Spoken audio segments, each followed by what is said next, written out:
It is time for me to mess around with my chat again and hope it fucking works one of these days without me having to fuck around with it for like 10 minutes.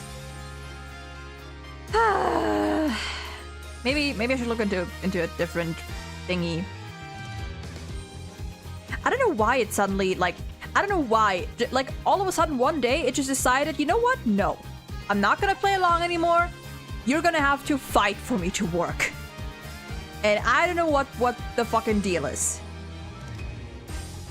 I don't know what's up with it, but apparently that's just what we're doing now. I restarted it already, like, twice before, within, like, in these first 10 minutes.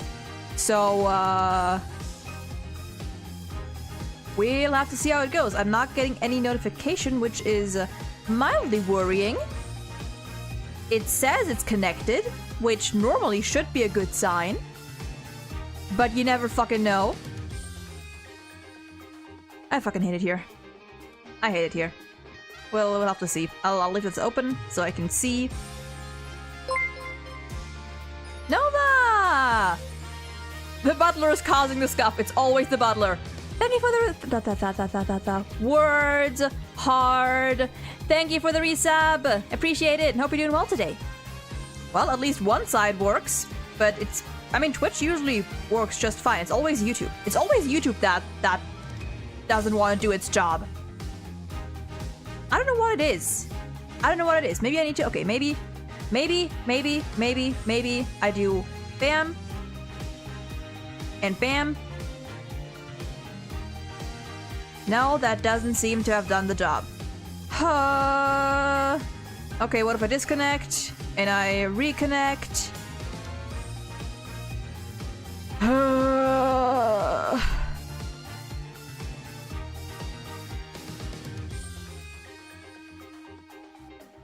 That is also always an option. Always an option. Twitch exists. Although I do know that Twitch can also, depending on what device you're using, Twitch can be a little funky. So I get it. YouTube streams are usually a bit easier to watch. Although personally, I prefer Twitch by now just because it's so much more like colorful. You know what I mean? Like there's more stuff to do. YouTube is kind of just like stream. Razor, welcome in. Hope you're doing well today. Oh no. Oh no. Wait. Unless. Wait. Unless. Oh dear. Oh, it's doing the thing again. It's doing the thing again. Never mind, it's not doing the thing. Ha! Okay, do I just have to then... In that case... Okay, I'll give this one last try. I'll do it one last time. I'll close it and reopen it, and if it doesn't work then we're just gonna have to work with it. Then we're just gonna have to work with it, and I'm just gonna have to leave the YouTube tab open. End task. And reopen this. And everything's gonna reset. Because of course it will. And it's launching. At least we got some boppy title screen music to vibe to. While we wait.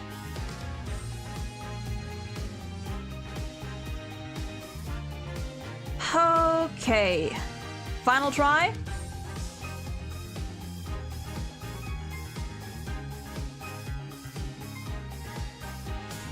And that does not look good. So we might just... I might just... You know what, maybe? Wait, no. Twitch never lets me verify my account, so if YouTube chats won't work, at least watching is an option. That sucks. That sucks. I remember, it is set to verified only. I don't know if that actually does matter. Maybe I should, wait, no, I don't want to unpin. No. What is that? Is that Dancing Luigi? I love it.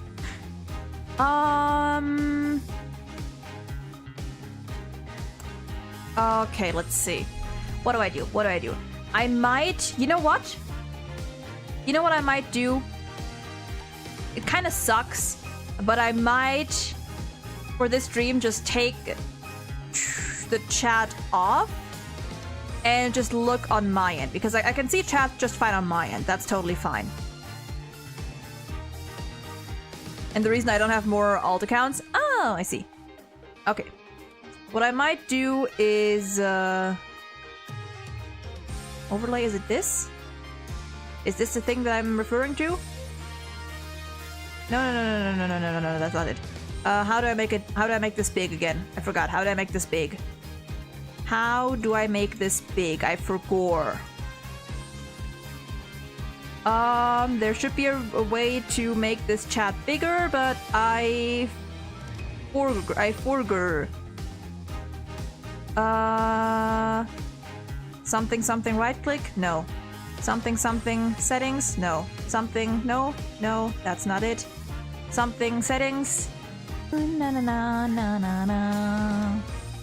That does not seem to be the case, so I might just... Okay, maybe not.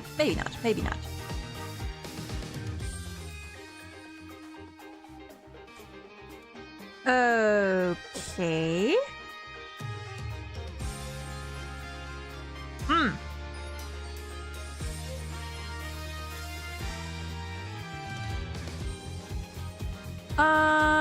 How do I do this? I don't know how to do this. I knew how to use this thing, this site, this feature at one point, and I forgot.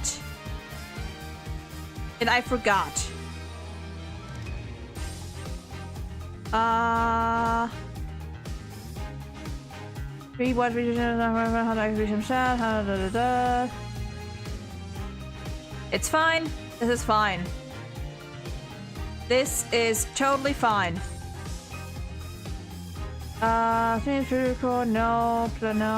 No.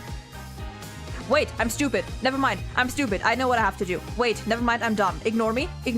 I just realized I'm making it unnecessarily hard for myself right now. Hold on. Never mind. I know what to do.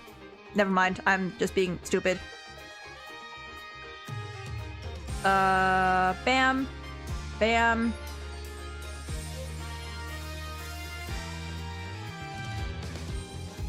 Never mind, I'm dumb. Ha!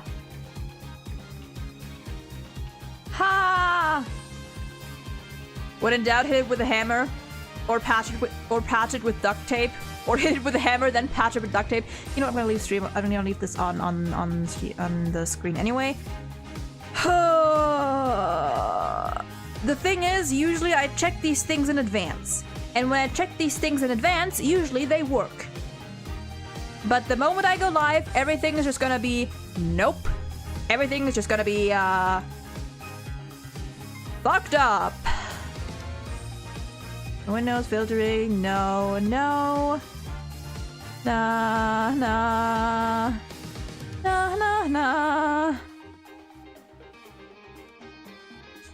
See, all I want is to make this bigger. So I don't... So I don't only see 2 messages at a time. That is literally all I want. I'm about to take this fucking thing to court. Swear to God. Yeah, no, I need to channel my inner Apollo right now and just assume everything's gonna be fine. Anyway, how's your guys' day going? Or night? How's your day been? While I try to figure this out, which hopefully will not take longer than like 5. It's already been almost 20 minutes. Oh my goodness. Okay. No, that's not it.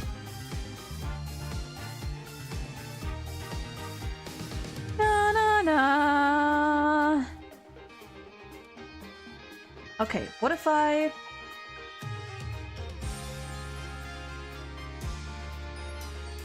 Parapetase.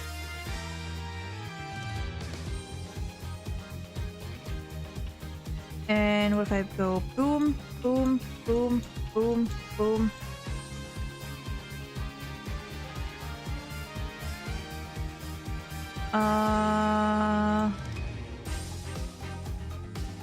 Okay, we're restarting this. You've been studying and playing Persona 5 Royal for most of the day. Honestly, based. I miss P5. Man. Alright. Na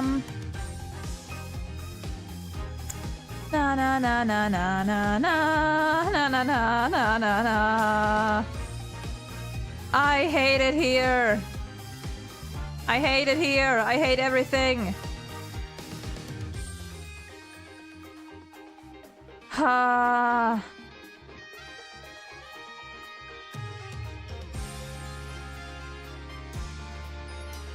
Default hide method preview. No.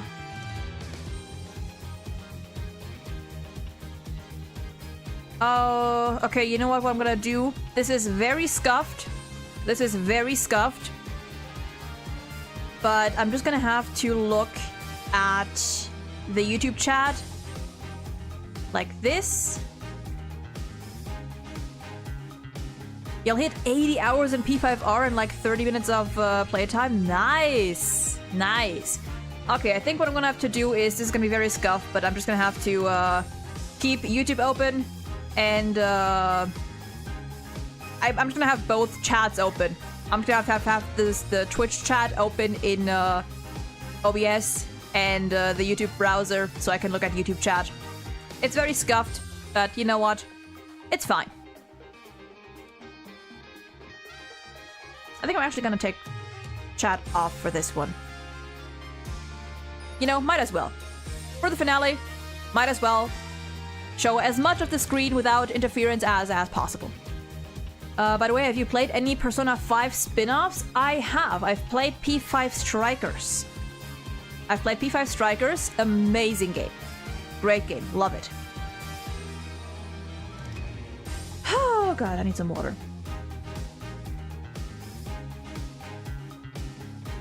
Oh, anyway, 21 minutes have passed since the start of the stream, and now it is actually time to get into the game and to hopefully finish it today.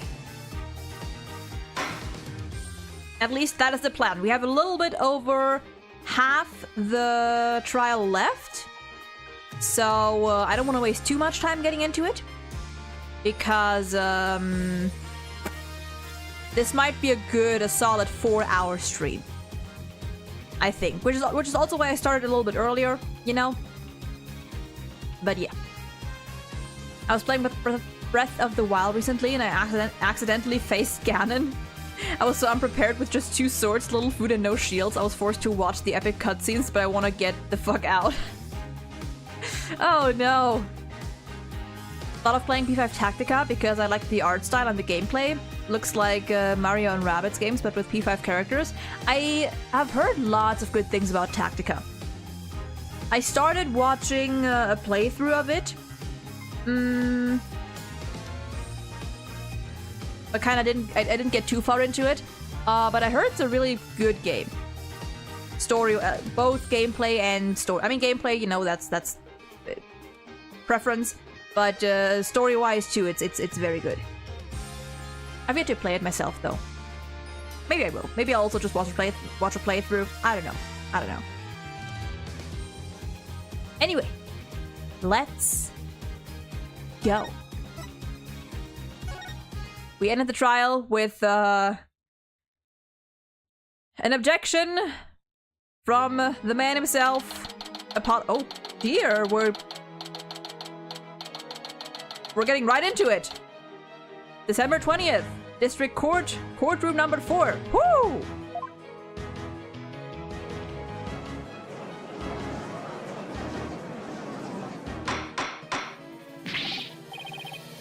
Mr. Justice, please explain yourself. Okay. Let's see here. It's very simple. There isn't much to explain. The defendant, Mrs. Athena Sykes, might not be innocent. What are you talking about? The case from 7 years ago has been settled. I'm not talking about the past here. I'm talking about the present case. I mean, yes, but we don't need to do that today, do we? Actually, wait.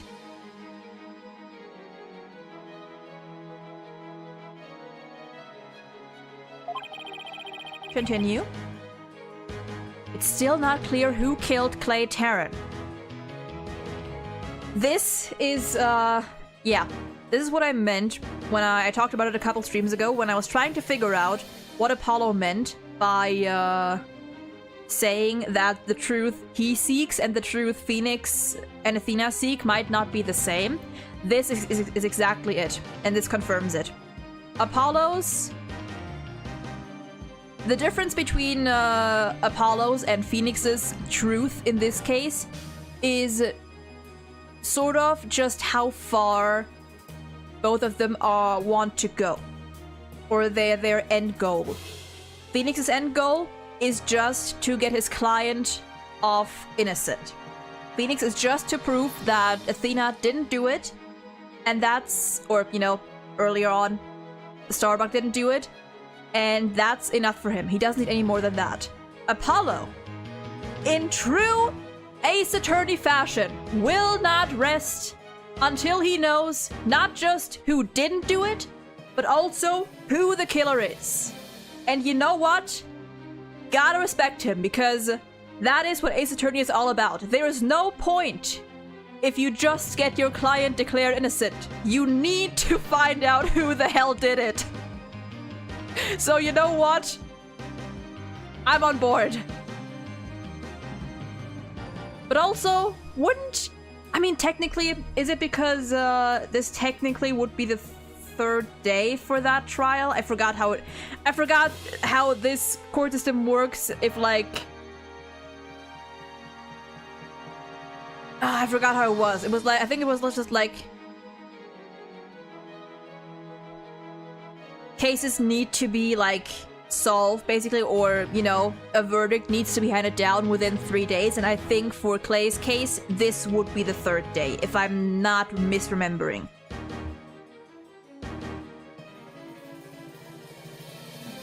Yeah. In the end, both Phoenix and Apollo do want the truth, it's just their end goals are different. Phoenix doesn't need to go, or doesn't feel the need to go as far as actually figuring out who killed Clay. But for Apollo, he needs to go all the way. But Apollo, why would you? Miss Sykes, please listen quietly to what I have to say. Oh damn, he's bringing out the Miss Sykes! What in the world is Apollo trying to do? Your Honor, please allow me a little of the court's time. What? This is a trial for the case from 7 years ago. Miss Blackwell, I'd like to ask a favor of you. Just as you lost someone close to you, I lost someone close to me, too. I'm sure you want to know the real truth of what happened as much as I do.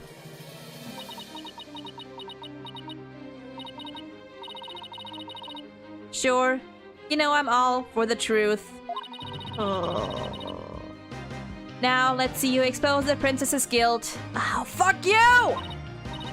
Judge, I give my permission. Continue with the trial. Okay.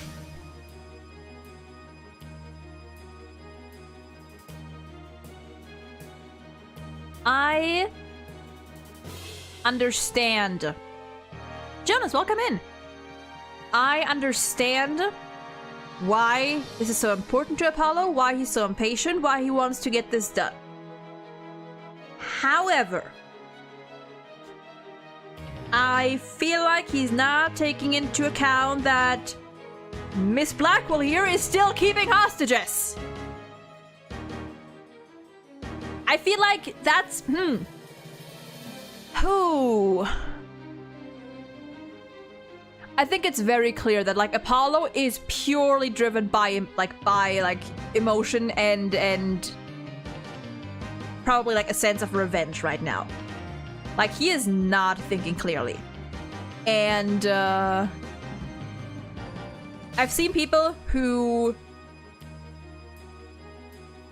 go through this scene, or, you know, through Apollo's objection, and kind of really, like, hammer into him.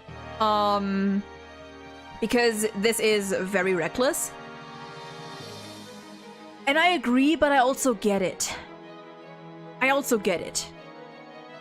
It sucks, and it's definitely not the right move, but I understand it. Very well. Is that alright with you, Prosecutor Edgeworth? The prosecution has no objections. Let's hear Mr. Justice's testimony. I'll have the police's investigation report brought immediately. Not you too, Edgeworth. I really hope it's because you have something up your sleeve. Very well, your opening statement, please, Prosecutor Edgeworth. As you wish. Let's review the case of the murder of Mr. Clay Tarrant. It was made clear in the previous trial that Solomon Starbuck was not his killer. Therefore, the true culprit was someone else. On that day, the culprit waited for the... let me try that again. On that day, this culprit waited for the astronauts in boarding lounge 1. When the two men made their escape out of the Space Museum, the killer attacked Mr. Tarrant with the same type of knife that was used 7 years ago. The murderer then escaped into the Space Museum.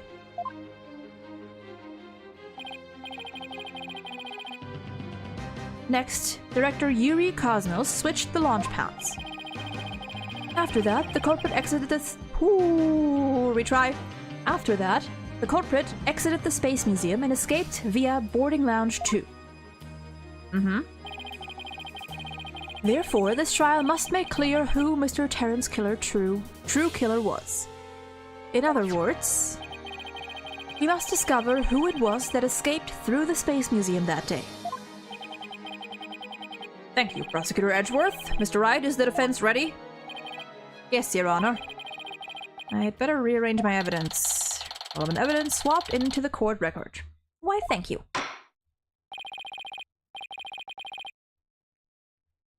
Now then, Mr. Justice, your testimony, if you please. Who? Has Apollo so far been the only person? I mean, technically Maya was there, but wait, no, I'm thinking of it the other way around. I was like, has Apollo been the only person so far that has been on the witness stand of our, you know, like main cast, you know, our main lawyer cast? But no, Athena was literally right there. Apollo is, however, the first person so far, as of Dual Destinies, who has not yet gotten accused of a murder. So, you know? Apollo had to bring up the fact that both he and Aura had the same goal, so he could get the approval to prolong the trial. I'm sure he kept the hostage in mind. Yeah, I'm pretty sure he did think of the hostages. Just the fact that he kind of uses it to his advantage is it's a little foul. It's not a fan. Not a fan. Apollo's problem here is that he's basically saying, he's acknowledging that Athena didn't commit the crime 7 years ago, but he wants to keep this trial going and basically move right on to the current case, to Clay's murder. Because for him, it's not good enough that... For him, it's not enough to just get Starbuck declared innocent. He wants to find out who exactly killed his friend. That's why he wants to keep this going, and why he wants to get back onto this current murder. Okay, Apollo Justice's accusation. And he's suspecting Athena. So, I suspected Miss Sykes of the murder of Clay Tarrant. My growing suspicions were confirmed when this incriminating evidence presented itself. So he was already suspecting her before then. Oh yeah, was that before or after? No, that was before. Yeah, no, Apollo left before Athena got accused. And I think it was Athena that pointed out that, like, she sensed a lot of, like, hatred and anger and suspicion. So by that point, he was like, maybe that's why he left. Maybe the reason Apollo left is because by that point he was already suspecting Athena. And he thought that investigating with Phoenix and Athena might not... like, it might somehow get in the way of the investigation or something along those lines. Pumpkin! You have a nice day too. Thank you, thank you.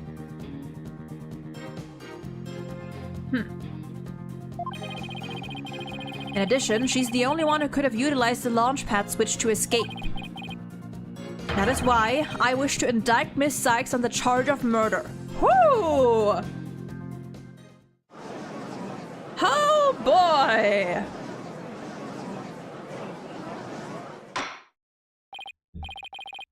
Order in the court! Mr. Justice, you realize you are charging your own co-worker with murder, don't you? Yes, Your Honor, because that is the conclusion my investigation has led me to. Damn. But Apollo, why? How could you suspect me too? Mr. Wright, your cross-examination. Please.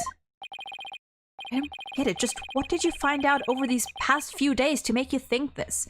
It's also important to note that they're kind of like getting on Apollo's case for suspecting Athena, you know, suspecting his own co-worker and all that, but like, if anything, Apollo is the person who knows more than anyone that, like, just being co-workers or just thinking you know someone is not enough. His very first case was finding out that a man he thought he could trust, his own mentor, was a murderer.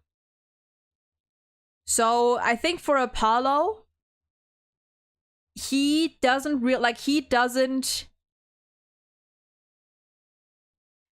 differentiate between just some random stranger and his own colleagues, because he knows more than anyone that it doesn't have to, like, even those very close to him can turn out to just be shitty people.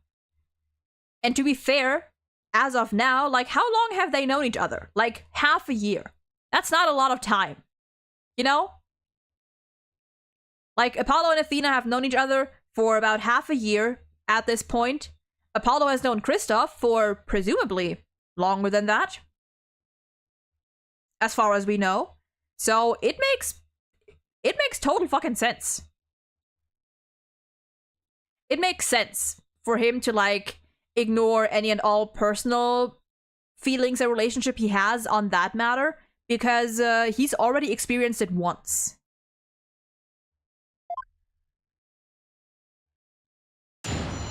Okay.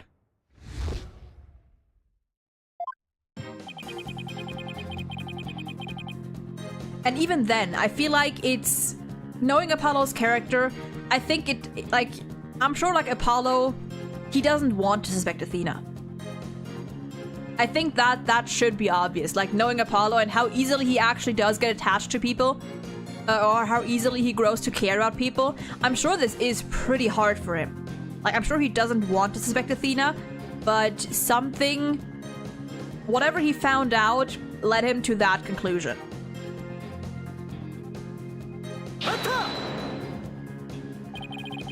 What first made you suspicious of Miss Sykes? It all started when Miss Sykes and I were investigating the crime scene. When she saw the weapon that killed Mr. Terran... Oh...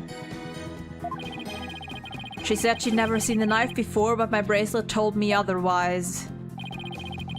And then, every time after that, my bracelet would react when she talked about the case. Yeah, okay, that makes sense. That actually makes a lot of sense. Poor Apollo must have been beside himself during that investigation. He didn't know what to do or think. He couldn't even sleep. In that condition, I knew I wouldn't be any good in court. So I decided to wear an eye patch, so I wouldn't be able to perceive any of her tells. Oh, that's why Apollo was acting so strangely. So is it just his right eye? Or does he just need to see, like, does he just need to see with to look with both eyes?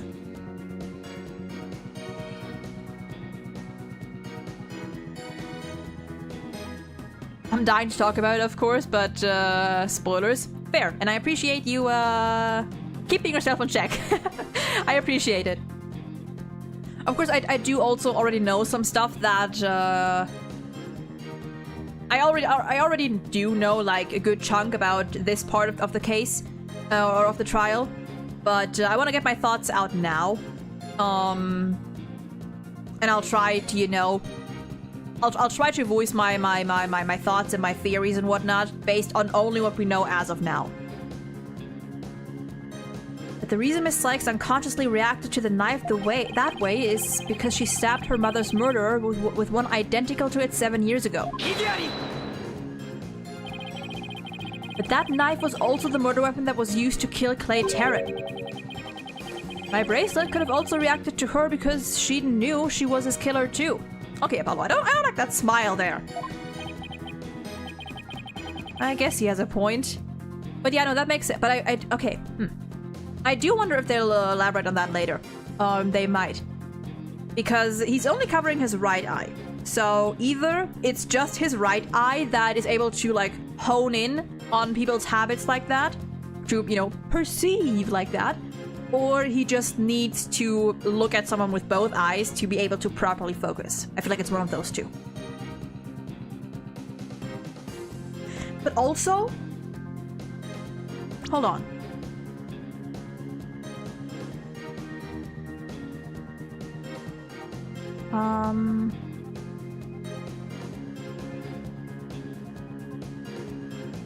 It's interesting to think about.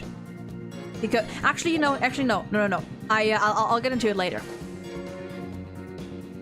Yeah, exactly. There's always gonna be, there might always be some people who go into this blind, so it's always best to live in the present, you know? My bracelet wasn't the only reason I became suspicious of her. He had that Christoph pose from the moment he wore that jacket. Oh no! Is that the? No, actually, I think he's had this, like, crossed arms pose. I was gonna say he's had his arms crossed before, but now I'm wondering whether there is actually a difference between the way he did it, you know, back in the earlier cases and now. Ooh, ooh, ooh! I wanna get. Ooh, I wanna. Ooh. I'll have to take a look at that later.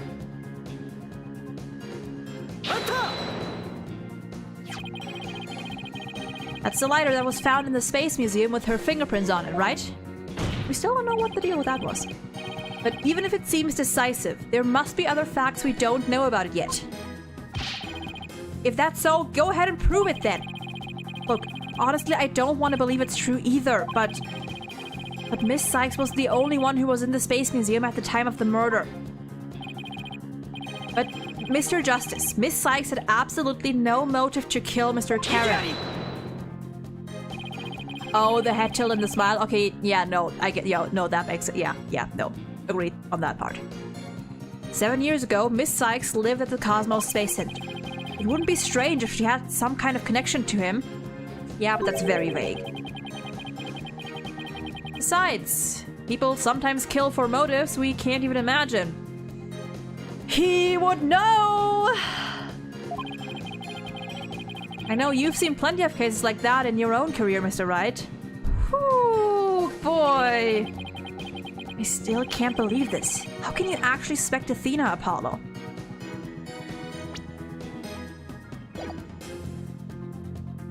I feel like...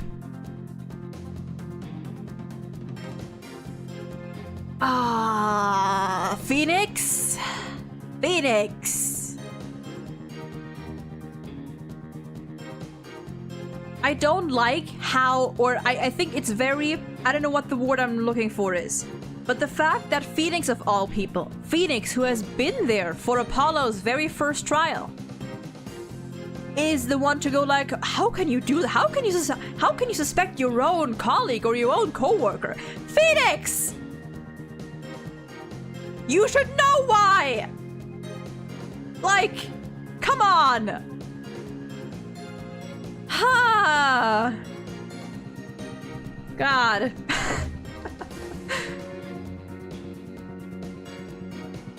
I'd gotten a new PC when I was approaching the last case, but my save file didn't transfer, so I never completed the game. Oh, interesting. Well.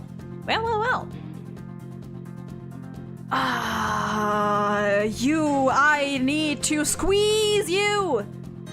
Squeeze!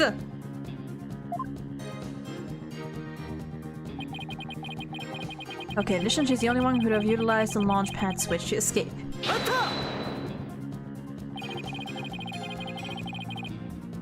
Isn't it possible that somebody else used that same escape route? I'm afraid not, Mr. Wright. Why not? Recall there is a security camera in boarding lounge 1 aimed at the launch pad door. It's the camera that captured Mr. Terran and Mr. Starbuck. But there's also another security camera in boarding lounge 2. It recorded Mr. Terran's killer, or rather, Miss Sykes coming out of the Space Museum. Yeah. A camera in boarding lounge 2. First I've heard of it, but it makes sense. Tina said she had snuck into the Space Museum the night before the incident, and then was overcome and passed out until around noon the next day. It seems Phoenix thinks too much outside the box. His brain went outside the courtroom. True. Like, that is, again, I think you know what I mean, but I'm struggling to find the right word for it. Like, ignorant isn't the word. Maybe like insensitive, but I can't find the right adjective for it. But you know what I mean. Like, of all people, Phoenix should know that just being close to someone or working together with someone does not have to mean anything. And even someone who at first glance might look like a gentle and kind person can turn out to just stab you in the back later on. Yeah, kind of missing the point. Something along those lines, but you get what I mean. Yeah. And can you imagine? This probably could have been avoided, or at least like, if Athena hadn't gone into the Space Museum, if Athena hadn't ignored that that sign that clearly said "Stay out of here," then maybe we wouldn't be here right now. Or, I mean, we probably would be, but Apollo would have less to go on.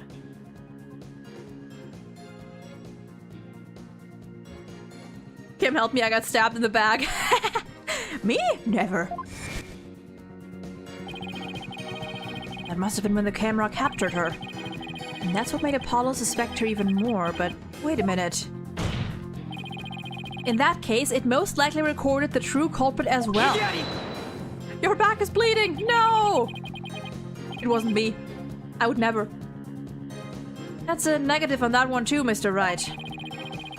In the footage taken after the incident, Miss Sykes is the only one who appears.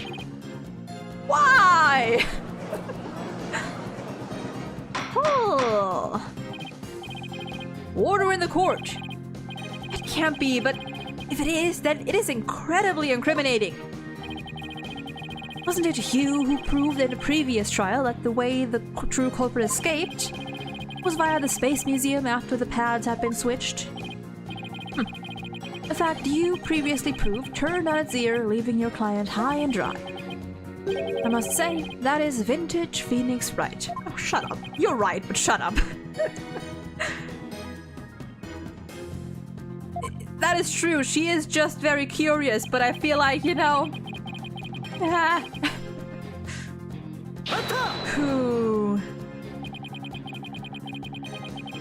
Believing in your client to the end is a basic principle of good defense.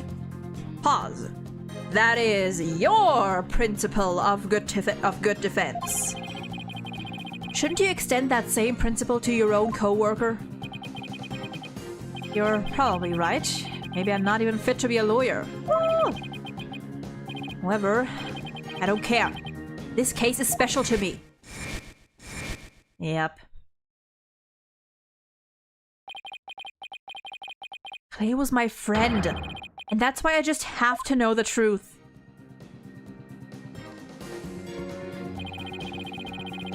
Apollo suspected his trusted co-worker of killing his friend.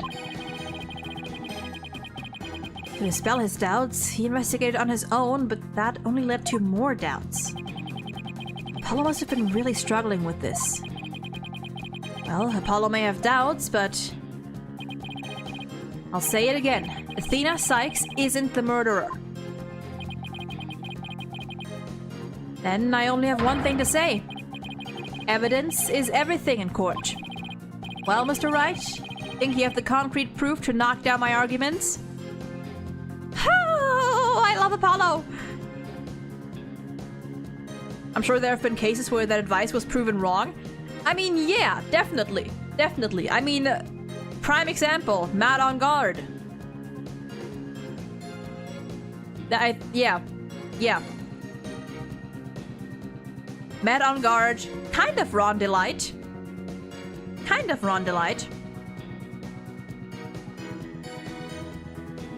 Yeah.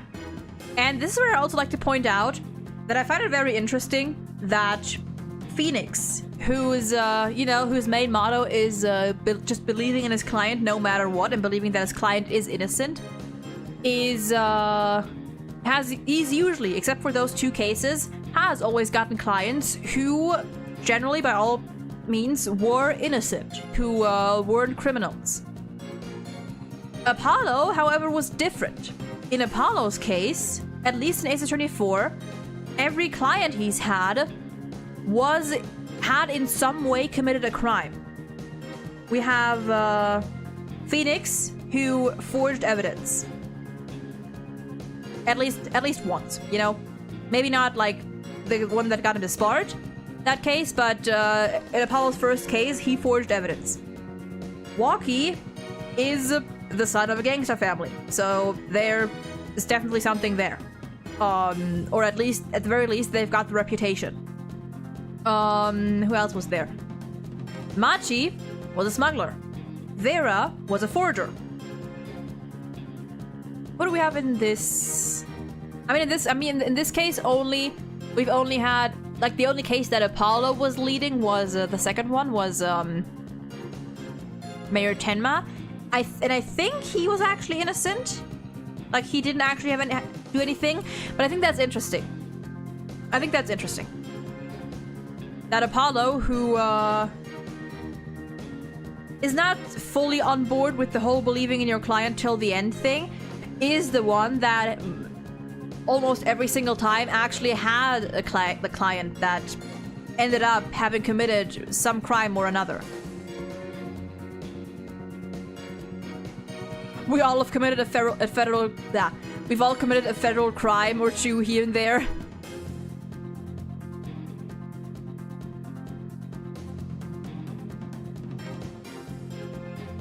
I know what you're talking about. I speak for yourself. Okay, we only had to press. Your arguments have been very clear, Mr. Justice, and your facts appear to be indisputable. Well, Mr. Wright, what do you think of my theory?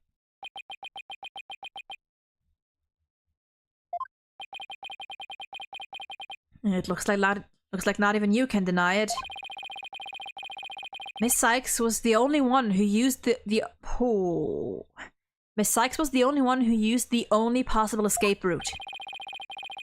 Under these circumstances, there can be no other suspect but the defendant. Unless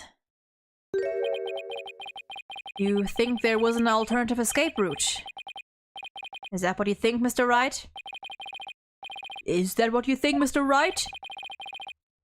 Is that what you think, Phoenix? Interesting.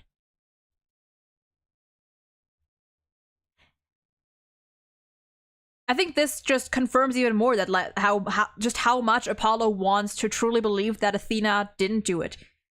Like, now he's giving Phoenix hints. Like, as things stand now, only she could have done it, unless there is another way the criminal could have escaped. So he's throwing it back to Phoenix. I like that. Don't you remember the last Saturday when we robbed that bank at gunpoint? Don't, shh, shush, shush. No one needs to know.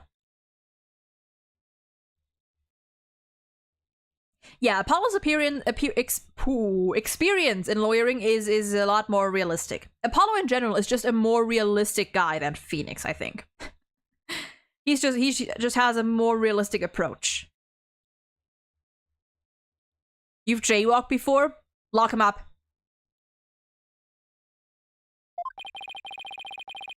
Was there an alternative escape route? Nah. What if I say no way? I don't think there was an alternative escape route, but if I say that, it's all over. I better think this through again. Okay. Yep. Yes, of course there must have been. Just don't ask me what. You're just bluffing again, aren't you? Me? Bluff? No way!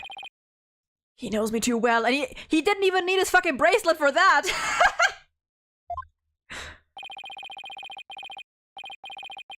It's fine, Mr. Wright.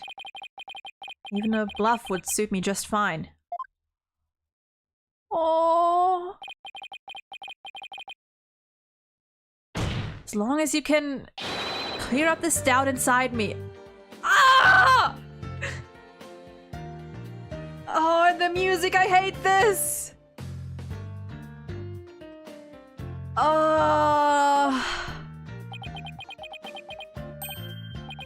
Wait, so is that what this is all about? I want to believe in Athena, I really do. But what is faith without doubt? That's why I need to question her guilt. So that once the truth finally comes out, I can really fully trust her. This is making me mildly emotional. God, I love Apollo so much. So that you can really trust me? It seems your junior partner has just showed us what trials are truly all about. I believe you're right. We prosecutors painstakingly question every detail in pursuit of the defendant. While we lawyers believe in and defend our clients to the end. When both sides go all out against each other, that's when we discover the truth. Precisely. When the battle is over, we will understand the true meaning of trust. That is exactly what trials are about, wouldn't you agree? Yes. I couldn't ignore the seed of doubt that was growing inside me, so I decided I needed to face it head on. No matter what the truth is, that's... Oh, God damn it. No matter what the truth is that's waiting ahead, I won't be afraid.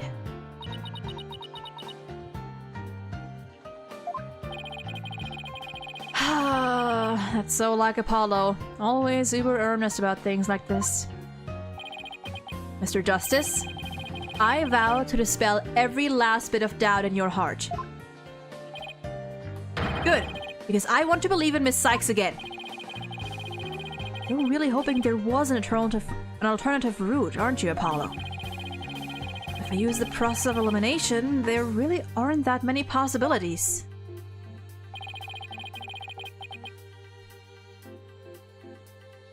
This is the reason why I went to the stream early. I think, honestly, the music was what really sold me and what really, like, got me. Like, that line... Even a bluff would suit me just fine. Like... like that line alone, you can tell just how, like, Apollo is desperate. You can, like... It's so clear, like, how much she really wants to believe Athena. To the point he's like, even if you're just bluffing, I don't care. Just give me something to work with. Doesn't matter what it is. If it's even the slightest... If it's even like the smallest possibility, I'll go along with it. Just give me something. Like, that was... Oh, that's so good. It's so good! Man! And I love this OST. This might be what might be like, along with Guilty Love, my favorite OST so far. It's so good. Director Cosmos was at the southern exit, leaving only the control room and the corridor to the Space Museum. I've got somewhere to be right now, so see ya. Got the Lord of the Night Majima drip on right now. Nice! And thank you for stopping by, Jonas. Enjoy the rest of your day, or night, or whatever time it is for you. Leaving only the control room and the corridor to the Space Museum. Which door could the culprit have escaped through? Come on, Mr. Wright, where do you think the culprit escaped to? No. No. No. That's the only option. They really only could have escaped to the corridor to the Space Museum. All they had to do was use the unconscious Mr. Starbucks Prince to get through the door. It appears that all you're trying to establish is Miss Sykes' guilt. If the culprit used that route, the only exit would have been into Boarding Lounge 2. The logical conclusion of your argument is that the killer is none other than the defendant. Oh!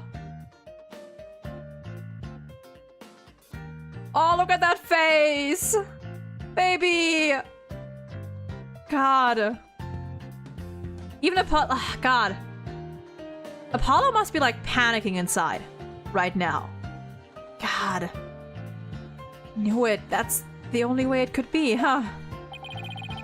If the culprit escaped into the corridor that leads to the Space Museum, I guess it's true. The only exit would have been into Boarding Lounge 2.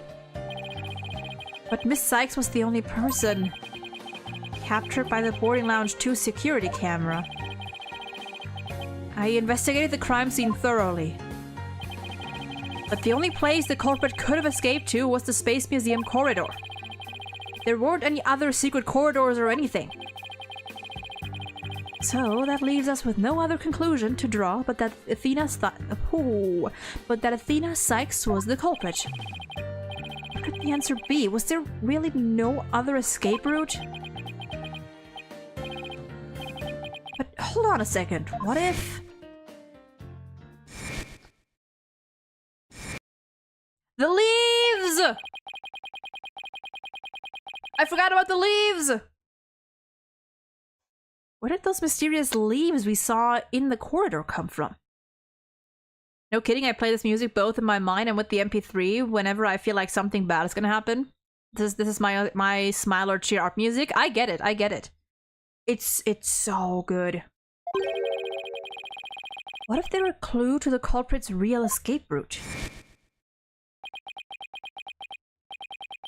I think it is possible that the culprit escaped into the Space Museum, but then came out using a route other than into Boarding Lounge 2. Oh? Look how hopeful he is! Oh! Launchpad 1 and the Space Museum were switched after the bombing, meaning the Space Museum corridor was moving along the rail at the time. Which is exactly when an alternative escape route opened up for our culprit. Are you kidding me? Judging by the intense look in your eyes, I take it you're serious. Very well then, Mr. Wright, do tell. Where could the culprit have gone from the museum corridor besides Boarding Lounge? I have to point it out?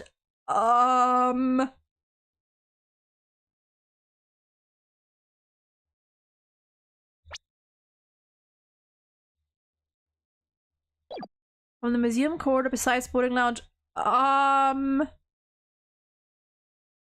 Just like somewhere outside. Like outside, like where do I point here? I know what the answer is, but where do I just point to, like the space? Do I just point to the space? Or wait a minute. To launch site. Is there a corridor there too that leads to there? Is there some kind of like building or space you could jump into there? I'm just gonna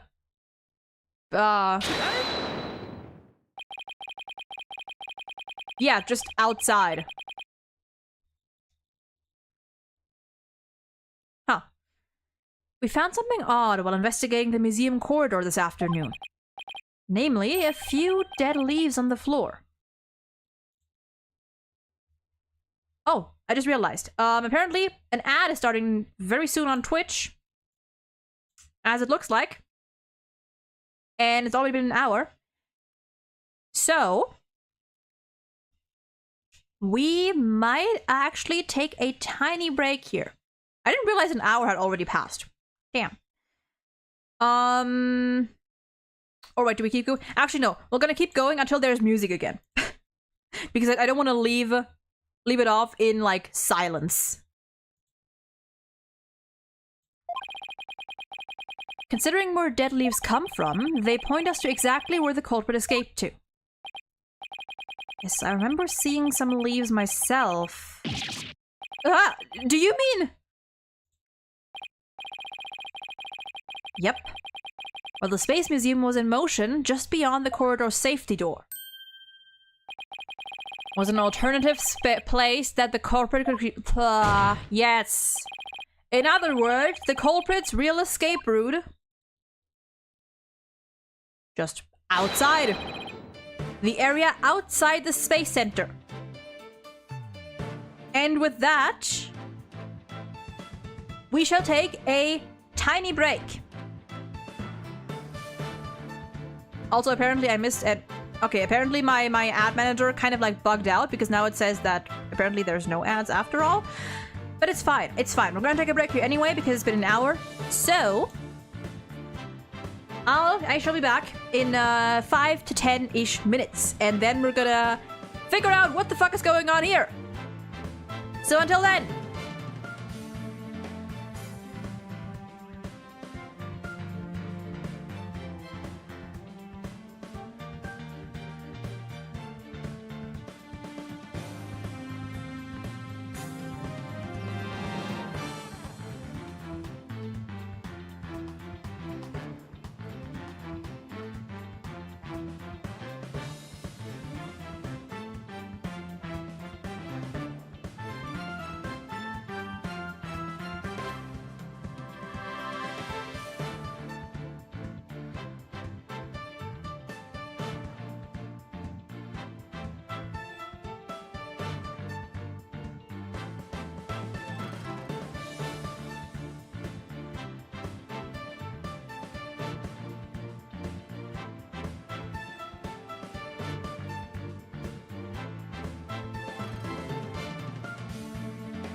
Okay, we're back.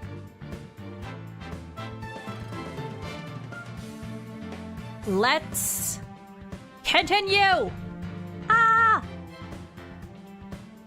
And figure out who the hell escaped to the outside.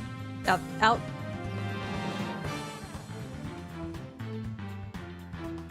And especially how they did it. Because,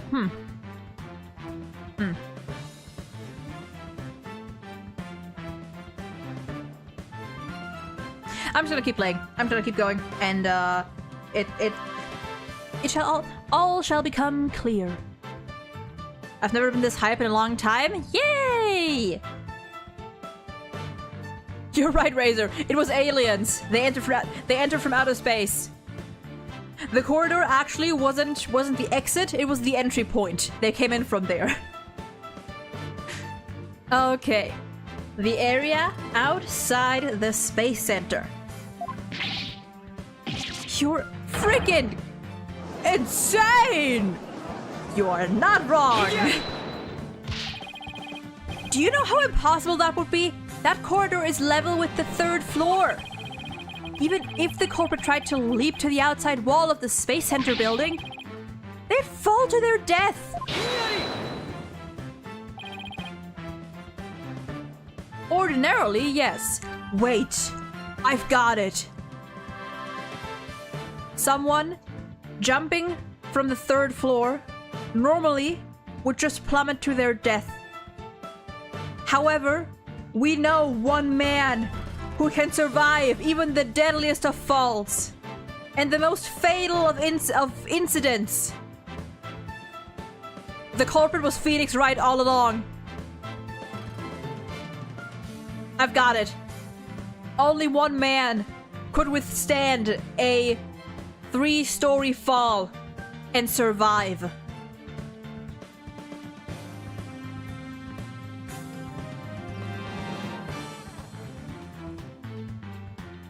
Similar to Are You High? Is that what I'm trying to relate? I remember them saying something like that. Ah, I forgot what exactly that was though.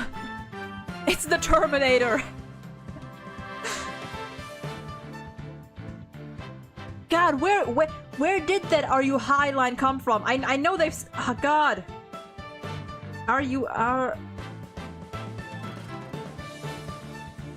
Oh, now I want to remember where exactly that line is from. Damn it. But after the bombing incident, the culprit could make use of a certain item. And what item was it exactly, Mr. Wright? Alright, this is what the culprit used to leap to the outside wall of the main building. I'll find one. Maybe. No. No. No. No. That's still here. That's also still here. Stabbing, trick rolling around.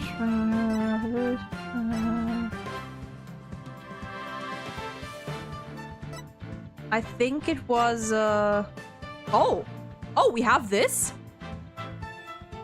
Somehow I forgot we had this as evidence. It was lowered to the ground from the window of the 4th floor robotics lab. It was used to evacuate Space Center personnel. There we go. An emergency ladder. There was an emergency ladder in the 4th floor robotics lab. And it was used that day after the explosions to help evacuate people. Yep. Miss Blackwell herself used that ladder to escape down to ground level. Recall that the launch pads were switched after the ladder was lowered.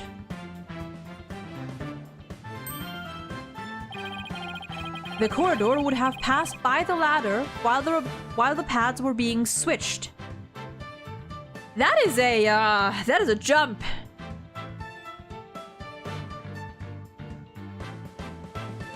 Presents nothing, Your Honor. He floated to the scene.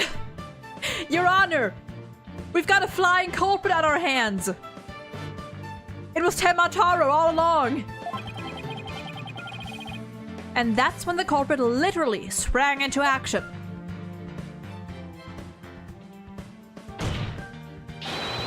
and leapt onto the ladder. What? Who would have imagined? No, no, no, no. It was Kirby! Well, Kirby would have an easy time getting out of there. Order in the court! Well, an alternative escape route seems to have emerged. Which means someone other than Miss Sykes could have been the culprit, right? Making things up on the fly in an attempt to sway the court again, are we, Mr. Wright? Your theory has so many holes it puts Swiss cheese to shame. Alright then, name one. Oh really? Name one. I have here detailed information about the Space Center. According to this, the distance between the museum corridor and the main building during movement is a full 20 feet.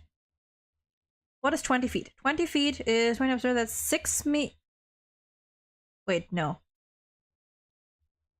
1 foot is roughly 30, so that's like 6 meters. No, wait, no. No, wait, no, that's more. Wait, 20 feet. 20 feet. 1 foot is, I think, 30 centimeters, right? Yeah. Actually, no, that would be. Wouldn't that just be... Hold on, am I being dumb right now? Wait. Feet to meters. I'm pretty sure that's literally just... Yeah, that's like 6 meters.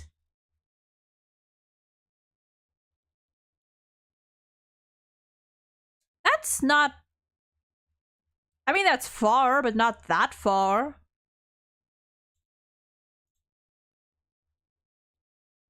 Like, assuming you have a long jump,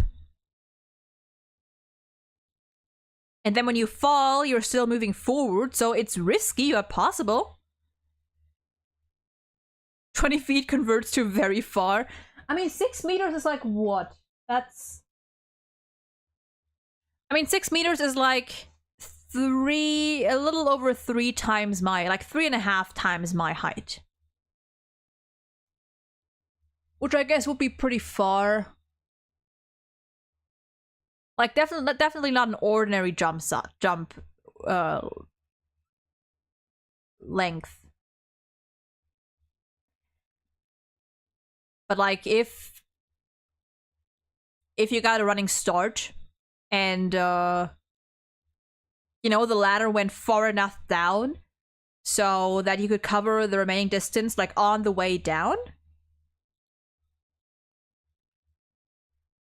Yeah, the unstable ladder part is the part that's weird, but like the distance itself isn't too outrageous. You would just have to be very confident that that ladder wasn't going to fuck you over.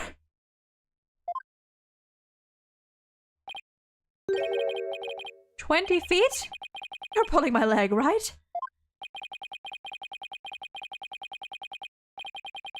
So the suspect might be a stuntman, you know? Certainly possible.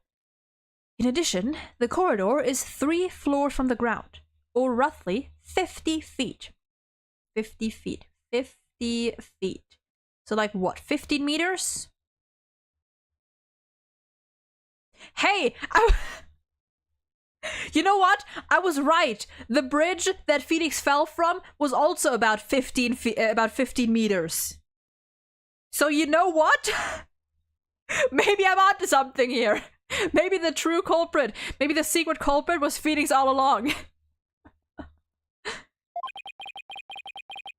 What's more, the culprit would be leaping into a precarious place. An unstable ladder. Human beings feel fear in dangerous situations. It's a basic survival instinct. An ordinary person would certainly hesitate before jumping.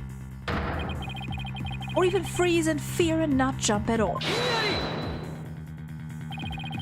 But the culprit had just murdered someone. They weren't in an ordinary state of mind. Nevertheless, why would they have taken that kind of risk? They could have waited for the switch to be complete and escaped to boarding lounge 2. Because there was a security camera in boarding lounge 2. The culprit knew they would be recorded if they left the Space Museum that way.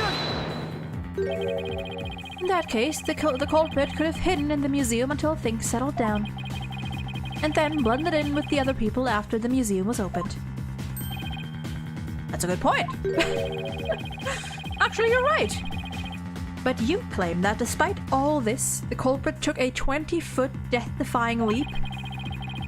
And all in the brief moment the corridor and ladder passed by each other?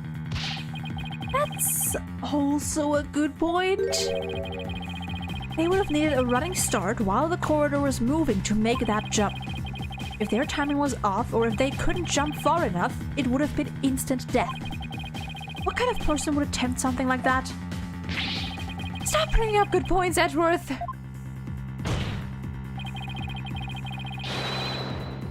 This true culprit of yours is nothing but a figment of your imagination. Why do you always have to point out every flaw? If Phoenix can survive that, anyone can. I bet that's what the culprit was thinking. Honestly, that's a fair assumption.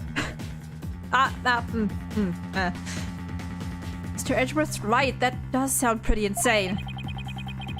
The culprit would have had to be someone who feels no fear, like a stuntman.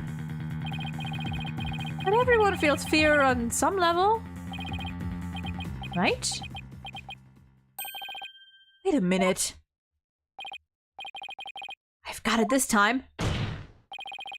I can prove that there is someone who could have used this alternate escape route. Oh, can you now? Yeah. This proves the possibility of a person who could have used this alternative escape route. Bum ba dum ba dum bum. Mom. Can we actually check that? No. Ta-da! What's that, Mr. Wright? This is a certain person's very interesting psych profile. The subject doesn't experience feelings like normal people do. In other words, this person doesn't feel happiness, sadness, or fear. Doesn't feel fear? 3, 2, there we go. Right.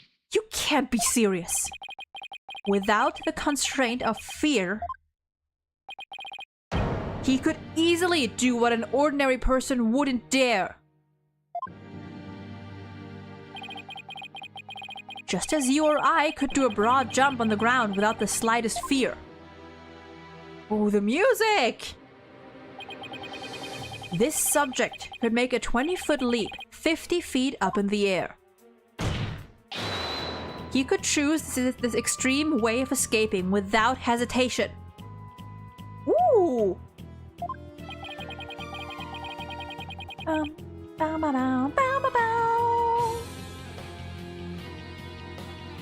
This is good. This is a good OST. So you're saying that to a person without fear, the alternative route would be quicker and eliminate the chance that they'd be spotted? That's definitely pretty extreme, Mr. Wright. But was there such a person there at the scene? Yes. The Phantom. That mysterious, shadowy figure who keeps popping up. Oh dear. The Phantom. Again? I knew the Phantom was there behind the scenes of the Space Center bombing. But I wasn't sure if he was connected to the murder of Clay Terran as well. However, now it's all clear. This music feels like the final dungeon theme that you can only hear once you're about to beat an RPG. True. True. The Phantom is the one who not only bombed the Space Center, but also killed Mr. Terran. What? Damn. Finishing each other's whats.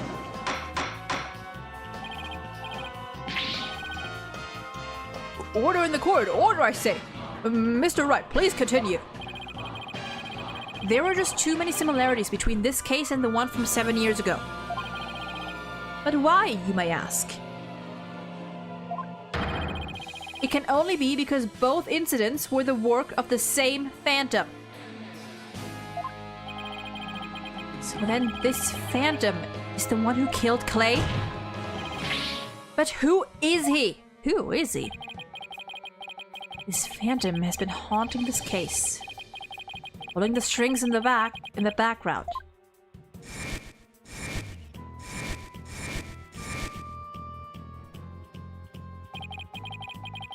Who could this unidentified international spy be?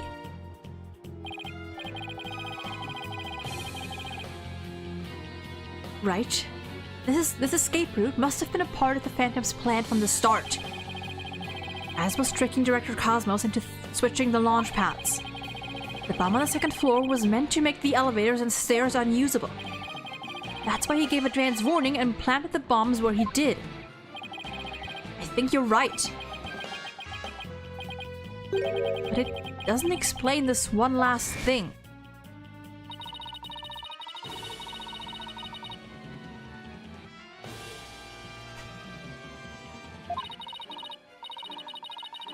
Why couldn't they have used the ladders in the other rooms?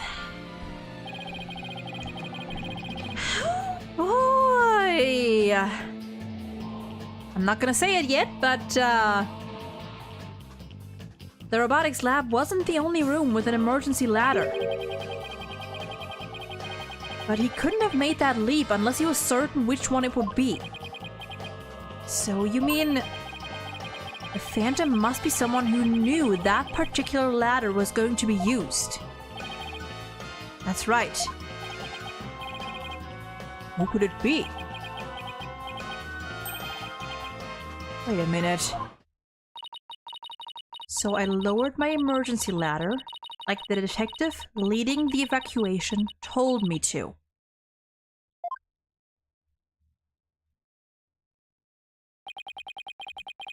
Miss Blackwell lowered the ladder after being told to by the detective leading the...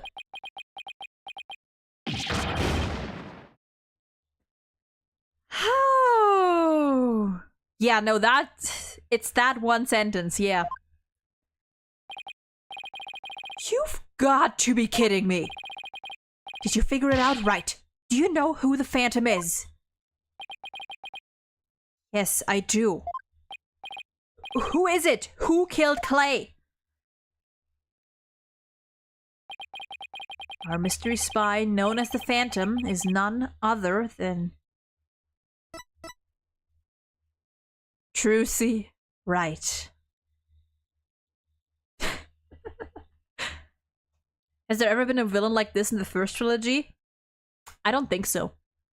Like, the biggest villain we've had in the first trilogy was like... What's her name? Dahlia. But it wasn't on like she wasn't on this scale.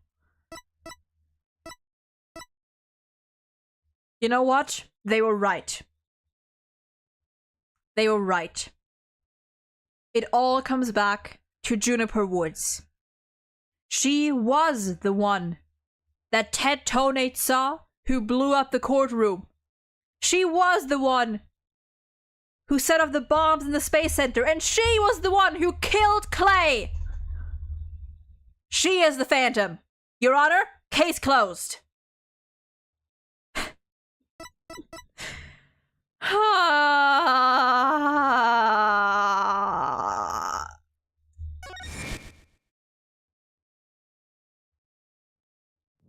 She's the butler. After the explosions, a member of the staff crossed paths with a certain detective. I was on duty on the 4th floor. It was quite the madhouse, I tell you.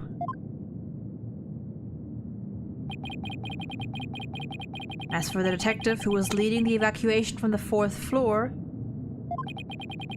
he had a very specific objective in mind. God, this eerie background. I mean, it's not music, but you know what I mean. Like this eerie, this eerie noise in the background.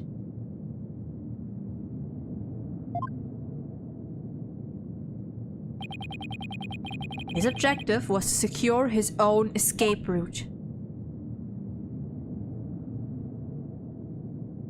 He lowered an emergency ladder from the 4th floor window and escaped that way. Once everyone else got out safely, I made my way down too and headed to the shelter. Maybe I should have read it in his voice, but it's fine. This is a detective you all know. He's even the lead detective on the current case. He appears to be a very emotional man, but his psych profile says he is without emotion. Take that! Ah! Are you saying... You mean the Phantom is... Detective Bobby Fulbright? Exactly. We were all taken in by his fake persona. Detective Fulbright's real identity is the Phantom. Na na na na na na na na na na. The eerie atmosphere reminds me a lot of DDLC. There. Na na, man! Injustice we trust! Order in the court! Mr. Wright, how could this be? That's easy, Your Honor. Detective Fulbright was leading the 4th floor evacuation effort. Our first clue is that he made no attempt to have any other ladder put to use. The ladder in the robotics lab is the only one he ordered to be lowered. The second is that he directed everybody to the basement shelter via this ladder. Apparently, it was all the part of his plan to create an escape route. After Detective Fulbright saw to it that the ladder was lowered from the robotics lab, he went to the lounge, where he killed Clay Terran and escaped into the Space Museum. The museum started moving slowly, so he waited for the right time, got a running start, and just as the corridor was passing the ladder, he leaped onto it. I don't believe it. That addle-pated detective did all that? Addle-pated? I didn't know that was a word. Or addle-pated? Was it really him? I mean, all this time I thought...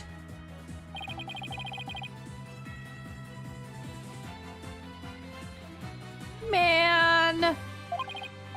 My name, I'm Bobby Fulbright, the heroic detective who defends our good citizens from evil. The champion of justice who comes running whenever you're in need. And my catchphrase? In justice we trust. And his concern for Simon was also all just one big act?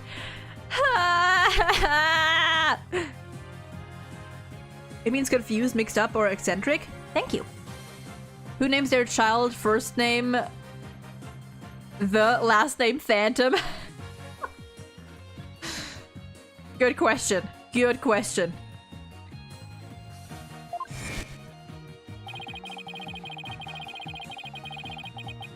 I swore to reform Prosecutor Blackwell and make him a valued member of society again. So I can't just sit by and watch him give in to his emotions and tear the defendant apart. Oh, poor Simon. That monster killed Clay. He had me completely fooled. I think of it, he's the one who brought that bloodstained lighter to court too. That is true.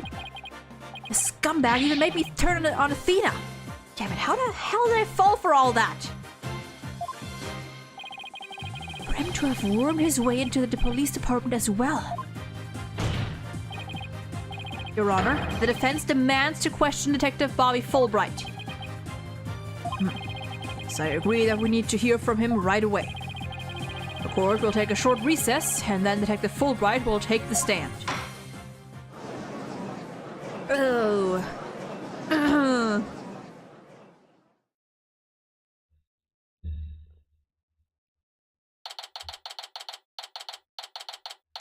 Now that the culprit is the detective all along, I wouldn't be surprised that by Ace Attorney 7, the culprit would be the judge all along. True, we've covered, like, we've had a defense lawyer. We've had a prosecutor. We've had 2 prosecutors. Technically 3, if you want to count Simon. We've had a detective. So all we need is a judge. We've had the chief of police. Thank you so much, Mr. Wright. If it wasn't for everything you did, I... Don't thank me yet. We still have an uphill battle to fight. You got it, boss. Oh, I don't like seeing Apollo sad. This sprite makes me sad. Apollo. Well, this is awkward. Dina, can you do me a favor? Huh? What is it? Could you punch me, please? What? Why should I do that? Because I should have believed in you. I let the seed of doubt inside me get the best of me. I'm really sorry that I didn't trust— Ow! Don't be such a dope! I was really touched by what you did. Look at him! He's a fucking wet cat! He's a sopping wet cat! I love him. Uh-huh. Now what are you talking about?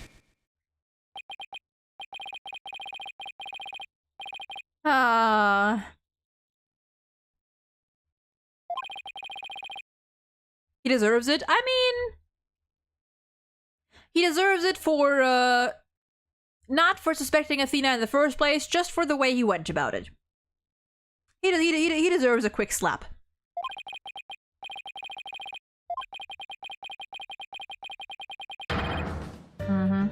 Oh, we're back to the music. Or it could be the bailiff. Would be more effective since we don't think much of bailiffs. True.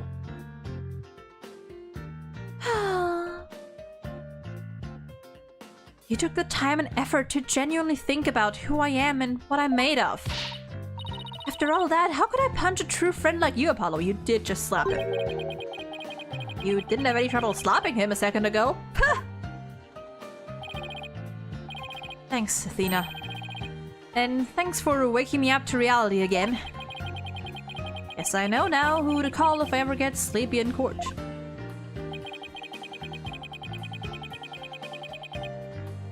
Edgeworth? I think? It looks like you have some promising young people working under you. Hey! Edgeworth! Yeah. I think they're pretty great myself. And they're not afraid to keep me in line. Anyhow, I have some very good news. Aura Blackwell has surrendered and the hostages have been set free. Hell yeah! What if it's the jury? Not just a member of the jury, but the entire jury. Just everyone. I mean, right now we don't have an active jury, but it could definitely happen in future games. Just everyone is like... Everyone's in on it. Tricia and all the others? Oh, thank goodness. Miss Blackwell said she had something she really needed to do. So I granted her special permission to do what she must. I wonder what it is. Oh, hi!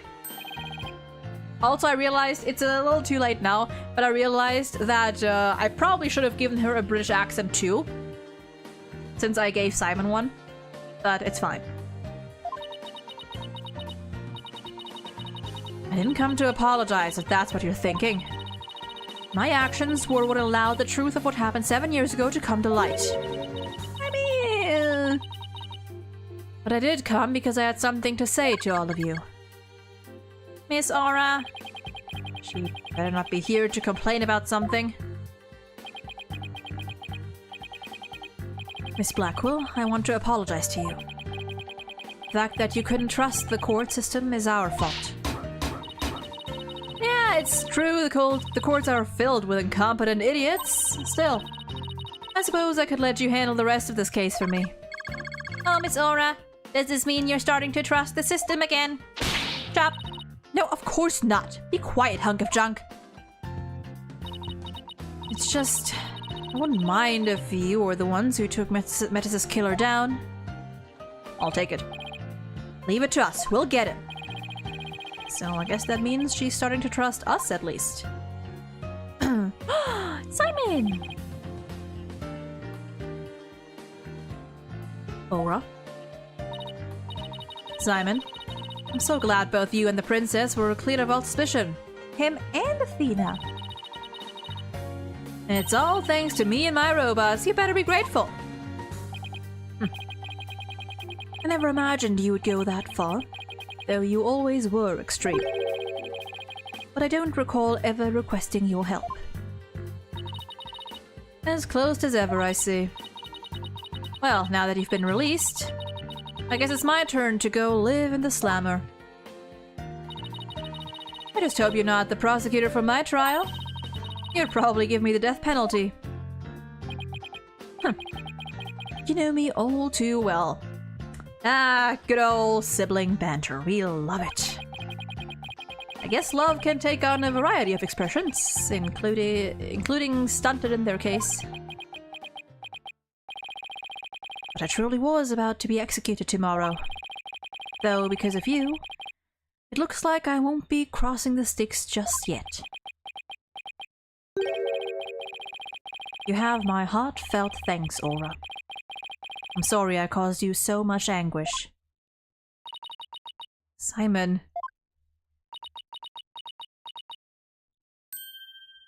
Aww. Aww. I'm so glad, Simon. So very glad to hear you say that. Aww. Alright, that's enough of that. Bailiff, take me to the detention center. What Miss Blackwell did was inexcusable, but it's clear she did it out of love for her brother. When does this game take place again? 2020? I think it's 2027? I think about it's 24 is 26. This game is 27. And the next one is going to be 28? Yes, I think. Whoops, I'm sorry. I still can't wrap my mind around Detective Fulbright being the Phantom. I can't believe he killed Clay. Right. And murdered my mentor, which brought great distress upon little Athena. Oh, I love how he's emphasizing Athena's suffering, not even his own, because he must have been. I mean, he's suffered so much as well, but his first concern is how much pain it caused Athena. That's so sweet. Chief Prosecutor? Yes? I would ask a favor. Would you allow me to stand at the prosecutor's bench for this trial? Woo! I wish to claim the Phantom's head by my own hand. That was my plan all along. After all, it's highly unconventional for a man of my position to stand in court. So, the formal paperwork has yet to be filled, but you are hereby conditionally released. Please take the prosecutor's bench in your official capacity and uncover the truth by your own hand. I'm much obliged.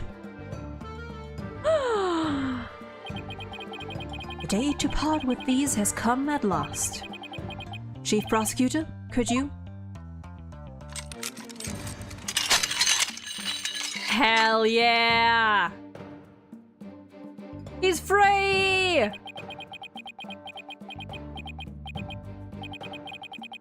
How long have I waited? Smile! He's smiling! Maybe it's the sense of freedom, but even the air seems fresher, the light brighter.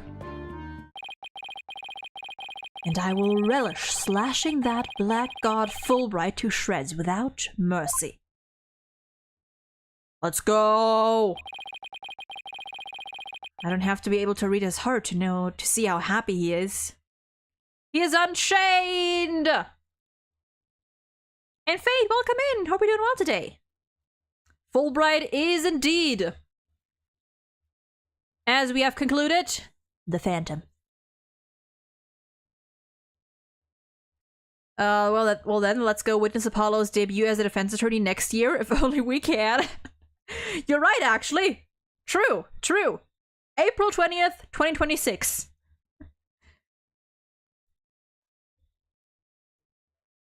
Oh. 1 second.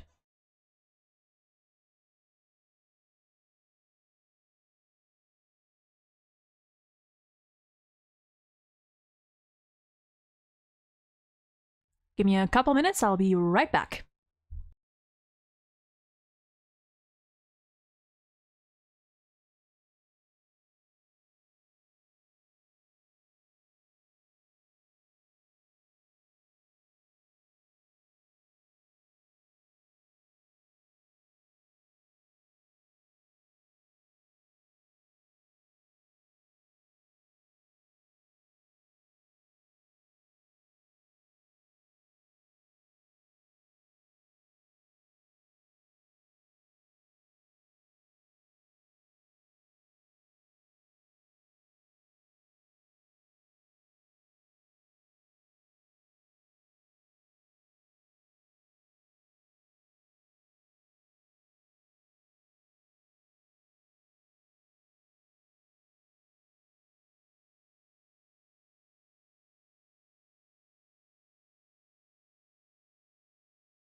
Okay, I don't know. My granddad is doing something in the hallway, and I don't know if he's gonna need my help with it. So I might have to leave again in a couple minutes for just a little bit. But if that's the case, that shouldn't take long either. But just a heads up. Just a heads up. That I might have to leave again in a couple minutes, possibly. Whoops. Blackwell Muso game when? With Detective Buzz Lightyear as the final boss. All good? Yeah, just a heads up. I'm so glad, but I won't cry just yet. After all, we still got a trial to finish. It's okay to cry, Athena, I promise. Has Phoenix ever cried? I don't think he has. Has Phoenix ever cried?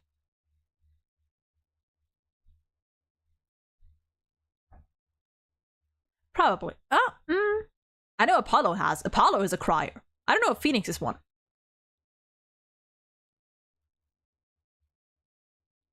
I don't know. Prosecutor Blackwell, Mr. Wright, please avenge Clay's death for me. What are you talking about, Apollo? You're coming to the defense's bench with me. Fuck yeah. As he should. I am? Well, I can't expect Athena to assist me now, can I? She's the defendant. That leaves you, Apollo. Are you sure you want me? Phoenix cried when he got bonked by a fire extinguisher. Did he? Did he cry? I think he just passed the fuck out. I took a leave of absence and everything. Well, our office is pretty short-handed and you're all I've got. Hell yeah. God, I love them so much. Oh, this is also... No. I'm gonna save my thoughts for after the game, because I have a lot of them. Apollo? Athena, I can say it with all my heart now. I believe in your complete innocence. And now we're gonna prove it to the world. Another favorite scene right here. Understandable, understandable. This whole case is amazing. It's so good. Thank you, Apollo. I know you can do it. Cutscene. Cutscene.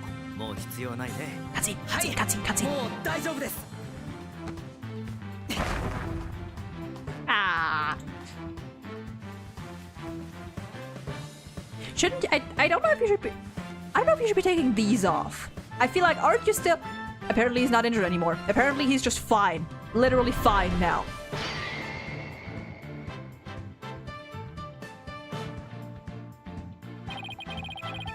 So did he not have those on because he was actually injured? Or does he also have Phoenix's fucking recovery speed? Is that what we're getting at here? I get the eye patch. I get that one, but the rest? Also, is my... No, I thought my dog was here, but I think my dog is just in front of the door. I don't think the doctor would recommend this. Yeah, no, I think, I think those some of those bandages should have stayed on. The Power Rangers have assembled once again. The traffic lights have assembled. Now this is the Apollo I know. Oops. Okay. Welcome back, Apollo.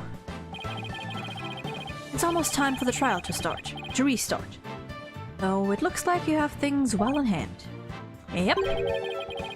I should head back to the prosecutor's office. But why? I want to look into a few things. Namely, the first people on the scene 7 years ago, the facial data registered by the robot, and Detective Fulbright's background. Ooh, interesting.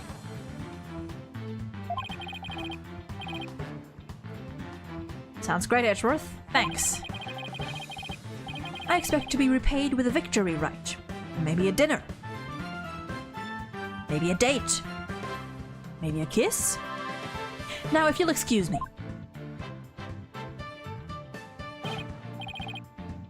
Okay, you two all set to go? You bet I am. Let's do this.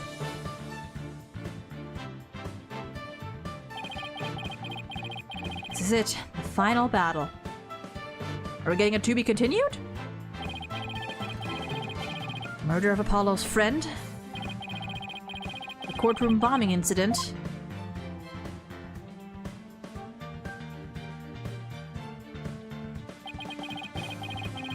The case that ushered in the dark age of the law 7 years ago. Destiny has called us to bring the one responsible for it all to justice today.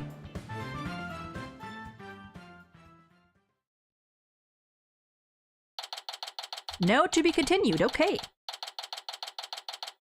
Ow! Ow! I was scratching my nose and I accidentally scratched over a pimple. That hurts. God, no, nose pimples are like some of the most annoying ones ever.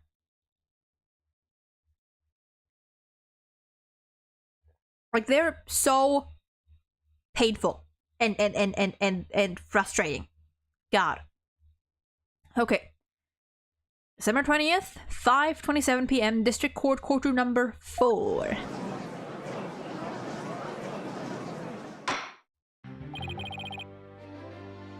Let us now reconvene. The defense is ready, Your Honor. The prosecution has never been more ready. Let's go. You know, this is the first time we've been at the defense bench. Nope. This is the... Words? Speak. Oh. I corrected myself, but the phrase didn't even need correction. I'm crazy now thanks to this case. You know what? I get it. Ear pimples too. Ear pimples too. It's nose, ear, armpits. Armpits is so fucking annoying. It's so painful. And another area, I guess. Yeah. But yeah, those are some of the most annoying. You know, this is the first time we've been at the defense bench together since I debuted. That is true. Now that you mention it. Although back then, I thought you were more loud than you were. Phoenix! You bitch! You've really come a long way since then, Apollo. You've grown a lot. Mentally. Physically, you're still like, what, 5'5"? 5'4"? Oh, there have been some hiccups, but I guess I've done pretty well. He's still got that ego of his, though. Says you! Oh, come on now. Says you. The guy who got disbarred partially because he was just way too cocky when facing a rookie prosecutor.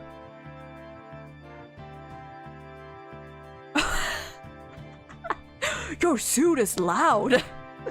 I remember that. God. Ace Attorney bloopers, my beloved. Oh, God. I feel like the judge would say that about Apollo.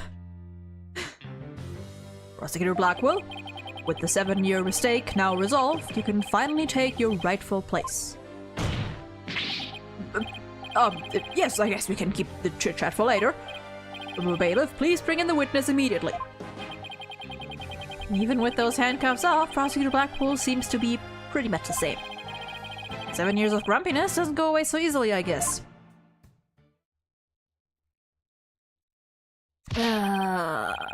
Bobby Fulbright here, hello. I heard I was needed on the stand, so here I am. Oh dear.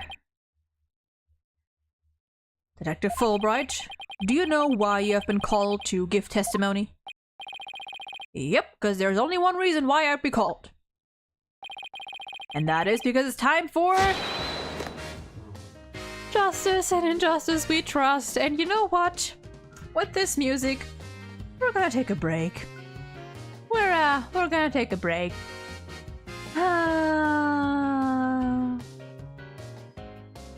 And we shall be back for the last chunk of this trial within 10 minutes.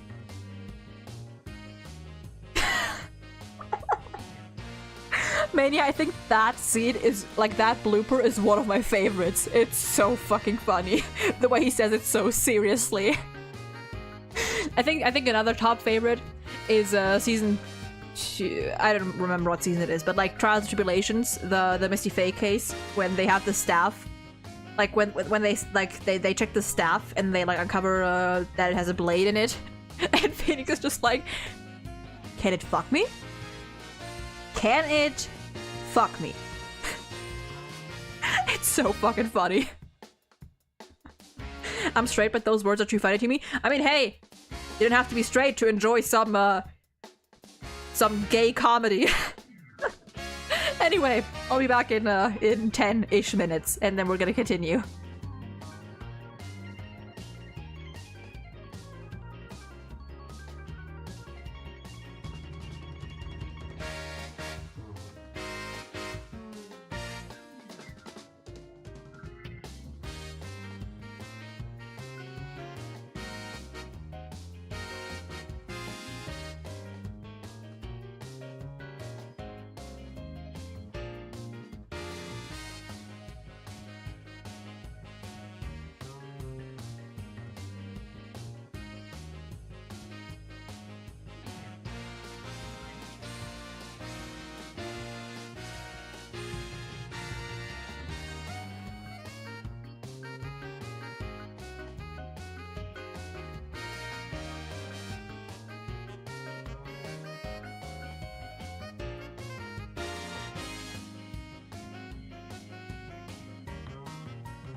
I just did a very silly thing.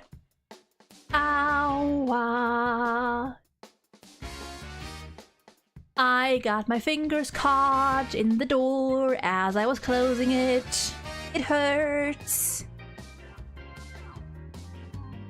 Ouch. Anyway, we're back. Ha ha ha ha ha ha ha ha. Those were 2 of my fingers that are now hurting. Da da da. Fuck. Also, I realized during the break that I'm gonna be probably gonna be talking as Fulbright a lot, and that might destroy my voice very quickly. So I'm gonna try to tone it down a little bit, and not scream every little thing he says. I forgot my water. Hold on, 1 second. I forgot my water.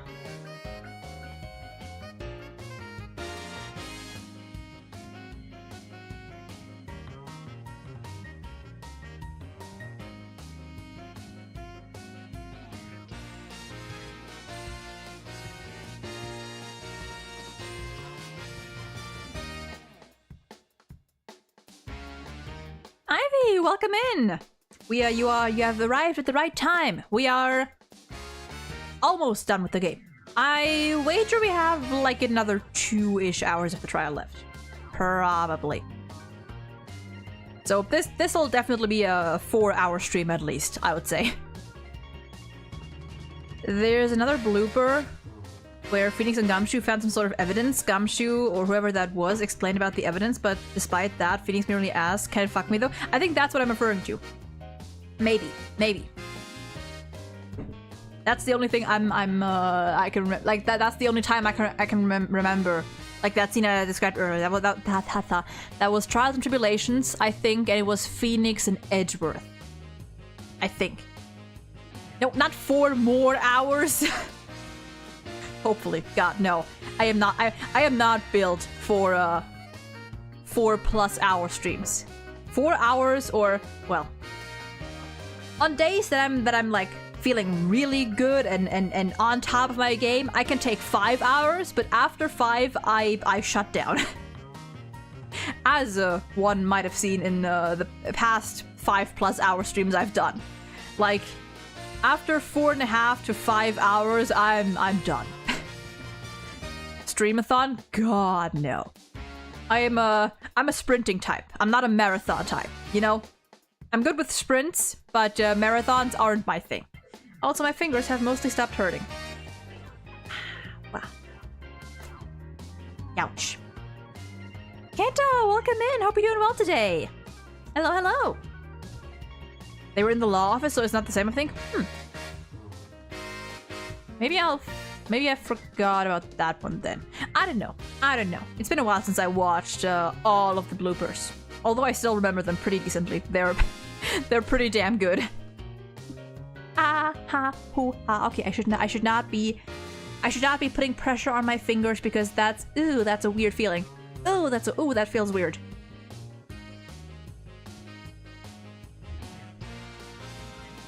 Oh, that feels weird. I don't like it. Why do I keep doing it? I'm just gonna stop doing it. Apollo saying evidence is everything in court while doing the same spread as Kristoff makes me insane. Clay's death affected him so much he resorted to his old mentor's tactics. I didn't actually... Yeah, now that you mention it, I think you're right. He actually did. Ooh. I'm gonna have to go back to that scene. But I think now that I think back on it, yeah, actually. That was kind of like Kristoff's thingy there. Wait. Did Apollo ever make that face before? Now I'm trying to think. Did he ever make that face before? Like before this case, I mean. Like in cases like 2 or 3. I'm trying to think. I feel like he did. But that might also just be me misremembering. I don't know. Huh. Maybe once I eventually get to editing the highlights of this playthrough, which is gonna be a while. I just got started on AA4 cases 3 and 4, and that one's gonna take a while probably. I'm expecting like a couple months at least, because I'm very slow with that kind of stuff. But that's fine because it's only me. So I'm gonna have to pay attention to that.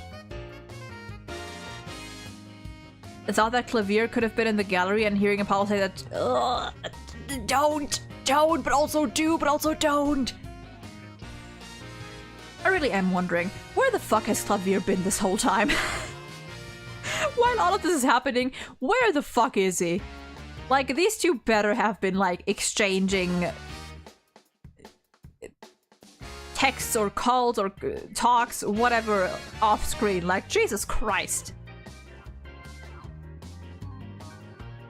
I'm sure he didn't. Without his jacket, he was just smiling with eyes closed, arms crossed too. Yeah, I might just be misremembering. Yeah.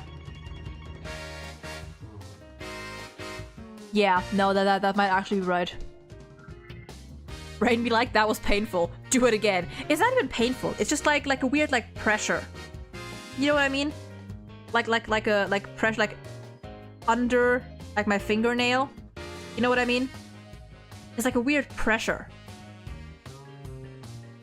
Anyway. Oh dear. Let's see here. Okay, 1 second.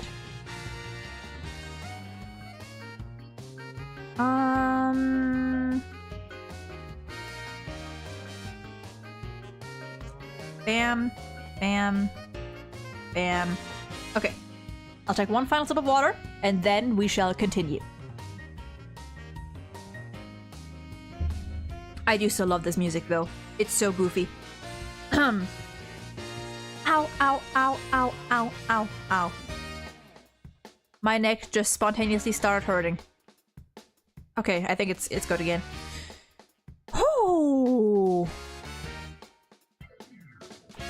Now, as Mr. Dear Fulbright has said, it is time for justice. In justice we trust.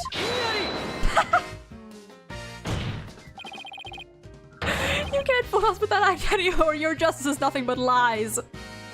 I don't know why that was so funny. It's time for justice. Objection. Nuh-uh. No, it's not. Salt, welcome in. Hope you're doing well today. I don't know why that was so funny to me. Are you questioning the integrity of my sense of justice? I mean, sure, sometimes I make mistakes, but hey. He's acting exactly the same as always. Tell me about it. He must be feeling awfully confident. My fingers will become Jack and Apollo. I choose to believe that Clav and Polly had a long conversation after this trial, hugs included. Better, fucking, they better. Fulbright, if you wish to dispel our suspicions, then let's get to your testimony. All right, fine. You want me to prove my righteousness? I can certainly do that. Okay, you're getting right into it. The embodiment of justice. Sure thing, buddy. I am the very embodiment of justice himself. Himself? Itself. You are not the embodiment of justice himself. Justice himself is standing right over there. I won't have you make me into a villain with your far-fetched arguments. And this bit about the escape route is only a theory. You don't have any proof. What we do have is proof that Athena Sykes is the culprit. This lighter with her prints on it. Did we ever re-examine that lighter? I feel like, just to be safe, we might want to re-examine that lighter. Maybe. So you're saying suspicions against you are completely false? and that the defendant is the real culprit. That's right. Mr. Lawyer's escape route is totally circumstantial. Why are you stuttering? Stupid auto-send. All good. He doesn't have any proof that I made a big leap onto a ladder. We don't have proof. You are correct about that. However, don't you have any proof? I just realized the lights. I didn't turn the lights back on. Hold on.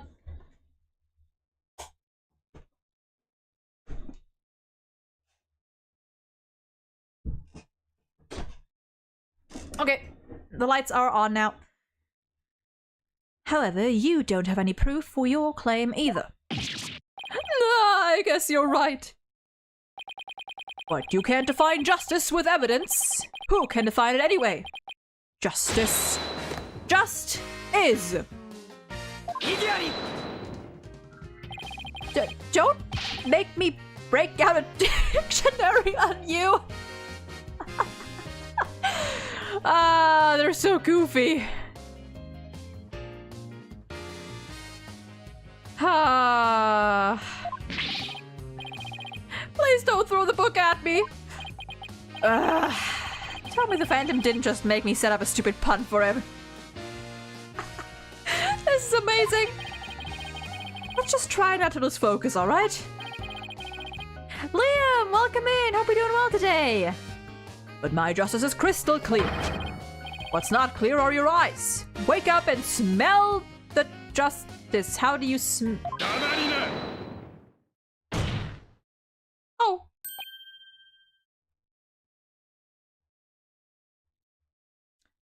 My man silenced even the music. Enough of your rubbish, Fulbright. If you have even an ounce of justice, then you will answer the court's questions and prove it. Prosecutor Blackwell. Prosecutor Blackwell looks torn. Man. Well, Fulbright was his partner after all. They were partners. And oh my god, they were partners. Prosecutor Blackwell is right. The truth will be revealed in the cross-examination. The suspicions against Detective Fulbright are, at this point, only suspicions. As is my duty, I will judge the claims against the defective Bobby Fulbright as impartially as I can. Does anyone have any objections? That's fine, Your Honor. Now ask away and don't hold back. Well, there don't appear to be any objections. Very well, Mr. Wright, please begin your cross-examination. Simon is sick of his shit. I think that, and Simon is probably, he might also still be like slightly hoping that somewhere there is some sort of like misunderstanding, or like that somehow this can still be turned around. I feel like he probably knows that, like, there's no question that he did it, but you know, might as well call him ineffective at this point. True. Imagine Blackwell voiced by Zoros VA.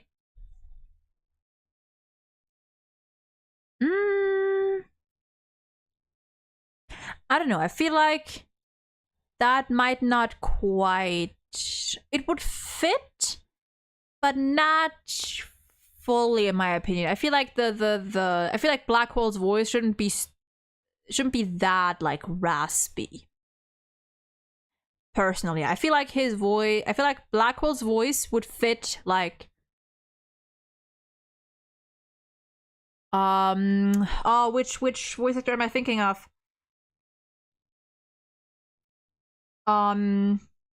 It's fucking Gintoki's voice actor. I forgot his name. I think he also voices Dio. I think that's all. I think Gintoki, Dio are like a two that spring in my head immediately.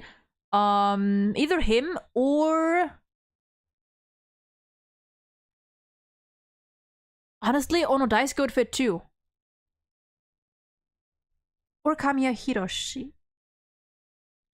Honestly, there's a lot of voice actors that would fit Simon. The embodiment of justice. Here we go. Hold it! What do you mean when you say the embodiment of justice? The embodiment of justice? Those are just empty words. But they say if you keep saying something, it can eventually become the truth. Isn't that how people make their dreams come true too? By wishing over and over? Ah, well. Alright, let's just move on. I like Blackwell's English VA a lot. Another VA for Blackwell I like is "Aww, why thank you." Happy that you enjoy my my fake British Simon. Simon's English VA is also very good. I don't know who it is. I don't recognize his voice off the bat, like just by hearing it, and I don't know if I would recognize the name. Actually, I'm gonna look that up. Who is Simon Blackwell English VA?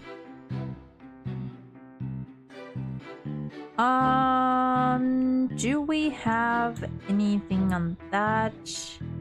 Actors? Do we not know his English voice actor?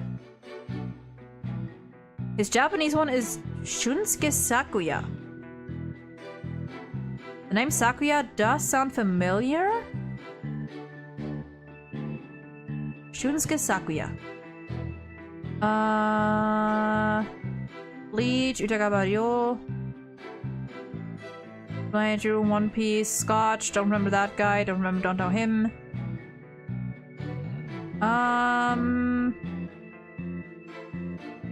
He voices a guy in Freeren.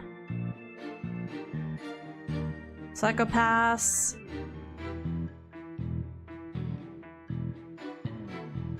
He voices a guy in Yakuza. No, I don't know any voice actors of or any other roles of his Japanese voice actor. Apparently his English one, it's not in the wiki. We know his French voice actor for some reason. It's Pierre Alam, I think is how I pronounce that. Huh. The twist with Fulbright being the Phantom was crazy. That was a pretty damn good twist. Jesus. Speaking of voices, I'm playing Persona 4 around this week, and I can't unhear Teddy's voice coming from Phoenix whenever I watch the anime cutscene. Wait, are they the same? Do Phoenix and Teddy share voice actors?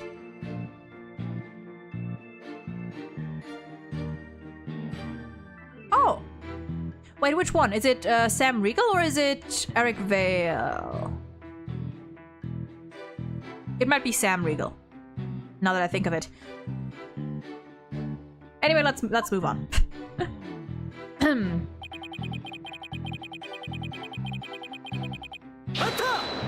Sam Riegel, okay, interesting.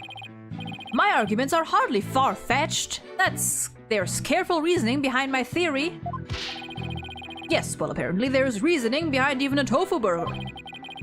But what we have against Miss Sykes, though, is not just reasoning, but solid evidence. And it's called the lighter, with Miss Sykes' fingerprints on it in the victim's blood. Yes, that's true, but wait, Detective Fulbright was the one who brought that evidence to the trial. If you harbor any suspicions, I suggest you ask Fulbright, right, Dono? Especially about that lighter. He's right, but what exactly should I ask about? The number of prints or the position? Well, that's the position, I feel like. Please tell the court about the position of the prints on the lighter. They're around the same spot on either side as they would be if she were holding it up. I suppose if it was used to light the room, it would be held that way. Could you please add that statement to your testimony?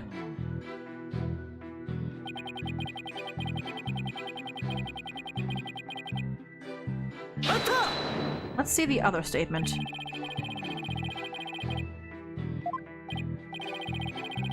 Meaning the person Miss Blackwell saw was the owner of the fingerprints. Just starting as the argument with Miss Sykes. Now questioning is going to get me anywhere except conviction land. Let's ask the other thing.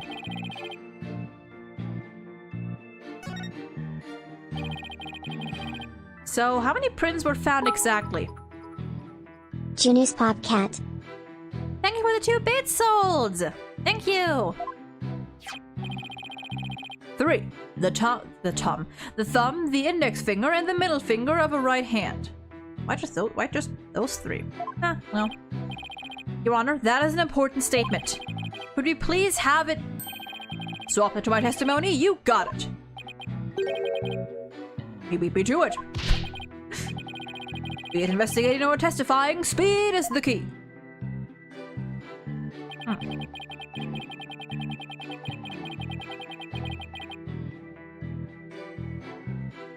Of a right hand. Okay, that fits important somehow.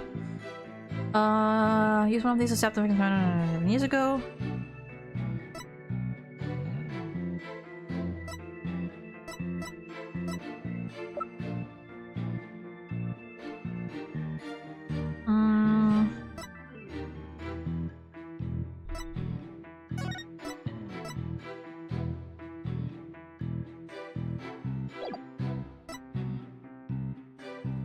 Held a lighter in their left hand!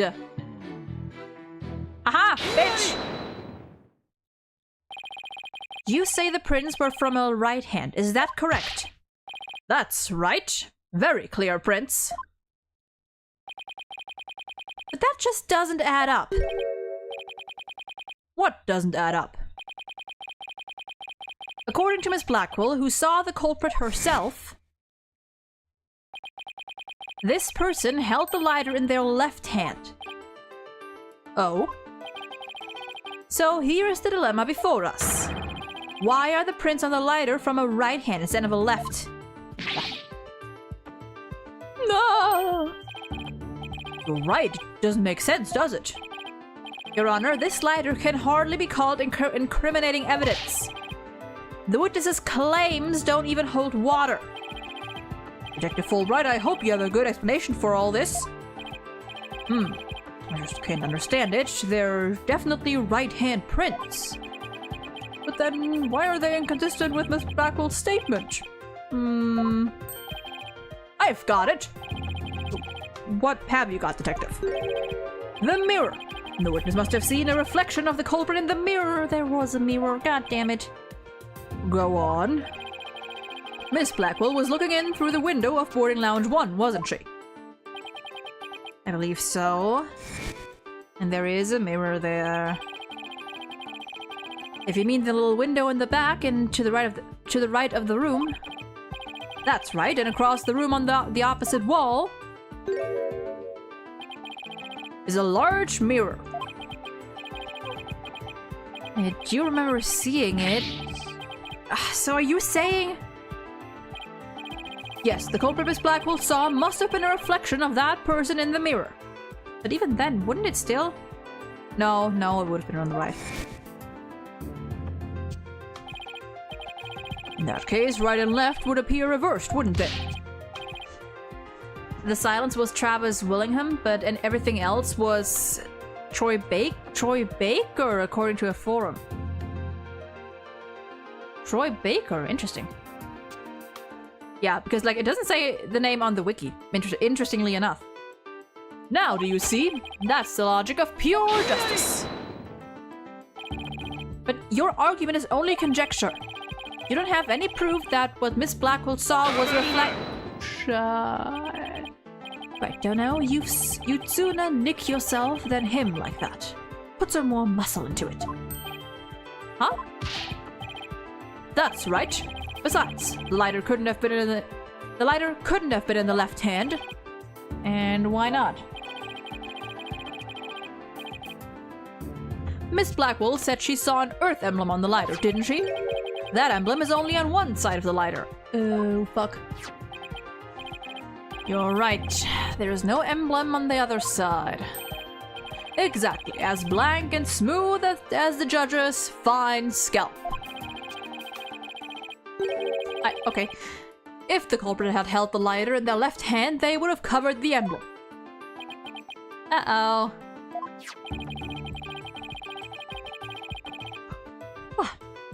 What's more, this is the kind of lighter you flick open with your thumb before lighting. So if the culprit had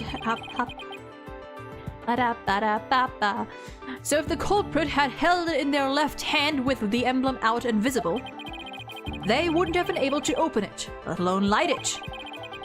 But if they had held it in their right hand, they could easily open it and light it. This all means that the culprit was definitely holding the lighter in their right hand. Come back, my beautiful contradiction. It appears you've planted a flower that bears no fruit. See how it withers before my flower of justice? He's tough. He's managed to discredit almost everything I've proven up to this point. In justice we trust. Now do you see, I'm not this phantom you're talking about. I mean, are you sure there really is a spy? I bet there's just a figment of your imagination. Oh, it's so sad, so very sad. But I'm afraid Miss Sykes is the culprit. Apollo? Detective Fulbright, I believe you said that the emblem is only on one side of the lighter. Are you sure about that? Of course I'm sure. Why don't you take a look for yourself and see? Do you see an Earth emblem on both sides of the lighter? That is a good question. Do I see an Earth emblem on both sides of the lighter? I don't know because I can't examine it. Oh! I knew it. You're lying, detective. And this time, no one's gonna stop us. Pardon me? You mean... Yes, my bracelet reacted to his statement about the emblem. He's definitely hiding something big. I think if we use my talent, we might be able to figure it out. Justice Dono, are you to use that cheat of yours? Is that a cheat, bitch? Says the guy with a bird that attacks people. Says the guy with an that uses his bird as intimidation tactic. It's not cheating, Prosecutor Blackwell. Very well. Whether I like it or not, I suppose we should use whatever works right now. Go on then. Oh, look at him giving scratchies. Oh, that's so cute. We have Prosecutor Blackwell's reluctant blessing, apparently. Okay, Apollo, you're up. Here goes then. Detective Fulbright, could you repeat that last statement one more time? What in the world are you up to? Alright, fine. I'll say it as many times as you like. Listen carefully. That Earth emblem is only on the side that you can see when held in the right hand. It is time to perceive. Okay, check the eyes first. Check the face first.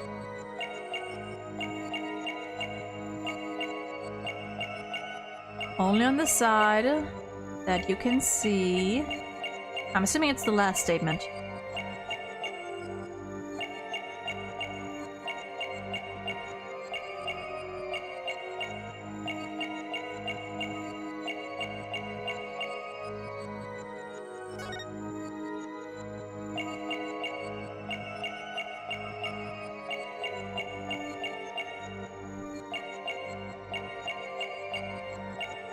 Hand?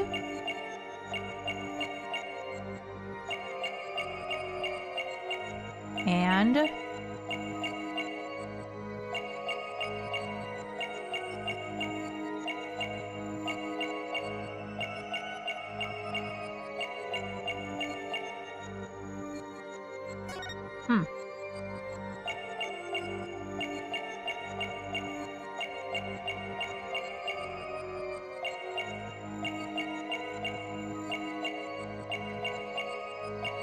Maybe neck? Maybe the neck?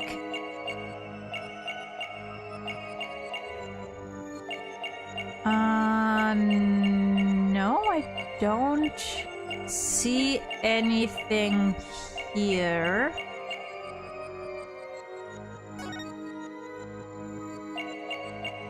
It must be because he has two right hands. I saw it. There it is, bitch. And that is his left hand, right? Or, well, it depends on how... Detective Fulbright, you might not be aware of it yourself, but whenever you say the phrase, the Earth emblem, your left thumb moves. Wait, I was shit-talking? In fact, it appears as though you're running it along the edge of your holster.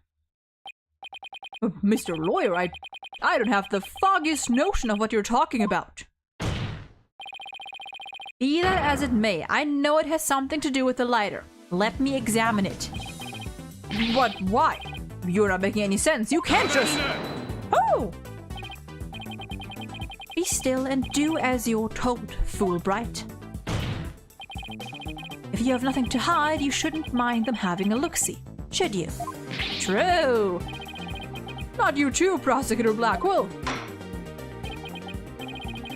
I'm not sure what this is about, but if Prosecutor Blackwell insists, it must be something important. I will allow the defense to examine the lighter. Ooh, good. Now maybe we'll learn something new. I hope so. Now let's check every inch of this thing.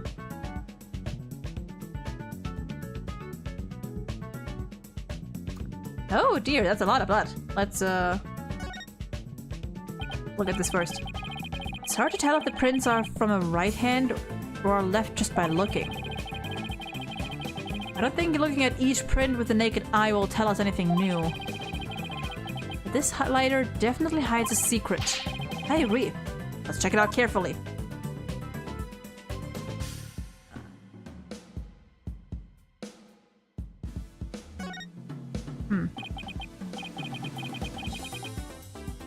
The back is covered with blood. Say, do you notice anything funny about this blood stain? The little gap there is... Wait a minute. That's the blood is cut off. On the like the top. Or like, you know, like where you would open it.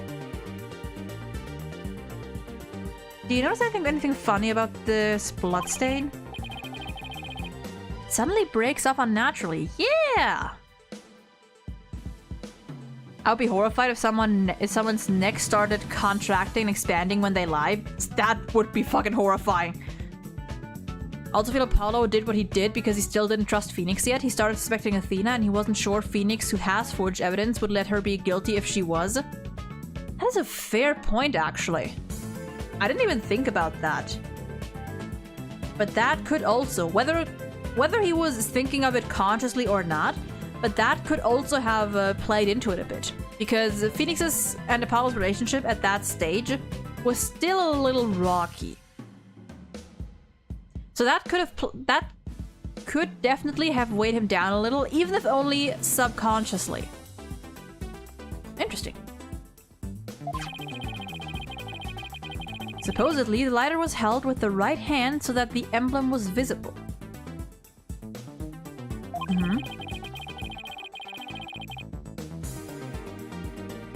If so, the print should be around the emblem and on the lid where you open it. There's definitely something off here. Can we open it? Can we open it? Can we open it? Can we open it? Nope. But we can look at the symbol. So this is the Earth emblem Detective Fulbright was talking about. See anything noteworthy?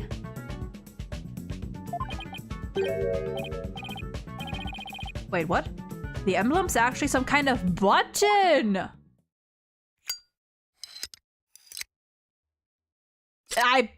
I'm sorry? It's a fucking gun! The bullet! The bullet! The bullet! It transformed into something! The bullet! A handle, a trigger of the gun shooting a bullet! Is this what I think it is? Yes, it's the gun that shot the bullet! There is no question, it seems. What you have there is a gun. It's like those meme videos of the credit card and the gun firing.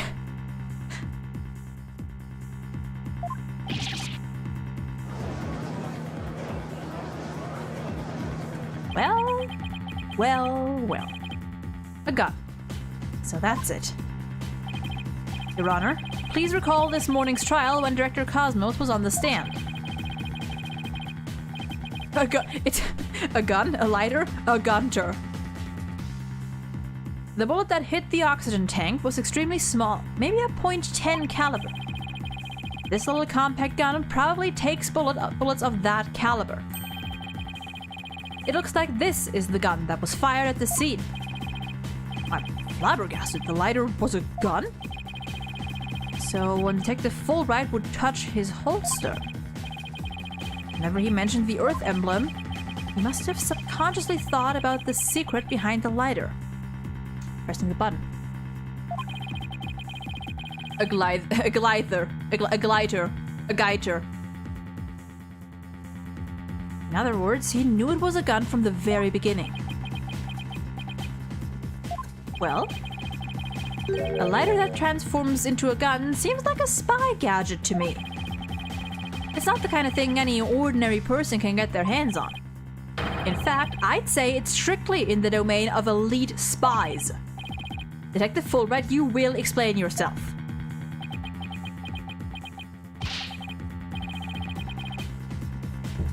There's nothing for me to explain. I didn't know the lighter could transform. I mean, it was found in the Space Museum, and then I brought it straight in. I didn't even have time to check it out. Are you sure about that? Whenever you mentioned the Earth emblem, you touched your holster. You subconsciously did that because you knew it was a gun. Accuse me all you want, but where is your proof? Do you have any evidence that I knew the lighter was a gun? Not exactly. And whose prints are on it? Miss Sykes' prints? I mean, you're wearing gloves, to be fair. It proves that she's the culprit who fired the gun at the scene. It would appear that the detective is right. Are you guys really trying to prove your client innocent or what?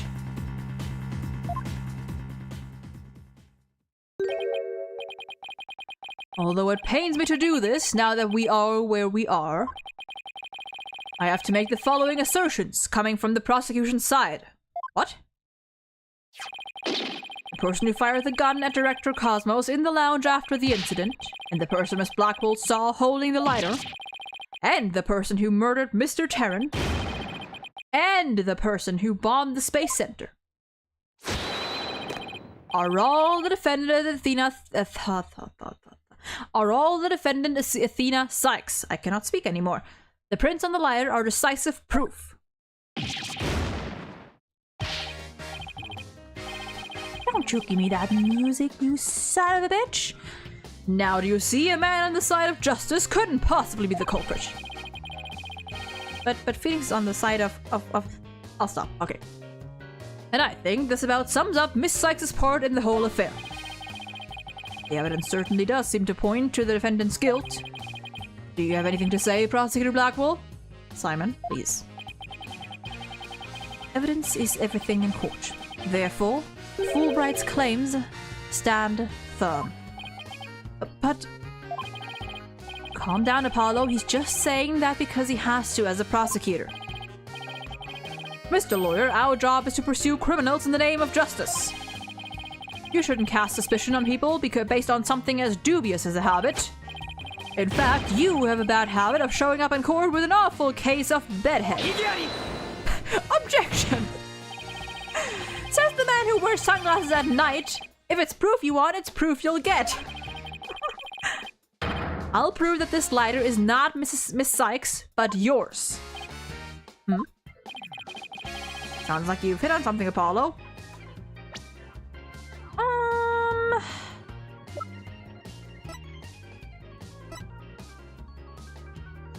still haven't talked about the thingy. I see food.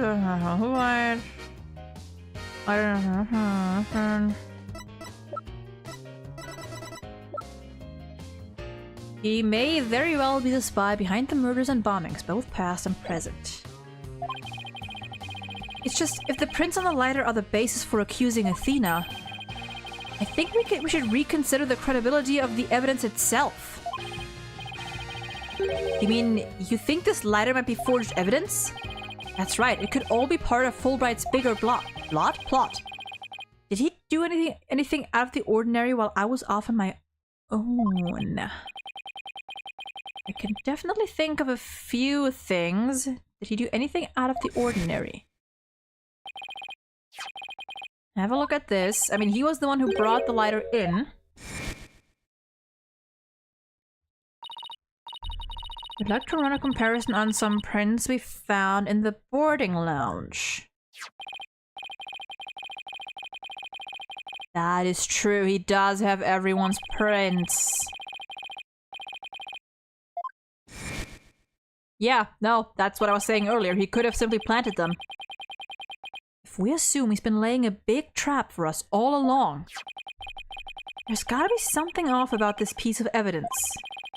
What's wrong with the lighter as a piece of evidence? How to the prints, where the prints are on it.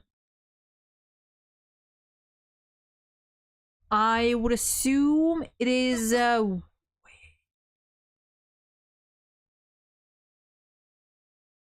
wait a minute. If Athena supposedly knew that the lighter was actually a gun, she would have had to know about the button. And if she knew about the button, then there should have been blood on the button.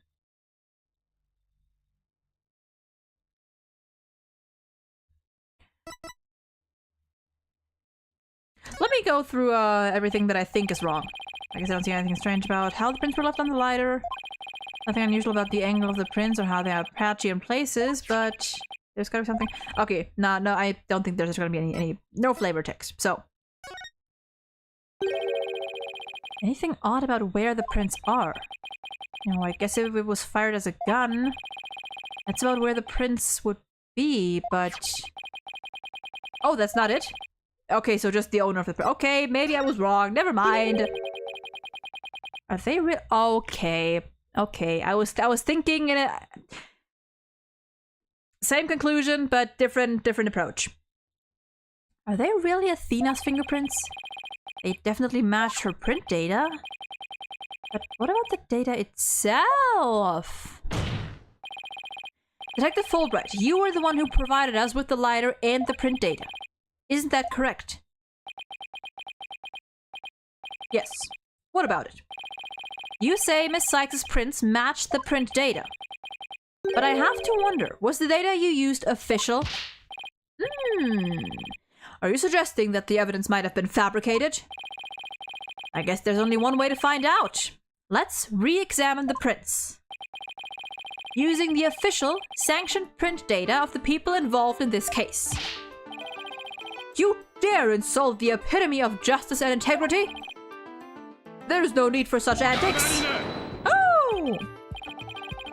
Your Honor, I lend my voice to the defense's request. You must allow the test to be rerun. Hell yeah, that's my man!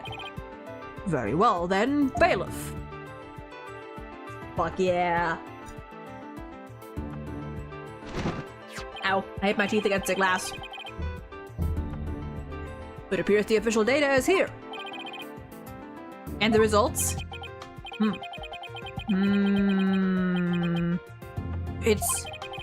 It's just as the defense claims. This proves that the prints on the lighter do not belong to the defendant. Ah!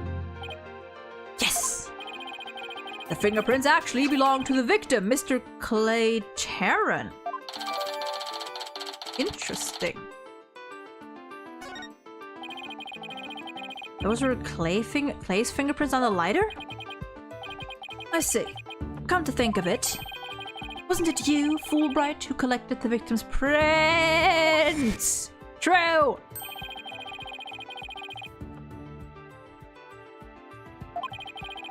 We had to get his fingerprints to confirm his identity. Yep. Welcome back, Mania! Did the defense cross-examine the eagle? Not yet. Although cross-examining Taka would be fucking amazing. No, all we got so far is we found out that we ran the fingerprint analysis again and found out that the prints actually belong... That the prints on the lighter actually belong to Clay and not Athena. That's all we got so far. When you took the deceased's fingerprints, you could have easily planted his prints on the lighter with his blood. After which, you wiped the blood off of his hand. No! By your own admission, you were also the one who compiled the phony print data. Whoops. Okay. All to put the blame on Miss Sykes. Oh! This ploy must have been to distract us from the Phantom, who was behind everything. You were out to create the impression that the Phantom wasn't the true culprit. So, does this mean Detective Fulbright really is the Phantom? Remember the killer's escape route? Clay was the culprit all along. You're right, that's what it all boils down to. Clay killed himself. Remember the killer's escape route? Mm-hmm.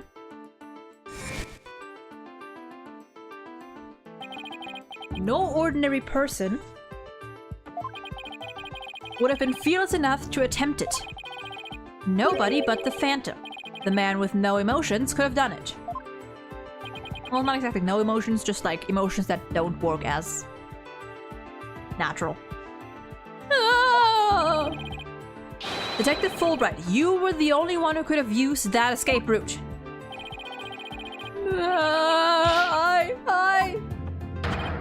Fulbright, are you really the Phantom? Answer me, or so help me, I will slash you to tiny slivers where you stand.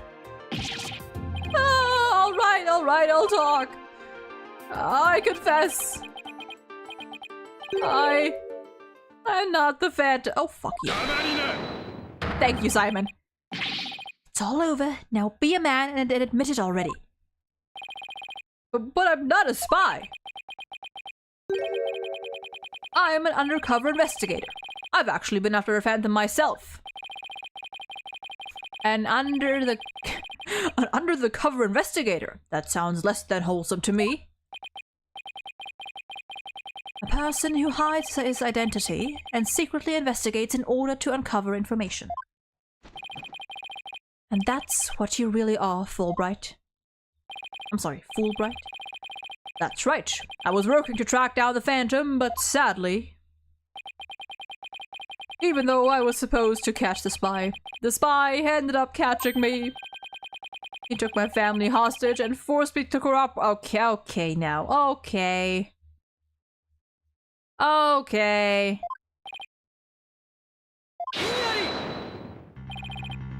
You're telling us this now? But if what you say is true, then who was the mystery person Miss Blackwell and Mr. Starbuck saw? It was the Phantom, I tell you. All I did was help him by having that emergency ladder lowered for him. I don't believe you. Then how do you explain the fabricated lighter? That was also one of the Phantom's demands. Why are you laughing? Being the detective in charge for the case, it was easy for me to fabricate evidence. Why are you laughing? Why are you smiling? Pinning the crime on Athena Sykes was just another one of the Phantom's orders. And you expect me to buy that? The Phantom told me to buy him juice. I had no choice. Fulbright, what was the Phantom's ultimate objective? I was told it was to sabotage the rocket launch. Someone who didn't want the launch to happen must have given him the order.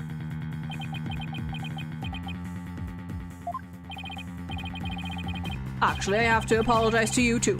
The Phantom told me to get close to you. He ordered me to get back that psych profile you have on him. So, he sent a buzzard of his own to tell me this past year, did he? I haven't been a champion of justice. I've just been a pawn of evil.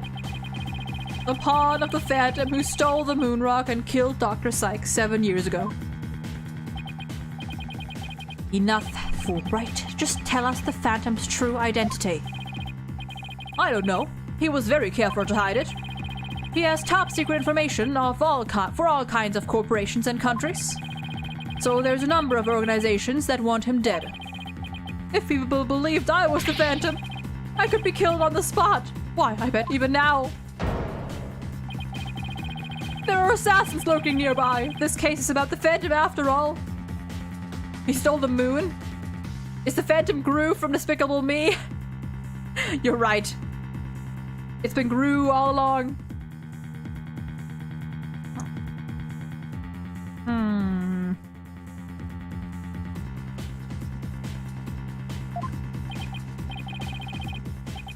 With the ceiling blown off, I suppose you are vulnerable to a sniper's shot in this courtroom. Just 2 seconds ago, Fulbright was treating Athena like a criminal. Does he really think he's going to lie his way out of it now? But on the surface, everything does seem to make sense. This could be bad, Mr. Wright, if we can't find a flaw in his logic. This could be bad if we can't find a flaw in his logic. He's right, after we've come all this way, we can't let Fulbright wriggle free now. There, I finally told the truth. Now I hope you see how foolish it was to think I was the Phantom. I don't like that expression. That is unsettling.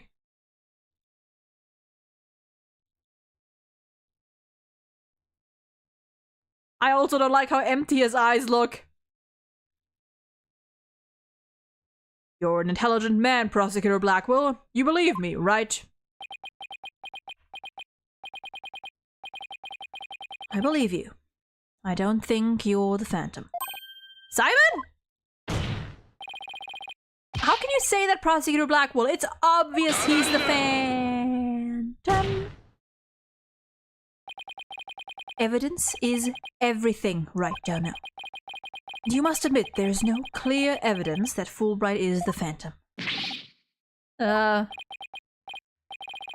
I recall, the only solid proof we've seen up to this point is the fact that Detective Fulbright fabricated evidence. But... yikes. I've known Fulbright here for a year now. And all this time, he's been quite intent on rehabilitating me. Simon! I don't believe his efforts were a lie. Wait. The music? The music is giving me hope? Prosecutor Blackwell!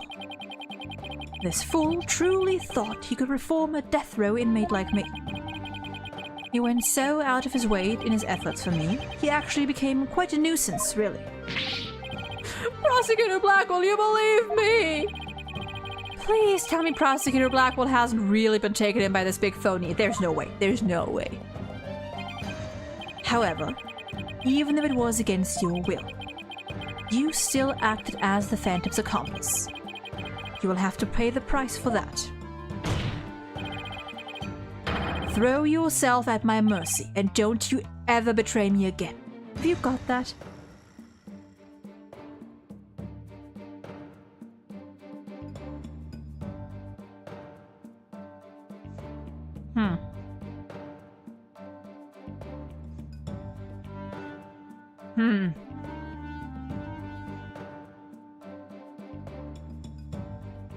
I want to believe that Simon is genuinely just playing with him, but this line, and don't you betray me again, That strikes something.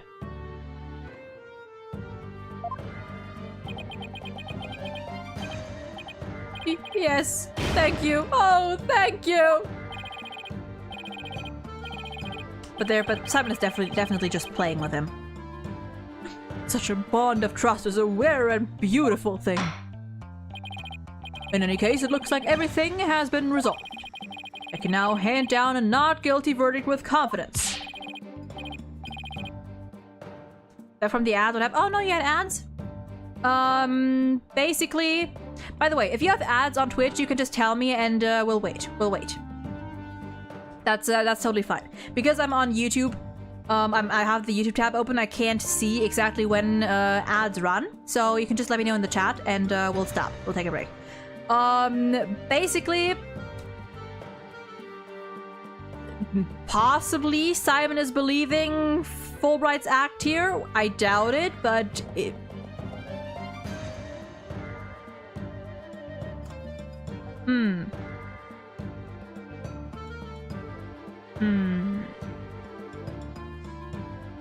Very good. I'm glad to hear it. It's all over. Everything's been cleared up and Miss Sykes will go free as well. Yeah, something's not right. Mr. Wright, we can't let the trial end here. If we don't, the man who killed Clay will get away. I know, but... what do I do? I don't have any proof that Detective Fulbright is the Phantom. Is this it? Is he going to get away just like that? Now, if you'll excuse me, my next investigation awaits. And with that, I'm off. Simon?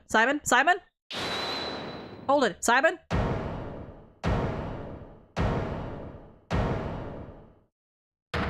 Ah! The defense? No, wait, not the defense. The defendant feels it's not time for a verdict yet, and would like to see this trial continue. What? But I was just about to declare you innocent of all charges. It just doesn't feel right to be standing here. Hey, Apollo, think you could scooch over?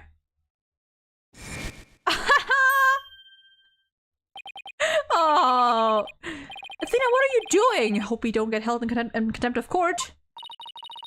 I have some questions for you, Detective Fulbright. Are you relieved you are no longer under suspicion? Ooh. Are you relieved you are no longer under suspicion of being the Phantom? Are you grateful to Prosecutor Blackwell for what he's done for you? That's what Simon's been getting. He knew. This is it. Oh, of course I am. And I'm truly grateful from the bottom of my heart. I love Apollo's face still. Athena, where are you going with these questions? I have yet to hear a single emotion behind any of Detective Fulbright's words, boss. The suspicion against him has been cleared, but he's not feeling happy at all. Does that mean we may not have any evidence? But the heart doesn't lie. That's it. With your special ability, we just might be able to stop him. Your Honor, the defense has been deeply traumatized by our accusations. Oh, sorry, the detective. Yes, well, even before all this, I thought he was a rather odd fellow.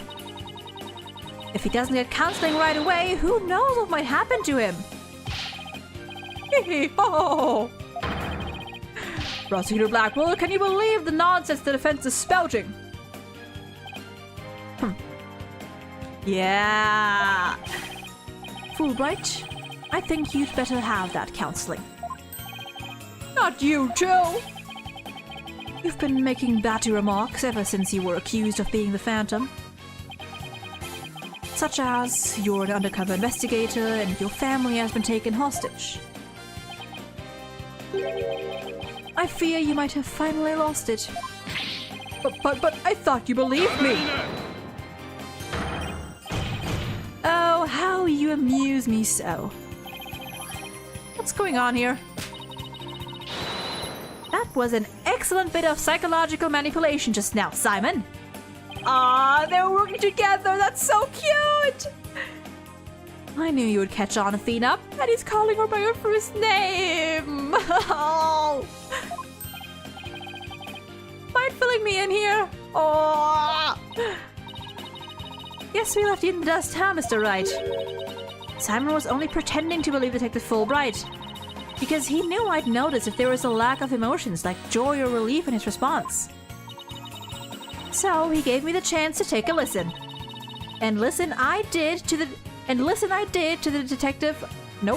voice of Detective Fulbright's heart. You two were working together just now? Ah. Come now, Athena. Show us what's inside Fulbright's heart. Oh, God, that's so sweetheart! My heart! You got it. Time to check the instant replay. Widget, mon ami, let's do this. Hell yeah! Athena smiling with Apollo slightly annoyed at the back is the best. I took a screenshot of it and now it's sitting in the favorite section of my photo album. Based. There's a whole lot of nothing. Like, actually nothing.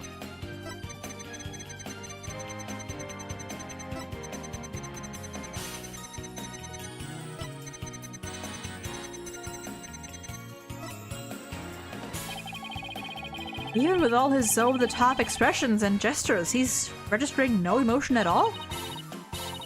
Just like I thought, and right in line with the Phantom Psych profile. I don't like that face! What are you doing? What are you doing?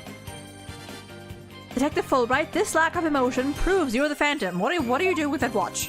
What the fuck? What's going on? Is he Wait, hold it. What do you think you're doing, Detective?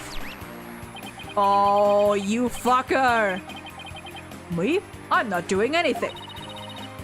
He's trying to hack into the Move Matrix program. I can't do anything with it like that. Taka, go. Hell yeah. Attaboy. Fancy device you have there, but I'll tolerate no cheating, thank you. Sorry about that. As an undercover agent, I tend to use my secret arsenal without even thinking. This is so... God.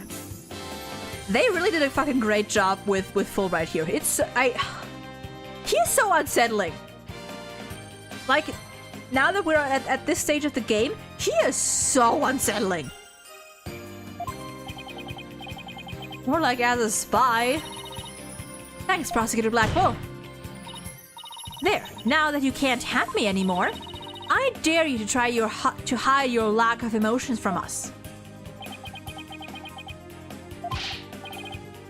Ha ha ha! Lack of emotion? What are you talking about? Of course I have feelings! As a matter of fact, you've wounded me very deeply with that accusation. What's going on? All of a sudden I'm getting an overwhelmingly happy reading. But he's literally crying as a river over there. Oops, my mistake. How about this? Brah! Now he's angry all of a sudden? What's he trying to pull? Like as not, it would appear our friend is not completely without emotion. It's just as it says in Dr. Sykes' profile of the Phantom. The subject has a unique psychological makeup with almost no emotional fluctuation. Oh, I get it. So he has some emotions, right? They just don't work as intended. Precisely. Which leads me to wonder why you can't sense any emotions from him at all.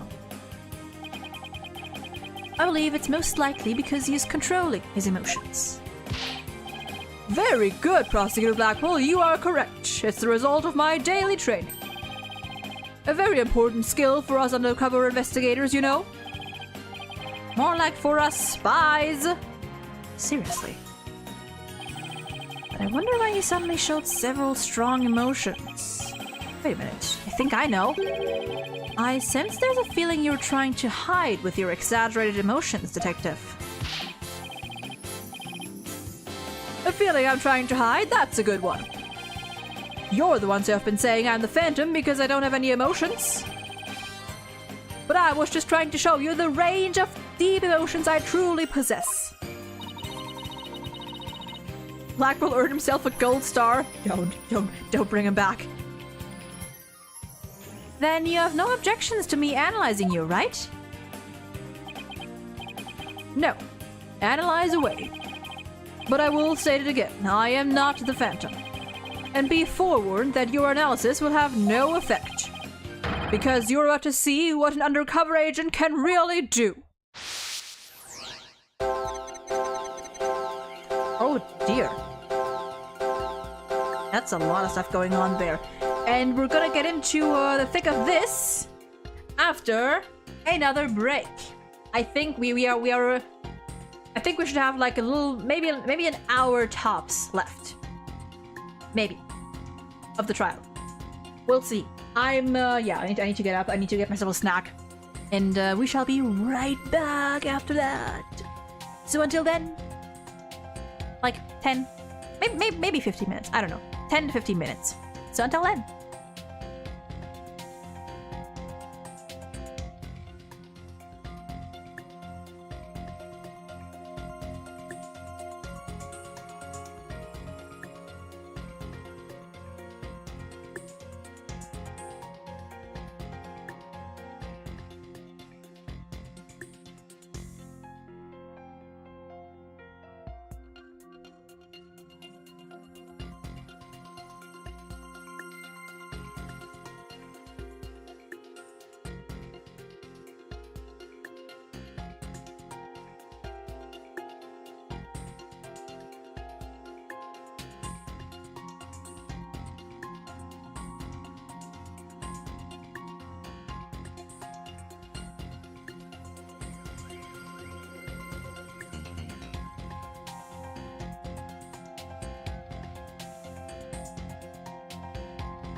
Okay. Let's continue. I think this is the final break we're gonna be taking. So, I've got snacks, I've got some chocolate, I've got some chips, and we are good. Two things that are kind of unfortunate to chew in front of a mic, but it's fine. Anyway, back to this mess. Okay, what are we doing? Okay. It's all over the place. Literally all over the place.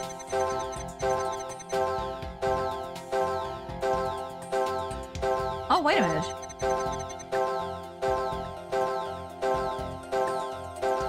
Oh no, never mind, never mind. So sad, uh-huh. Oh, the anger one is kind of lacking. Or wait, no, that's normal. Wait, no. How do you kill over a moon rock? I do regret cooperating with the Phantom, of course.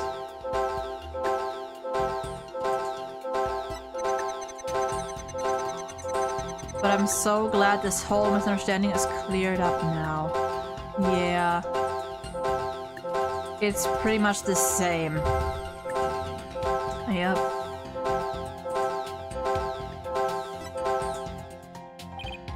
What the? How are we supposed to pick one that's unnatural, to pick out what's unnatural from this mess? I don't know what we can do with this either. This must be his defenses against your ability. So you think this is what he meant by what he's really capable of? I'd hate to know what's going on inside that guy's head. Honestly, same. Well, we know he's hiding something and that he feels threatened by Athena.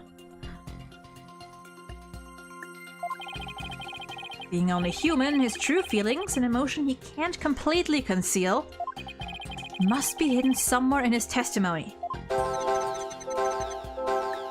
Okay, let me see. Pinpoint. Okay, I do have to pick out one.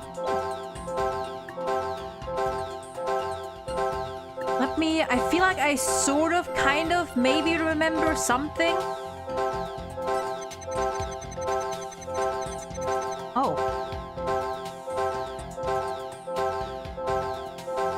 I feel like, okay, I'm just gonna watch these for a little bit. I think I have it.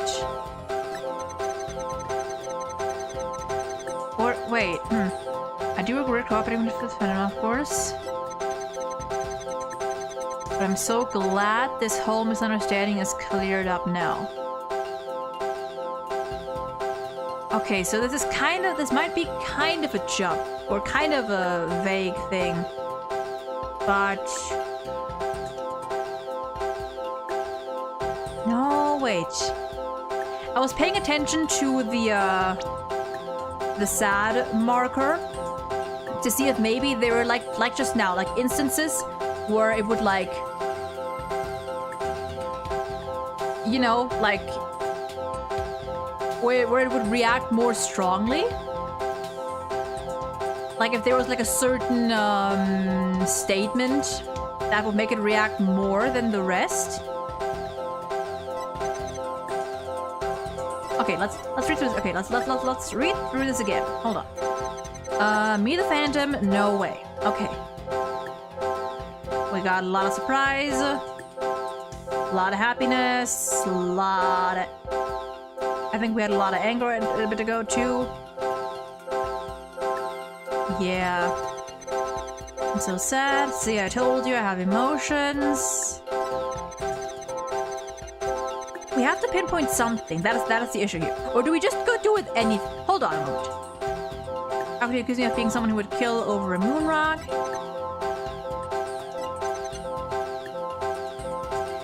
So what if it doesn't really matter? Hold on. Okay, nope, that's not it. Maybe This?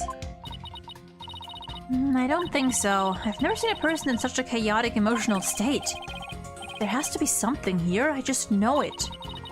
This might be a long shot, but if there really is a real emotion mixed in here somewhere, then it's possible that it would be the one emotion that doesn't disappear.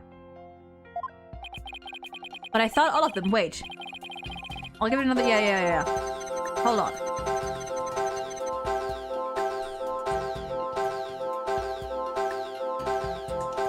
The one emotion that doesn't disappear. Okay, they all disappear here. They all disappear at one point here. Okay, yeah, no, yeah, okay. Yep. Okay. Some of them disappear here as well.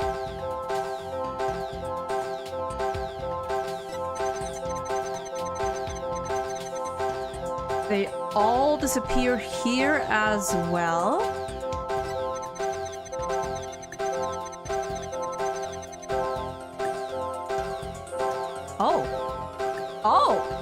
Oh! This one doesn't disappear. Ah!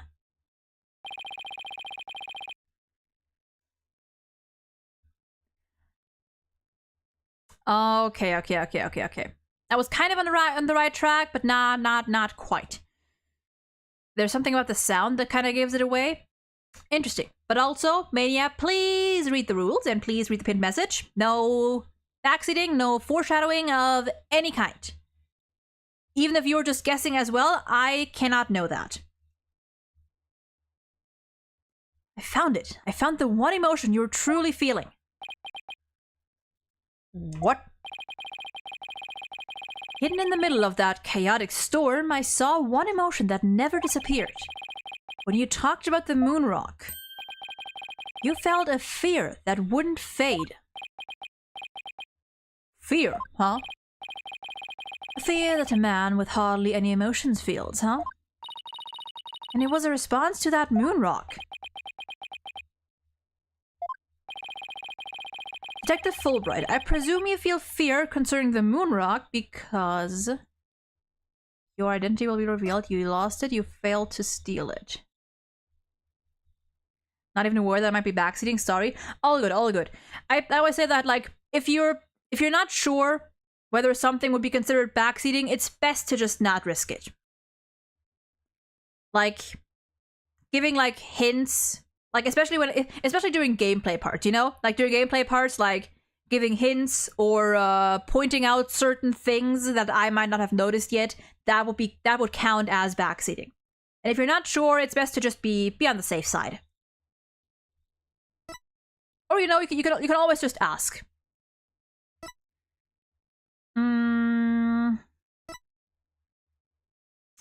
You feel fear concerning it because you lost it. You failed to steal it.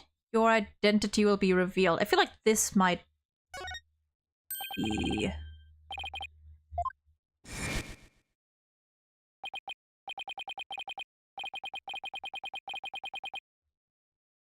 This is it, yep.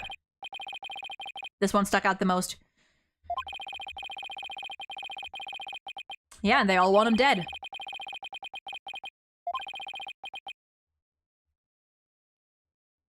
Took a shower while I took a break. That was a quick shower. Mm-hmm. There are assassins lurking nearby. Detective Fulbright, I think I know why you would feel afraid. You're afraid that the moon rock will somehow reveal your identity. Oh, that's... If his identity were revealed, he would be killed immediately. That's certainly enough to make even the Phantom feel afraid. Me? Afraid? I don't know what you're talking about.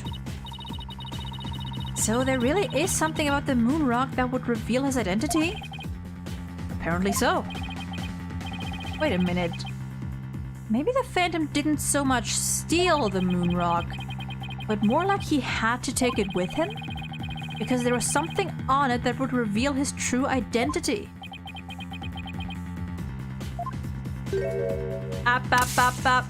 What are you doing?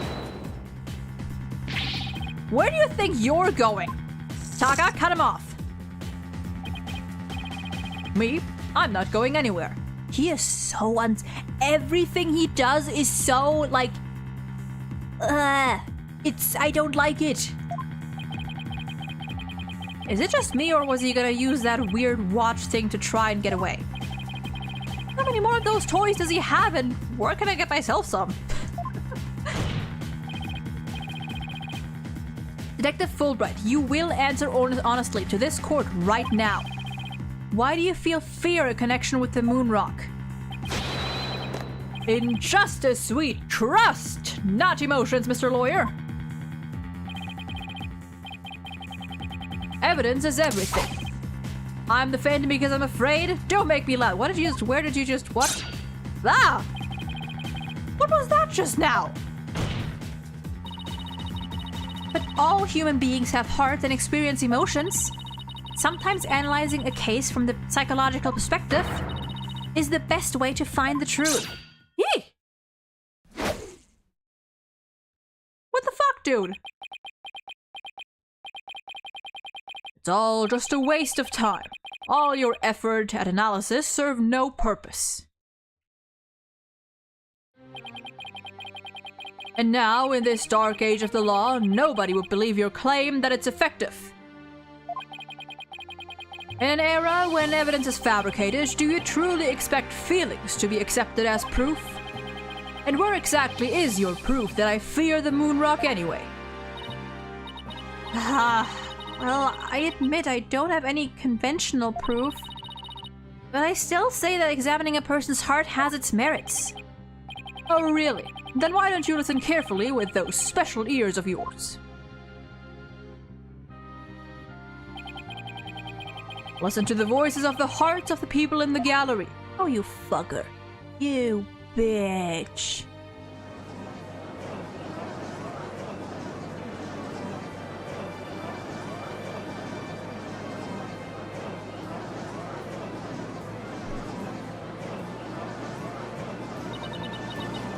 All I hear is distrust. As you can see, the people are on my side. Because all they see is a strange little girl using a weird little machine. But it's not like I use analytical psychology to falsely accuse people. Uh-oh, he's got a thing of doubting herself. Miss Sykes' has breathed new life into the courtroom. It has freed the hearts of many witnesses and has been key in getting to the truth. What nonsense! Your Honor, the defense's claim is it's a false one. I don't feel any kind of fear when it comes to the moon rock. I see. Very well, I will give the opinion of this court. Judge, please. In a trial, I don't feel that a person's emotions are quite as compelling as actual evidence is. But, Your Honor! There, you see? Nobody believes you and your trumped-up charges. I sense a but coming. However, I do believe Miss Sykes' analysis can contribute to making the truth clear. I have seen her do this firsthand several times already. Hell yeah! W judge! Surely you jest. So, does this mean you'll accept my findings in this trial, Your Honor? Yes, I believe your claim, Miss Sykes. I think there is merit in examining why the witness feels fear in regard to the moon rock. That is the court's opinion on this matter. And that's a win for me. No, a win for analytical... for psychology! I thought the ceiling was destroyed from the explosion. Could his gadget be clinging to the clouds? I mean, to be fair, it's not like completely blown up. I'm sure there's like corners or, you know, there's like corners and you know, edges that he can hang on to. Now, Mr. Phantom, you will tell this court the reason for your fear. Analytical psychology. My fears? Fine. I'll show you precisely why those abstract things can't be considered evidence.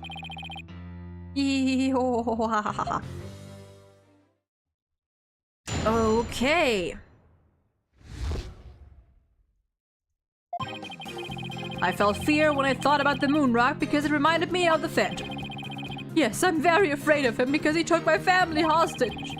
What reason would the Phantom have to be afraid of the moon rock? None at all. So the very fact that I'm afraid of the moon rock means I'm not him. In fact, I'm on the side of justice.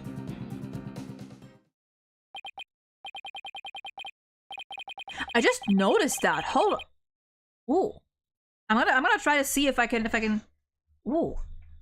I'm gonna see if I can catch it again during the cross-examination. If I do, I'll point it out there. And there you have it. Now do you see why I'm afraid of the moon rock? Sure, you sound convincing enough. But so does any 2-bit con artist. It's all meaningless in the absence of evidence. Yeah, okay, I saw it now. At first I thought it was just because he's like squinting somewhat and, you know, it's cut off by his eyelid.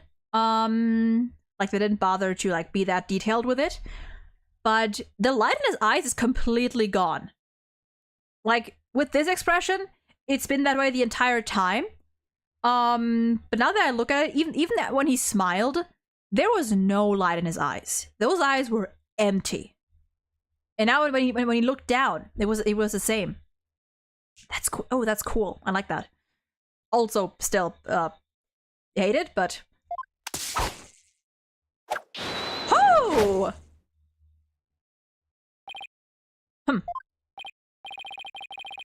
Phantom is like the mist. No flesh, no bones. My sword alone cannot cut it right, don't know. Ooh. With your deductive reasoning and the body of evidence before us, let us send this miserable phantom fellow to the other world together. You and I, Prosecutor Blackwell. We have a duty to bring the Phantom down and restore the people's faith in the courts. What about Athena and Apollo? They're also right there. I mean, I guess by you. Okay. Indeed. By covering for Athena, I allowed the Phantom to escape. And as a prosecutor, I gave birth to the people's mistrust with my murder conviction.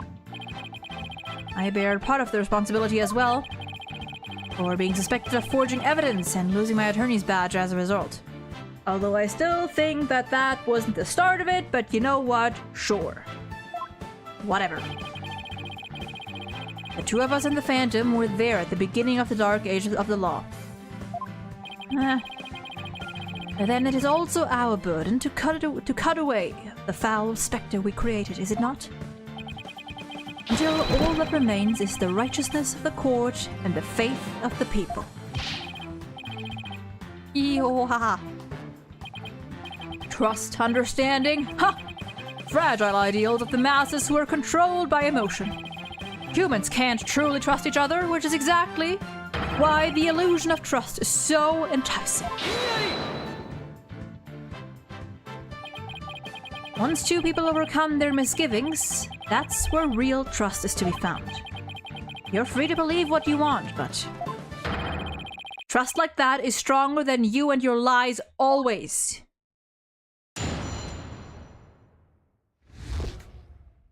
Okay.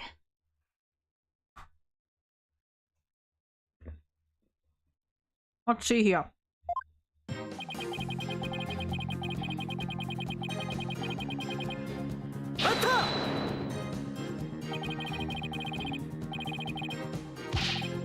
It only reminded you of the Phantom? Don't make me laugh. You are the Phantom. Real convincing there, Phoenix. Uh-huh, We get it, we get it.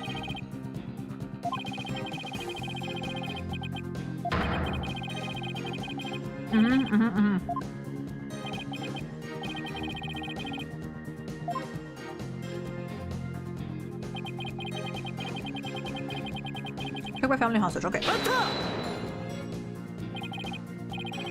Your family? Like, who in your family specifically? Oh, I don't know, like, maybe my lover for... What do you mean, maybe? I don't know. For example, maybe? We need a more concrete answer than that. Maybe my mother, my son, or my daughter. Maybe it was all of them. I'm so sad and worried. I miss them so much. Huh. He is obviously lying. Look how upset I am. Is it any wonder I followed the Phantom's orders? My god.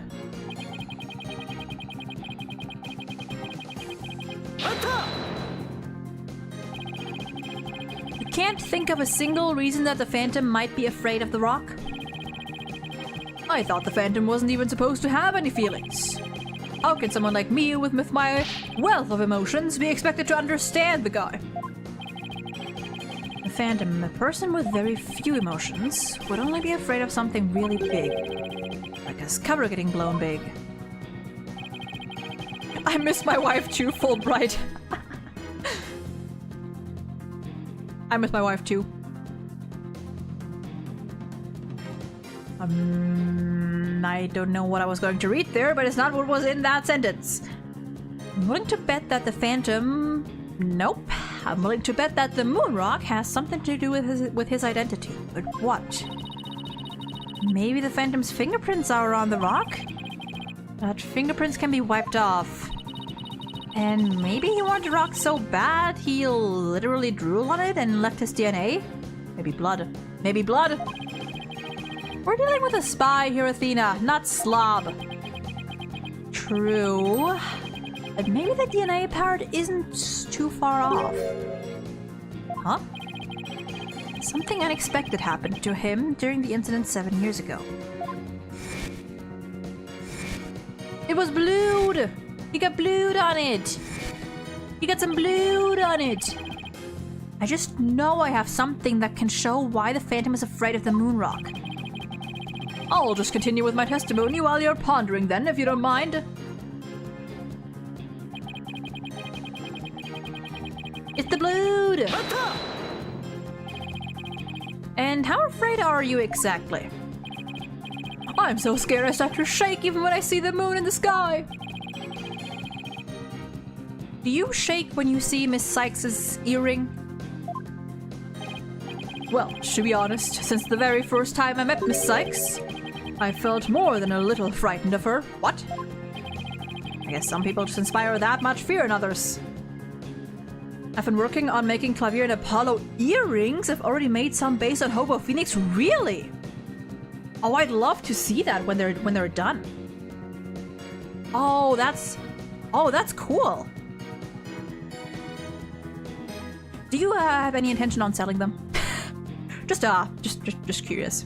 Just asking, you know, just asking. Mr. Wright, you were thinking something mean-spirited and rude, weren't you? Of course not. Must beef up mind reading defenses. Now do you understand? The very fact that I'm afraid of the moon rock proves that. In fact, I'm on the side of justice. After all that you've done, how dare you speak the word justice? In justice we trust. I'll say it as much as I want and with absolute confidence. Whatever I say is just is just. That's how it works in this dark age of the law. Oh, shut up. He won't get the best of me with that twisted argument of his. I'll find a way to get him right where I want him. Detective Fulbright, or rather the Phantom, feels fear in regard to the moon rock. It probably has something to do with being afraid of that his true identity will be revealed. Right, so that's why the Phantom had to take the moon rock with him 7 years ago. In that case, if we had something to show the real cause of Fulbright's fear, we just might be able to expose this true identity. I'm sure there is like merge of like Athena's earrings. I'm sure there is. Okay. What reason? No, I didn't mean that. Nope.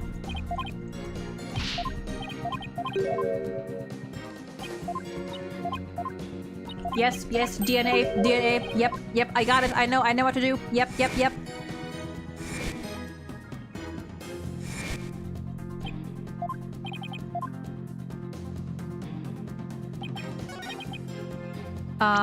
E. And the first thing I think of is, can we... No, that's not it. Which one was it? Do we have the photo of the thingy?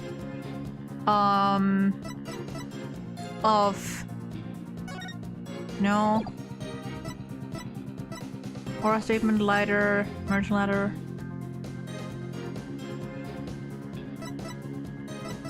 I feel like maybe they got some blood on it, in which case... This? Maybe? Maybe the capsule? I can show them to you when I'm done. These first pairs I'm keeping for myself, but I'd definitely be willing to make another to sell if you're interested. Honestly? Yeah. You can, once you're done, you can, if you have either Twitter or Blue Sky, which, by the way, I forgot to mention, I now have Blue Sky, and I'm probably gonna use Blue Sky more often than Twitter from now on, because fuck Twitter, and Blue Sky is just so much fucking better. So either on Twitter or on Blue Sky, you can just tag me and send the pic along with it, and I'll have a look there whenever you're done. I'd like to have Apollo's bracelet, just gonna find out where to buy one. I'm sure you can buy stuff like that somewhere. Surely. But yeah, depending on how much it'll cost, depending on how much money I have, I would absolutely be willing to buy it. At least the Clavier ones, because, you know. Or are they like Clavier and Apollo like separately, or is it just like Apollo earrings? Either one, I would be really excited to see. Okay, let's try the capsule. Bam. Bam. Nope, that's not it. Okay.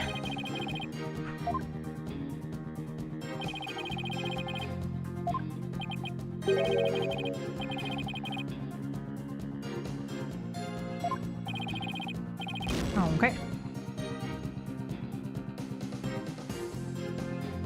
I'm back. I had to do my job and ban watch Mojo from Brand's chat? No way.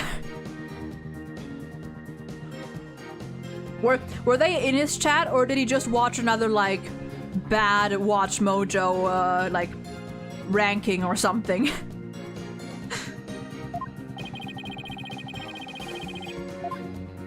Okay, I know it's this one.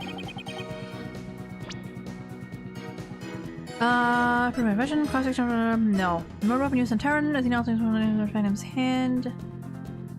Oh, maybe? Okay. You watch a ranking video? Oh dear. Detective Fulbright, I assume you know what this is. Of course, that's the knife that Phantom used to kill Clay Terran. That's right. And the exact same type of knife Miss Sykes used 7 years ago when she stabbed the Phantom's hand. Yes, that was discussed earlier, as I recall.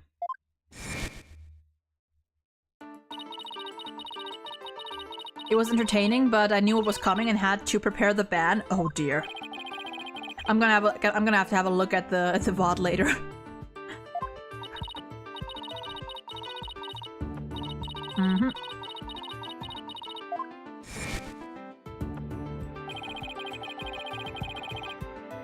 Miss Sykes then stated that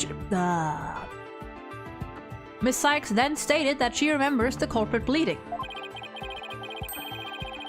It's my theory that the culprit's blood got on the moon rock, and he was afraid that if the blood was analyzed, his true identity would be revealed. That explains why the Phantom had to remove the moon rock from the crime scene. You mean if we ran the analysis now, we'd know who the Phantom is? Yes, I suppose so. But unfortunately, the moon rock in question is missing.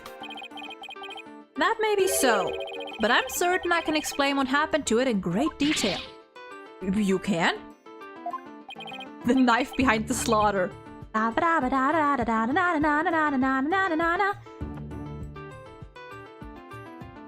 don't have a Blue Sky account, but I don't want to use Twitter either, so I'll create one. They're Clav and Polly separately, but I was certainly thinking of Klapalo when making them. Nice, nice. Yeah, no, I definitely suggest, like, for social media, I suggest Blue Sky. It is so much more peaceful. There's no bots, no like excessive excessive ads, no crypto bullshit. It's so much nicer. It's so much nicer. And it has pretty much the same functions as Blue Sky, as Twitter. There are a couple things here and there that they're lacking, but they seem to be actually listening to what people want. So that's a good fucking thing. The culprit's just the culprit's on their period. Yeah, Fulbright. Maybe that's causing the mood swings. Maybe he's on his period and that is what's causing his emotions to go haywire. It all makes sense. Of course. Not. Wait, what? You can, of course. You don't actually expect us to believe that, do you? Because you don't fool me. Ah! What this court needs is a bully-free zone. Ah, the infamous sword of the beguile, I don't know, bluff. Its edge is without compare. Come now, ready it with me, and show us just how finely it cuts. Your Honor, this is an outrage, he says, smiling. Oh, I mean, this is an outrage? Wow. Ah! Go on, right, Dono. Thank you, Simon. Let's start with something that's been bothering me for a while. Now, the culprit supposedly removed the moon rock from the lab. But in this video of him, it's nowhere to be seen. Right. But here's something to consider. What if the Phantom hid the moon rock somewhere at the scene of the crime? Good thinking, boss. Security was super tight at the Space Center back then. Mm-hmm.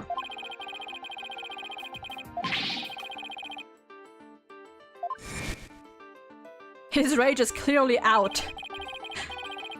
Does this mean that the moon rock is still somewhere in the Space Center? Did you switch places? Do you just switch places every now and then? In the name of justice, I proclaim that's impossible. And why is that? The Space Center was searched from top to bottom, and especially the lab. But the moon rock was never found. How could I forget about that? A sad but true fact. We still haven't a grasp on how it was done. But the Phantom made the moon rock vanish into the ether. There's no way it just disappeared. Logic and evidence tells us otherwise. I mean, we know a part of Moonrock is in Athena's earring, and we know that a part of it is in the the bombing evidence thingy pieces. The Phantom didn't have the Moonrock on him when he left the lab. Yet a thorough police search didn't turn up anything. And it never turned up in the 7 years after that.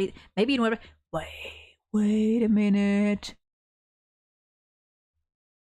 Maybe it's in the capsule? Or is Athena... Did Metis just use a piece of the Moonrock or all of it? If it's all of it, it could just be Athena's earring. If it's a part of it, maybe the rest went back into space with the capsule? Question mark?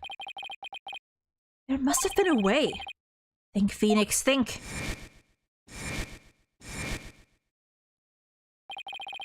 How did the Moonrock vanish from the robotics lab?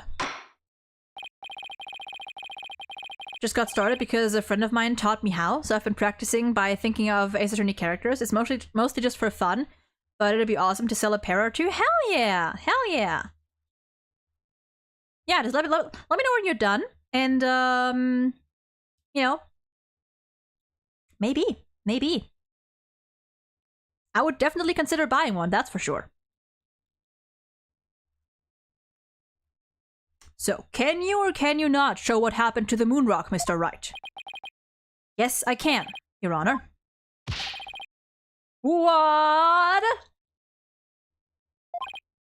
Oops, sorry. I mean, what? In that case, let's have your answer, Mr. Wright. How did the Phantom make the moon rock disappear from the crime scene?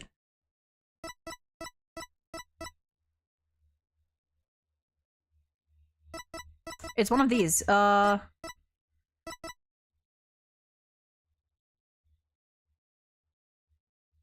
the Hope Capsule? Yeah. That's the Hope Capsule, right? The one that went up with the Hat 1 rocket? He couldn't carry the rock out, but he couldn't leave it in the center to be found either. So there was only one safe place to stash it. The Hope Capsule that was there in the lab that day. Yes, and the team must have loaded it onto the Hope space probe eventually. But if that's what happened, then the moon rock would have been launched up into space along with the rocket. Preposterous! It would mean that for these past 7 years, the moon rock was in space! The Phantom got rid of the moon rock in the most cosmic way he knew how.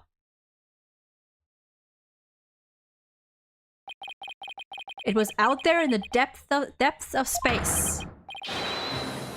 Aboard the Hope space probe.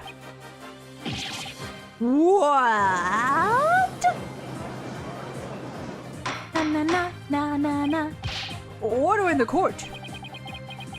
I understand now. The Phantom's original scheme was to sabotage the Hat 1 anyway. The villain, he used his primary objective to conveniently kill 2 birds with 1 stone. That's right. He planned for the moon rock to be turned into cosmic dust out in space, thereby destroying the one piece of evidence that could reveal his true identity. But Mr. Starbuck and the others foiled the Phantom's plot. The Hope space probe sailed off safely on this mission and returned 7 years later. With the capsule in tow. If we analyze the blood on the moon rock, it should make one thing crystal clear. That you were the Phantom all along, Detective Fulbright. I remember when I used to make Ace Attorney stuff, I drew the talent agency crew. We got inspired to do more things all from the series we love. I mean, hell yeah. I mean, Ace Attorney is what got me back into writing. Like, what got me back into, like, properly, you know, like writing and uploading things. So, hell yeah.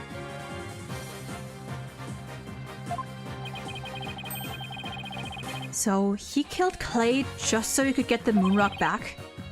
I believe so. His original assignment may have been just to sabotage the Hat too, but at the same time, he also had to retrieve the evidence of his crime 7 years ago. That's why he went to the boarding lounge and attacked Clay as he made his escape out of the rocket with the capsule. But in the end, it was all he could do just to escape himself, so he didn't get the capsule. Clay must have done everything he could to stop Fulbright. He probably hung on to that capsule for all he was worth until his very last breath.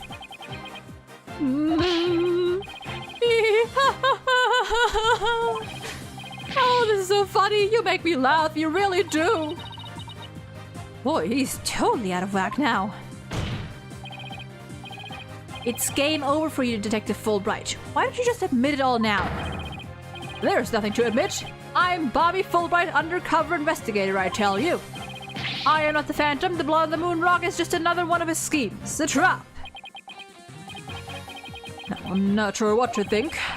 I propose if the Phantom is a spy worth his salt, a trap is not out of the question. But in that case, you could say anything is a trap.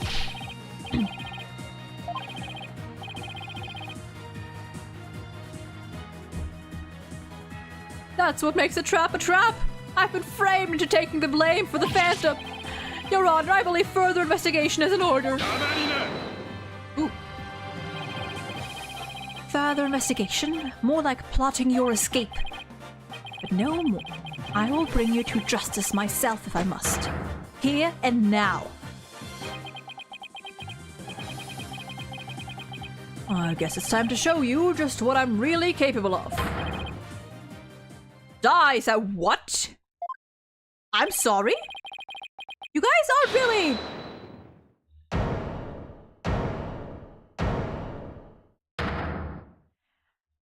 Miles! Looks like I made it just in time.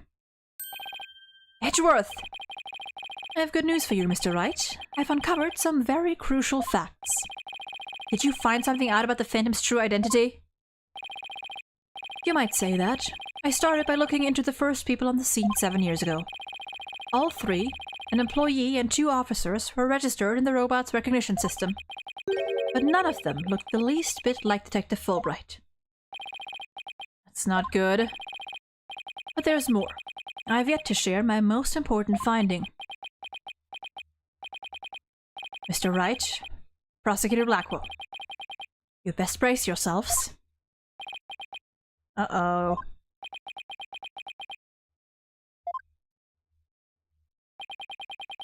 The man you see there before you, Bobby Fulbright, is already long dead. Ooh. Huh? What's that supposed to mean? An unidentified body that was found a year ago has now been proven to possess Bobby Fulbright's fingerprints. Then does this mean that man there is an imposter?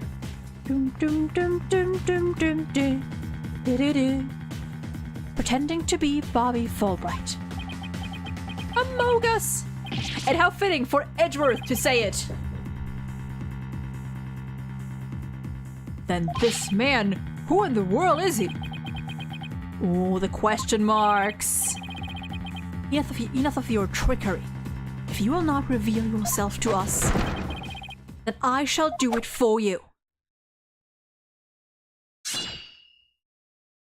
What the? His face! Oh, look what you did to my mask. The mask? What is the meaning of this, witness? Okay, you got me. I guess I have to show you who I really am now.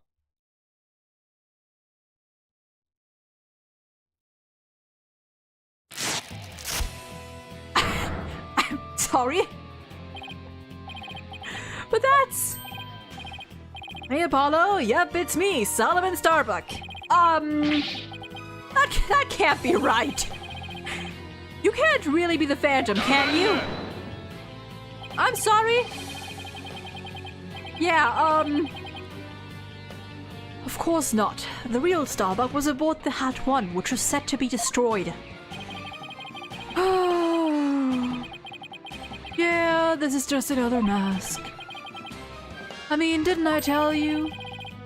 I'm an undercover investigator. I can change identities at will. I can be anyone I want. Not so fast. I have the Phantom psych profile right here. If we compile a psych profile on you and compare the results, it'll prove that you're the Phantom.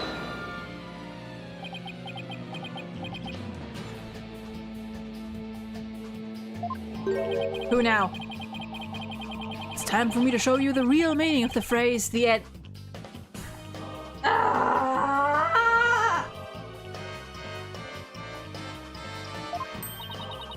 That voice! Those words!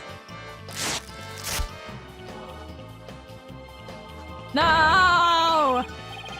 I cannot accept such evidence here, Miss Sykes. Professor Means! This mask? I'll take what I want by any means necessary. Now, give me that evidence. Oh, you bitch! Huh?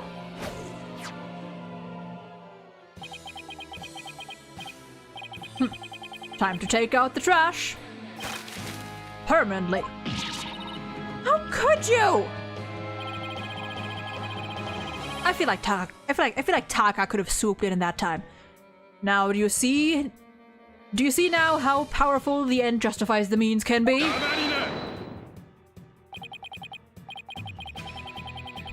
I don't want to earn myself any gold stars. She was so excited until he said the end justifies the means. I cannot fucking hear it anymore.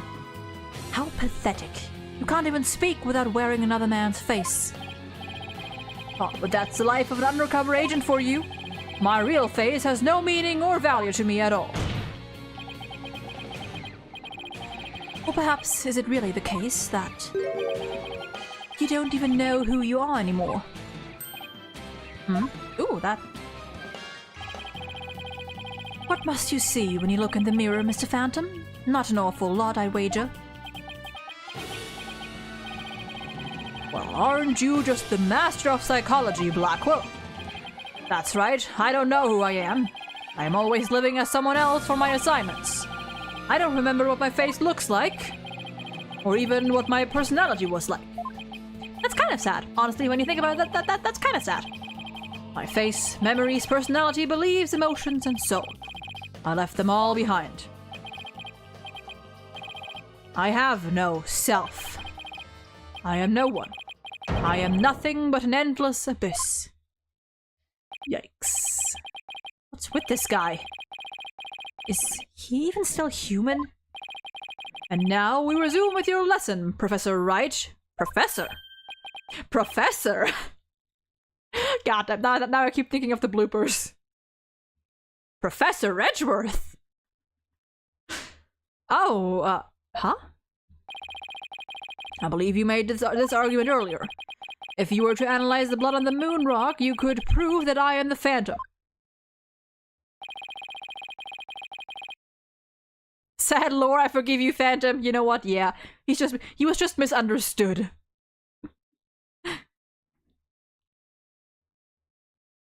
I believe there was blood on the moon rock in that capsule. Now that we know you aren't even Bobby Fulbright, your claims of a phantom trap won't work anymore. Then why don't you bring this moon rock in? This decisive evidence from the Hope capsule? I think I'll do just that. Get ready, because the Hope capsule's about to seal your...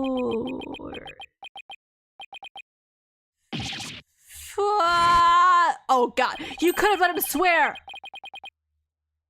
Let Phoenix Wright say fuck!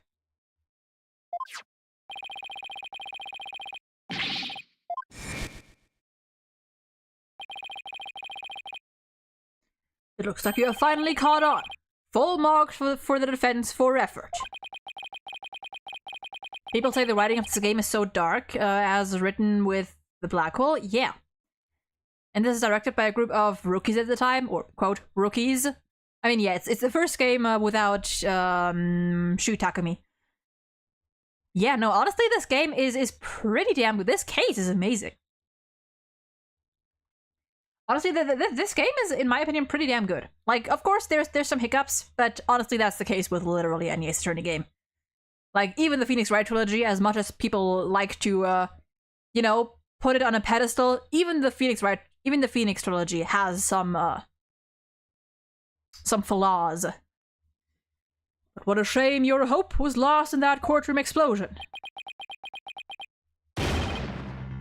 Phew. That's the real reason this courtroom was blown up.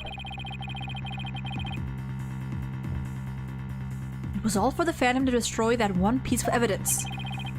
I can't believe it. Have we really reached a dead end after coming all this way? Hold on, Phoenix. Pause. Has the only evidence we have on this guy really been destroyed? How dare you continue to call me the Phantom? As I've said all along, I'm just a nameless undercover agent. And the defense will continue to assert that you are the Phantom. Furthermore, we have proof. Or at least a prayer. I'm afraid that won't do, Mr. Wright. At least put some weight behind your swing, right, Dono? I know, I'm trying. I love how even Simon is struggling. There's only one thing that can unmask this menace. The moon rock. In some ways, I would argue that that part of this game has better writing than Shutakumi's. Honestly? Kind of same. Same in certain aspects, yeah. That's another thing to say for the... probably next stream? The stream next week. I did know that, PSM. I did indeed, and welcome in! Hope you're doing well today! But that was blown to bits in the courtroom bombing. And yet, is it really gone without a trace? What if some tiny part, some little fragment still exists?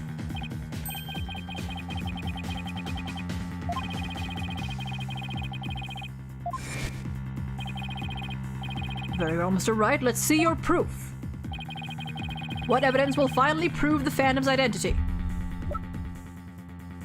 I don't know whether to present a moon rock. No, I don't think it's the moon rock. Because I think the moon rock was before. Yeah, no, it wouldn't make sense for Metis to use a bloody moon rock to. Yeah, no. In that case, it was the. Wait, where is it? Where was it? Here! Isn't that the bomb that blew up the courtroom? And the moon rock along with it? Are you saying this will reveal the Phantom's identity? Yes, Your Honor. Focus your attention on this photo taken after the bombing. Specifically, right here.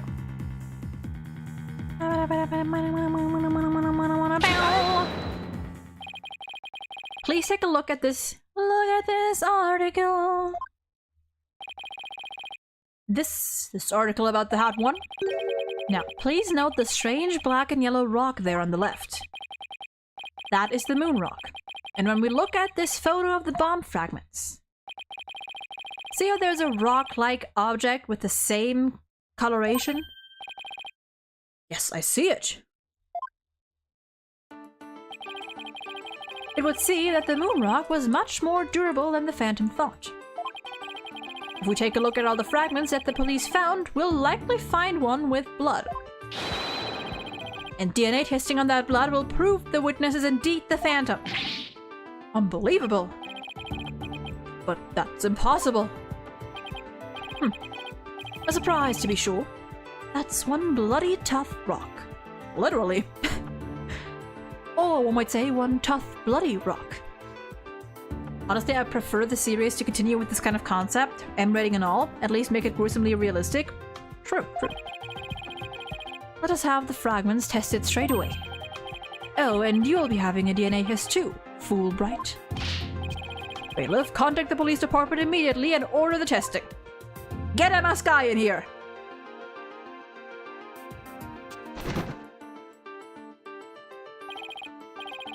What did the test results show? There was a rock fragment that had blood on it that appeared to be several years old. DNA testing revealed... Well, I'm sure you know full well what it revealed. They confirmed it was the witness's blood, didn't they? There's no use in trying to talk your way out of it anymore. Admit it, you are the Phantom. I'm sorry? Huh? Mr. Wright, did you just raise an objection to yourself? It's gonna be... I didn't say a word. That was my objection, Apollo. Huh?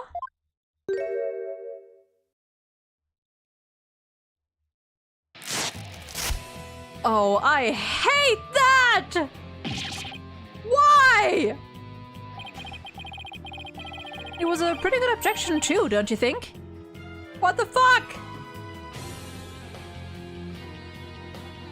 The blood showed it was a butler that... To be fair, this guy probably was a butler at one point in his life. So, you know what? You might be right. Oh, I don't like that! Now he's me? So, did you have an objection or not, Mr. Wright?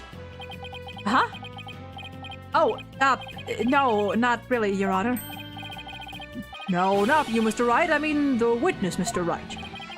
Did this trial get any more insane? Mr. Wright, this fragment of rock in the photograph, and those just like it. How can you be sure they're pieces of the same moon rock that was at the robotics lab? Now we can show the earring. Ooh.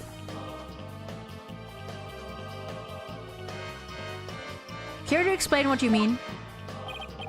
It's Furio Tigre or something. Well, there may have been a rock or two in the courtroom that had my blood on it. But how do you know they're not just rocks? You can't prove they're the moon rock, right? Don't be absurd. Oh, brother, this guy stinks! Just compare the fragment with the rock in the newspaper article. Anybody can see they're the same. Yeah, but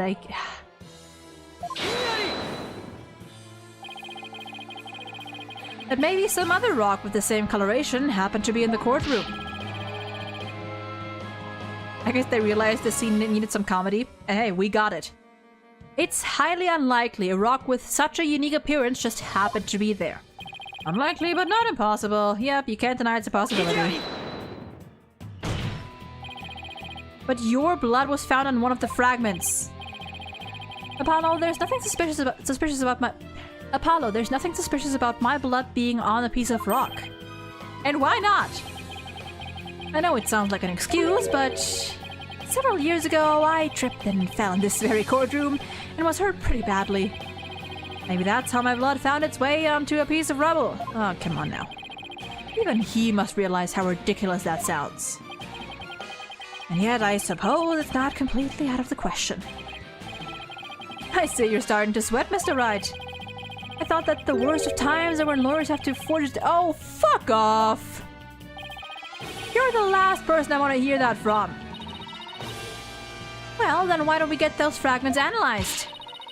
We could ask an expert to verify if they were from the moon rock in the robotics lab or not. I'm sorry, but I'm afraid that just isn't going to be possible. And why not?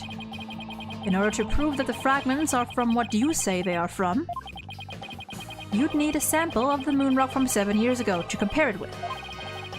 But that moon rock doesn't exist anymore, and there's no sample data left either. Or so you say. So you see, short of going back in time, there's no way to prove that any of the fragments are from that moon rock. Someone, come on. There's really no way to prove it? Come on, catch on! I know you got this. Phoenix, stop calling Apollo like you know him. No, not you. I'm talking. The other Phoenix. You're finally ready to throw in the towel. That was our guy.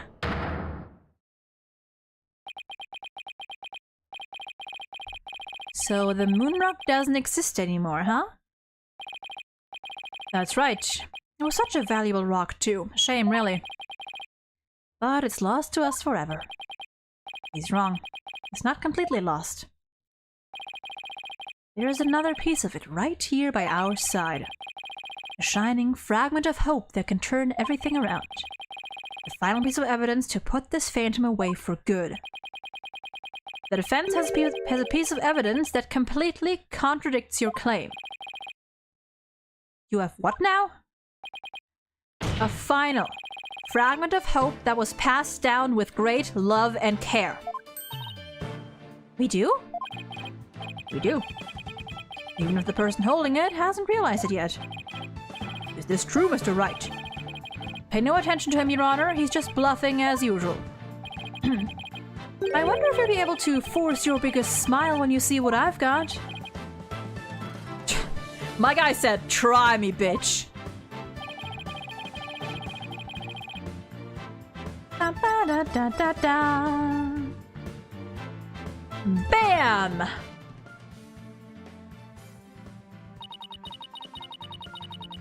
Just about the only things my mother left me with are Widget and this earring. Maybe she did love me in her own way.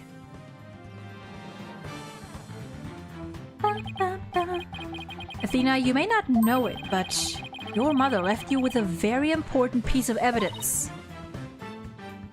She did? Come on, girl. You're bluffing. I know you don't have anything of the kind. Oh, but we do. Evidence that will finally corner you. Because we have a moon rock of our own. Yeah. Oh! She got it. Folks, she got it. You mean... Exactly. A gift Dr. Sykes left her daughter. An item Athena has cherished and worn all those years. As distant as Dr. Sykes may have seemed of her daughter, that fragment of her love.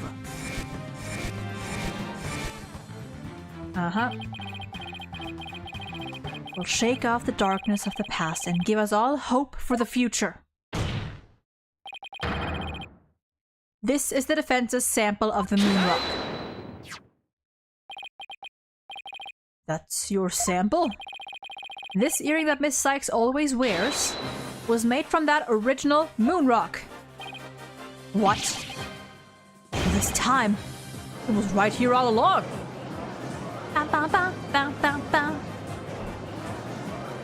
I remember when I said this will be crucial evidence someday. I am right, and I was not hinting.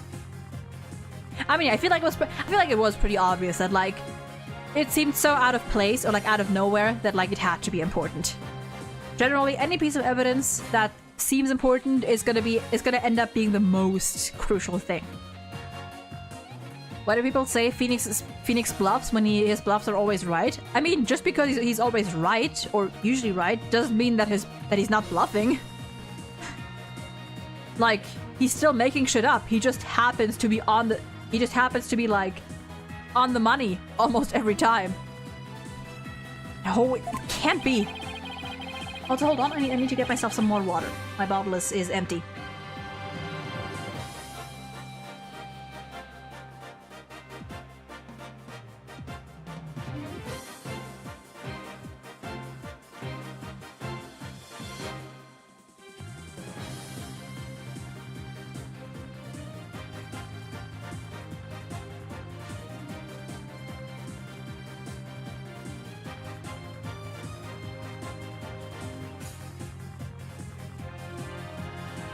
Okay, and we're back. If the composition of the bomb fragments and the earring are found to be a match, then it'll prove beyond the shadow of a doubt the origin of the fragment in this photo. And since the test results showed that the blood on the fragments was yours, this means that the identity you tried so hard to hide will be finally revealed. The identity I tried to hide? I don't have an identity to hide. I may not have Athena's ears, but now even I can hear the fear in your voice. Fear? I don't feel fear. I left all of my emotions behind years ago. Every human being feels fear. You simply can't face the emotions inside you. You can't face them because you have nothing. No love, no trust. And I suppose you do? I didn't have anybody to support me at first either. I couldn't face the fear inside me, couldn't get over the trauma of my past. Like I said, I don't feel fear. Then you're just a coward for running away from yourself. Whoo! Get his ass! When I had my doubts about Miss Sykes, I felt like I would collapse under the weight. But I wanted to trust her. And I knew I could trust Mr. Right to uncover the truth. That's why I was able to face my suspicions without hesitation. Running away from myself? How can I run from myself? When there's nothing inside. Nothing at all. I know it's hard for someone as unwilling to trust others as you to understand. But people have emotions. It's just a fact of life. And so, people can be weak at times. But that's exactly why people need to trust one another. So they can gain the strength to face themselves when things are at their bleakest. Without trust in others, how can you ever hope to face your fears?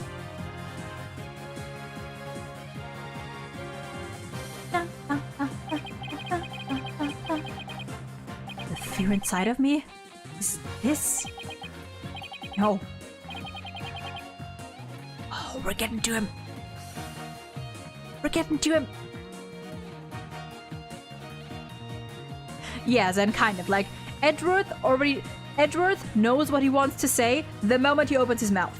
Phoenix is just blabbering on until eventually he finishes his train of thought, and after he finishes speaking, he's like, wait a minute, actually, what I just said does make sense.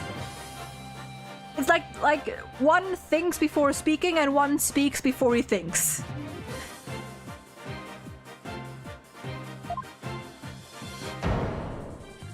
That is terrifying. I'm afraid. I'm scared. I feel fear. You can't outrun yourself. Oh, all three of them. Remove that mask and unleash your emotions. Confront your guilt head on. Woo! With your own true face. That is so terrifying. My own true face? No, please don't. I know you're here. Where are you? See? I haven't revealed anything yet. Honest.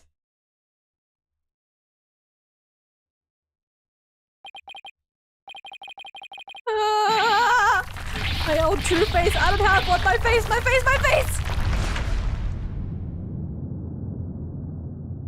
Oh, this is awesome. Also, where does that rubble come from? Is this my face? Is it? Is it? No, that's not it. No! This isn't me either. Is this me? Which one is my face? What am I? Who am I?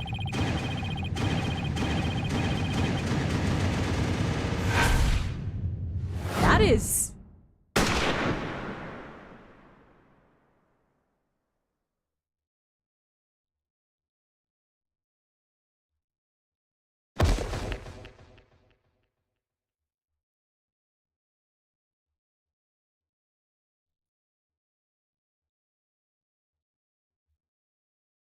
Oh. That didn't sound like a breakdown. I was gonna say, that sounded like a fucking gun! That sounded like a shot! With a bullet!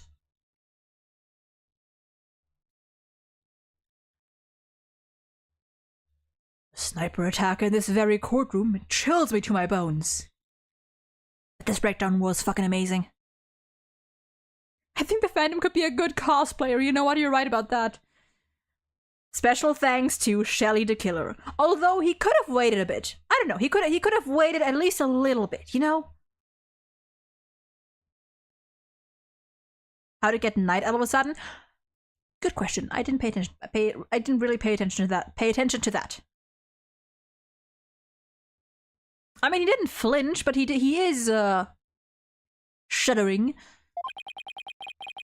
But the police are doing everything they can to track down the sniper as we speak. Prosecutor Blackwell, how is Detective Fulbright? I mean, his imposter. Is he alive? He's alive! He's a lucky fellow. The bullet didn't hit any vital organs. He appears to be in no danger of dying. Oh, he's alive! I thought he was dead! Well, that was fortunate for all of us. The analysis of that final piece of evidence Wright-Donor submitted is in. The composition of Miss Sykes' earring and the fragment with the blood on it match.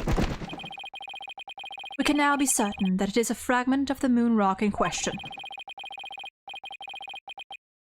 The murders and bombings at the Space Center, both past and present. The bombing of courtroom number 4 and all of his other crimes, as numerous as the stars. Under suspicion of all these things, the spy known as the Phantom has been incarcerated. The prosecutor's office is now responsible for his well-being. There are still a myriad of things we wish him to tell us about, after all. Thank you, Prosecutor Blackwell. Well, it's time to finally bring this trial to an end. But before I do, will the defendant please return to her proper place? Yes, Your Honor.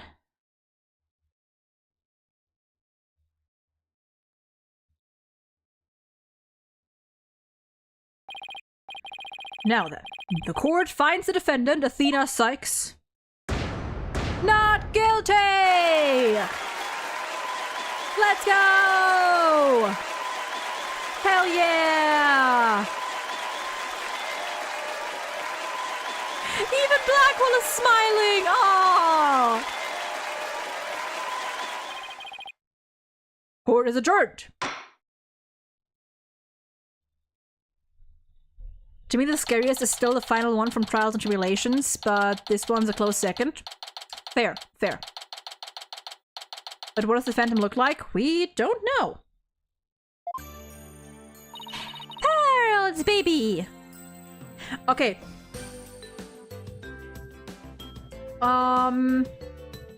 Actually, no, nothing. Never mind. I'll save it. Congratulations, Mr. Wright. Mr. Nick, sorry. Thank you, Pearls, and thank you for being there for Athena. It's the least I could do. But Athena was great, wasn't she?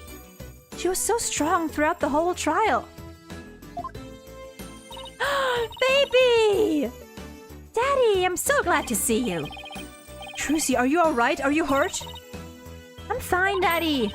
I was doing magic tricks for the other hostages to keep our spirits up. Oh, my girl. That's our Trucy for you. I'm really glad to see you're safe. Right, I fear... I almost did a British accent. I fear I owe you yet another debt of gratitude. Edgeworth? We never would have caught him if it weren't for all of you. Aw, come on, Edgeworth. What are you talking about? You're the ones who've been tracking the Phantom all this time. Plus, you were the one who gave Blackwell permission to serve as prosecutor, right? Yes, well, we knew the Phantom was somewhere nearby. The police and I were trying to find him, but we never did manage to do so until this trial. Well, we never would have won this trial without you. It was your help as chief prosecutor that was the key to its successful conclusion. Besides, it was you that saw to it I got my attorney's badge back, wasn't it? What? What? I don't remember this part. Getting my license back went just a little too smoothly, you know? Oh my goodness! It should have been much harder after that evidence forging scandal. Oh, I owed you a few favors. Hey, Edgeworth. Wait, since we're apparently switching topics.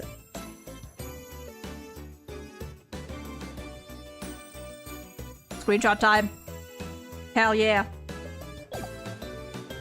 Where's the confetti come from with that roof and all? Funnily enough, actually, I think this actually is canon, that there is someone, a certain detective, a certain proper detective, in the audience that that hand cuts the confetti and just throws it at the end of every trial, which is absolutely amazing.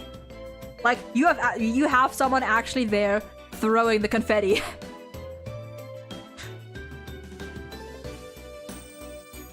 Pearl's the type to text in a formal manner and not use any slang when she has a phone? Oh, definitely. She probably doesn't even know what slang means. Or how to use it, or what it is. Oh, sorry, I think if you can find it, dark at your law, I think we can finally bring an end to it. Even the darkest night turns to dawn eventually. Our sun will rise again. Out of context, that sounds so gay, my dude. Besides, now that Prosecutor Blackwell has been cleared of all charges, a great deal of the mistrust towards the court system should have been swept away. You know, you could have said that with a bigger smile, Edgeworth. It won't kill you. Instead, the furrows in that brow of yours just keep getting deeper and deeper. So I should smile more, huh? I'll think about it. We'll take it. The complicated love-hate relationship between lifelong rivals.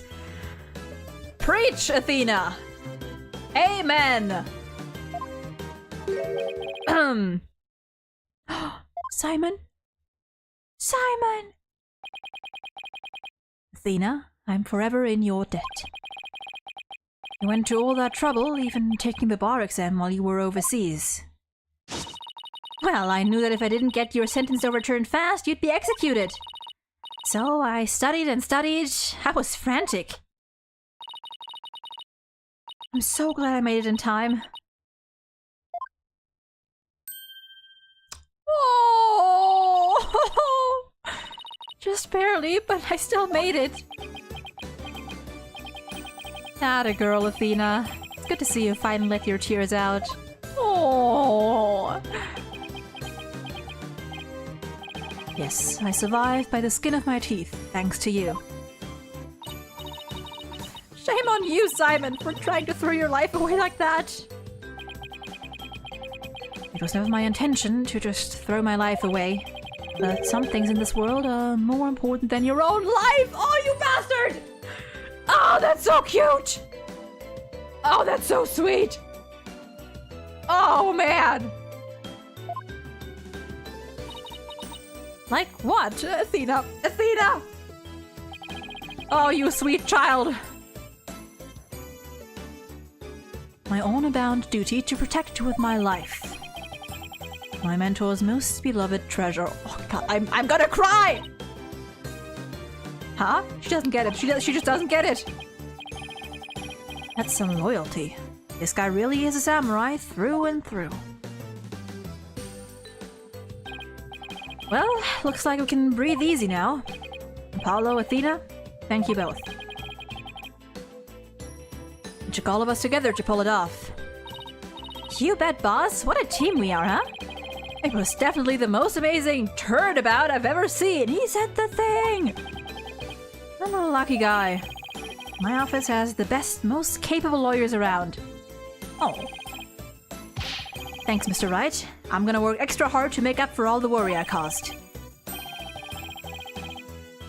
Apollo Justice is fine and ready to go! Let's hear it for the Write Anything Agency. Well, nobody's gonna try harder than me, so you better watch out, Apollo. Simon is free thanks to Mr. Wright. But there are so many more people out there who need our help. You're right, and I'll be needing you both to help them. I still have a long way to go. Get ready, you two. We won a major victory, but the war is far from over. There are still people out there suffering under false charges who need defending. We've got a lot of work ahead of us, if we ever hope to fully bring the Dark Age of the Law to a close. Hey, I know one thing we have to do! We have to celebrate with a bowl of piping hot noodles! Huh? Nothing like a bowl of Eldoon's noodles after a trial. All on Mr. Wright's tab. Ha! That's how it works at the Write Anything Agency, right, Mr. Wright? Huh? Huh? Of course. As a boss, it's your duty to express gratitude to your people for their great work. In that case, allow me to join in the festivities. I would greatly welcome a bowl of noodles. I have an idea, Daddy. Why don't you just invite everybody involved with the case? The more the merrier, right? Oh, Mr. Nick, look how far you've come. Who knew you grew up to be such a generous gentleman?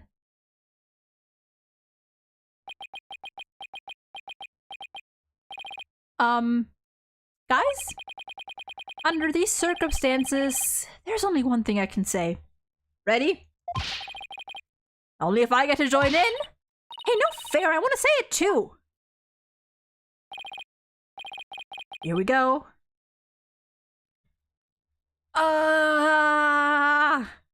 And 3, 2, 1. Woo! And there we go. Oh, right, dialogue. I was trying to think of something nice I could do for Polly now that he's back, so I decided to go around and get a bunch of jobs for him to do. Find the lost cat, install an air conditioner, give a computer lesson, find a lost item. I think I should have found him a few legal cases? Nah, that's okay. This is the Right Anything agency after all. Can we see Clavier in this, end credit scene? He and Apollo were so wonderful in court. I better study as much as I can if I want to be a judge someday. My grandma says eat lots of peppers and they'll ignite your passion. Oh, but I should figure out which to grow. Green peppers or yellow peppers? Or maybe I should go with hot as the sun, red peppers instead? Oh.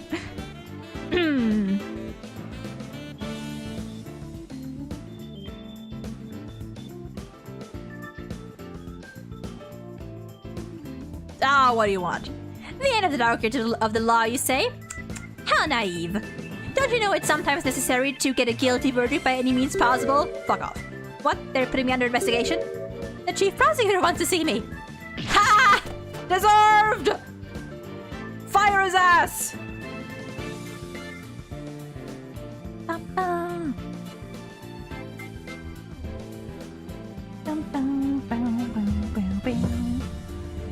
I've been asked to debut the great masked wrestler Temmatara. He's scheduled to go up against the amazing Ninetales next, though. Oh, what to do, a fight to the finish with myself. Why don't you ask Mr. Demon Lawyer to be the amazing Ninetales too? That's not a bad idea, I bet he'd be all for it. So, are we to meet as foes, or are we something? Oh god. Would you believe it? I'm the ultimate of Ninetales now. Pretty impressive, huh? What? I should go over after Rex TB for the god of... what do you say? Would you like to make a little donation to help us out? Are you? What do you think you're doing? Sneaking into the The jig's up! Better make a run for it! I'm gonna catch up with Chad once these are over because I have to try to keep up with the dialogue. I thought I wanted to be an artist, but after seeing the amazing job Athena did, I started becoming genuinely interested in law. So now I'm studying for the bar exam. Oh, I'm going to prosecute Athena someday. You'll see. What? I'm studying my buns off too, but not for the bar exam. I'm gonna pass the Themacentrics exam with my own, your own abilities. With a score of 100 points, of course. You, Juniper. Outry Boulevard forever! Can you go by a little slower? Maybe I need time to read. I found my sweet boxes of all three of because I wanted a legal lawyer for a judge. Oh, nice, good for you. But anyway, thanks to the trial, the school newspaper's future is as bright as can be. Now let's see what the fresh blood have to say in the new school paper. Our editor cried so hard at graduation rehearsal, her cardboard box got soggy. Oh.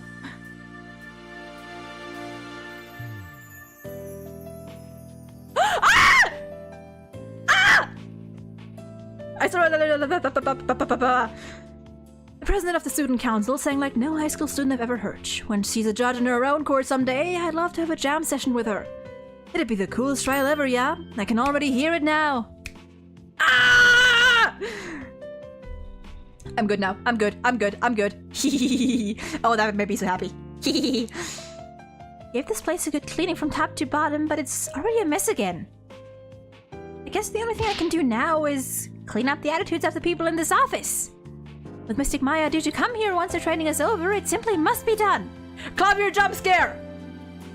Ah! Ooh, this is a nice part of the song. Now that I can actually Humanity's dreams for outer space will never die. In fact, planning for the HAT-3 rocket has already begun. Look upon me, people of this great nation, and witness the glory of Yuri Cosmos. What do you... Oh, Director. Yes. Rocket preparations are fully complete. Yes. Just leave everything to me. Assistant Director... Oh, Assistant now. Now that the clavier jump scare is over, I can actually focus on the music. It's really nice. My poor ears, I'm sorry. I do not control it. I'm going to the moon. Oh, sorry. If Athena or Mommy Metis came to the moon, I would love to show them around. But which is more interesting? That or that? You think they would like either one? Yay! Hooray! I wonder how Miss Aura is doing. I'd rather be near Miss Aura than on the moon. Oh, Miss Aura, I just wanted you to use me again like you used to. Aww. I'm sorry, I do not control my reactions once that man appears on screen. Ready for launch? 5, 4, 3, 2, 1! Lift off! I'm going to the moon for real this time, for me and for Clay. Thanks to my lures, I now know I should never give up. But I'm worried. You can't breathe in space. In fact, it's cold as heck. Oh man, now I'm getting really nervous.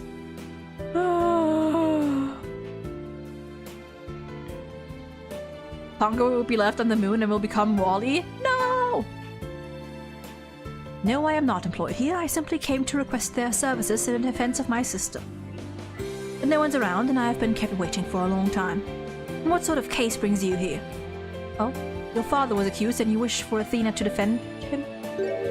And perhaps he and I shall meet in a courtroom in the near future. Wait, your father was accused? Wait, what? Your father was accused and you wish me to defend him? And perhaps he and I shall meet in the future. Your father was accused and... Wait, hold on, I'm trying to catch up with that. What? Huh? Look forward to your next... Please forgive me! Ha! Blackwell's acquittal has brought all manners of ills in the prosecutor's office to light. It would seem solving that case has thawed the chill of winter into the warmth of spring. Now I owe write yet another debt of gratitude, but I'll repay him one day. You can trust in that. Oh? Yeah, who is Simon talking to? Someone whose father got accused. And who wants to request Athena's help. I wonder if they'll bring that up next, or if that's just a... Whoo! Yeah, it might just be another client. It might just be another client. Oh dear. Hugh's father? Maybe. I don't know, honestly. Okay. Now, we're gonna watch these credits to the end. I'm gonna give my full take on this game and the cases and the characters and the plot and everything this coming week. I don't know if it'll be the first stream or the last one of the week, but one of those two. So either Monday or probably Saturday. They never bring it up again. PSM, PSM, PSM, read the pinned. Read the pinned! I mean, I didn't remember it being brought up again, but read the pinned! First and final warning.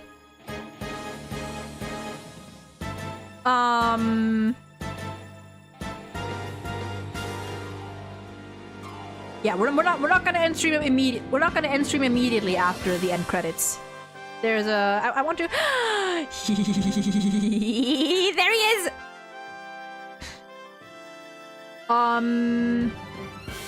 I wanna, after we finish this, I wanna also go over... I wanna go to the museum. I wanna check out, now that we finished Dual Destinies, I wanna check out some of the Dual Destinies art. My apologies, all good, just... From now on, remember, no spoiling, no backseating, no hinting, no foreshadowing, nothing of the sort, unless I explicitly ask for it. And this is just general advice. If you come into a stream, always see if there's rules you need to read. Always. Better be safe than sorry. I personally would love to see more of Apollo and Athena. Their shenanigans are priceless to me. Okay, wait. Actually, I think I can finally catch up with chat a little bit.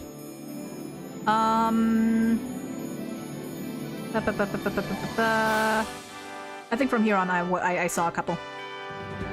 I'd love to see Apollo getting some romance finally, but then again, the Apollo fandom would press charges. I mean, who's to say you can't have both at the same time? I love me some shipping, but in the end, it's probably safest. AA doesn't make any ship canon, makes it so everyone can enjoy their ships with less drama. True, true.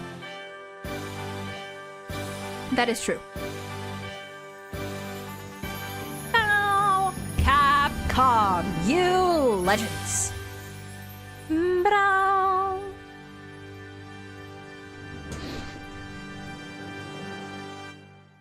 I'm gonna move myself down because we do have another little scene coming up.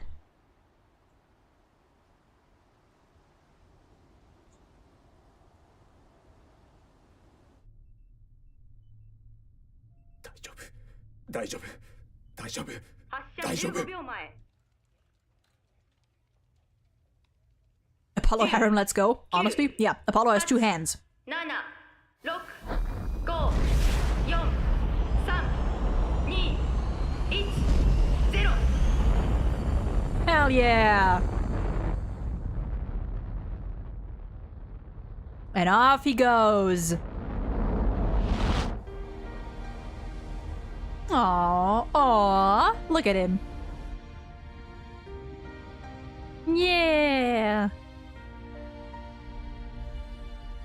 Oh, I love Aura with her hair down. She looks so pretty.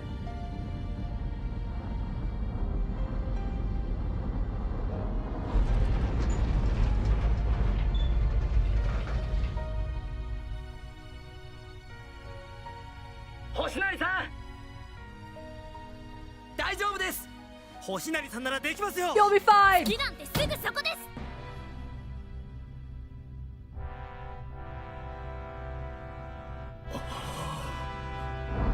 And boom, the rocket, something just blows up. Ah, hell yeah. ありがとう。君たちのおかげでもう一度宇宙に来られたよ。Yeah!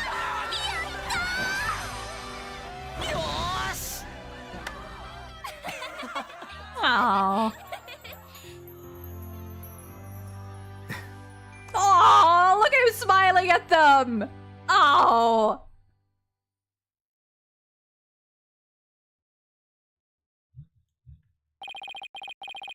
Through the years, I've seen as much joy as heartache, honesty as deceit. But just as Mr. Starbuck was able to escape the harsh pull of his fears and despair, I believe that hope and friendship can lift us all up towards a brighter tomorrow.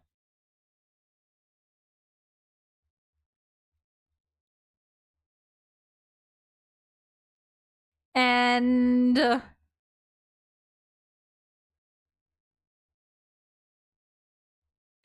hell yeah! No, no, we're not gonna continue. No.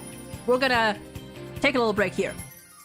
And what we're also gonna do is we're gonna head right to the museum, because now that we're done with the game, we can safely check out some beautiful, beautiful art. First of all, look at this. No, wait. I wanted to. Okay. I guess not. We already looked at all this. I just wanna look at this loser. Anyway. You said you know some things in this game, but you're completely blind with Spirit of Justice, right? Actually, no. I know, like, gists of the whole trilogy, but Spirit of Justice, to be fair, I know, again, I know main plot points,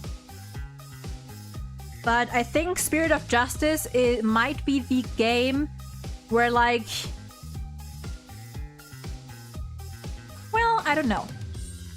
I'll definitely be struggling in the trials on, like, a normal level because I barely remember the trials. I know how they end and, like, the in-betweens. Of course I'm gonna look at Clavier first. Who do you think I am?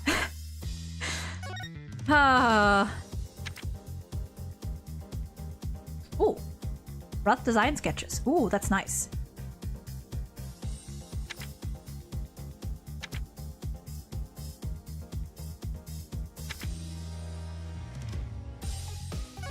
Look at that.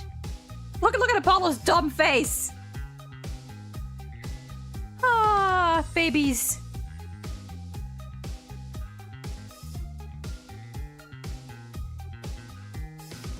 And look at Simon. Look at him. Look at Simon gently smiling at Taka. That's so cute. Have you heard of the Apollo Justice drama CDs that were released with the Apollo trilogy? There's a video of them on YouTube with subtitles. Yes, I do. I have also listened to some of them. I've definitely listened to the Gaviner's concert one.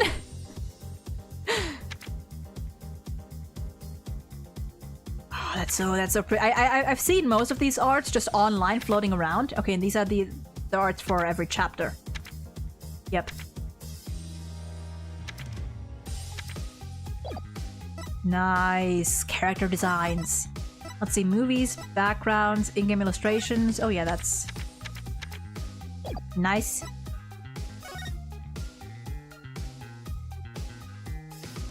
Phoenix with a white suit. Hello. And a black suit. Hello.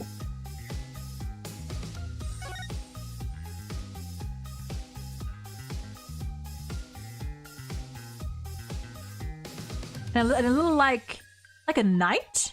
Like a knight pin or something? Ooh.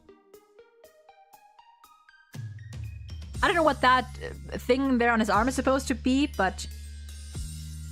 Phoenix with glasses? Damn. Hot take, the Gaviner's concert drama CD is the best one. I haven't listened to the other ones fully yet, but I mean... Bias dictates that you are right. More Phoenix. Oh, with different like under. Interesting. Phoenix with a beard, or well, a quote beard. A what do you call that sort of? I forgot. That looks actually doesn't look too bad. It would take some time getting used to, but it doesn't look too bad. A goatee, that's what it's called. Ace Attorney Twitter had a fainted Apollo in the courtroom written. In a courtroom written, I am fine. Was one of the funniest things ever. The Ace Attorney Twitter is hilarious. There's Athena.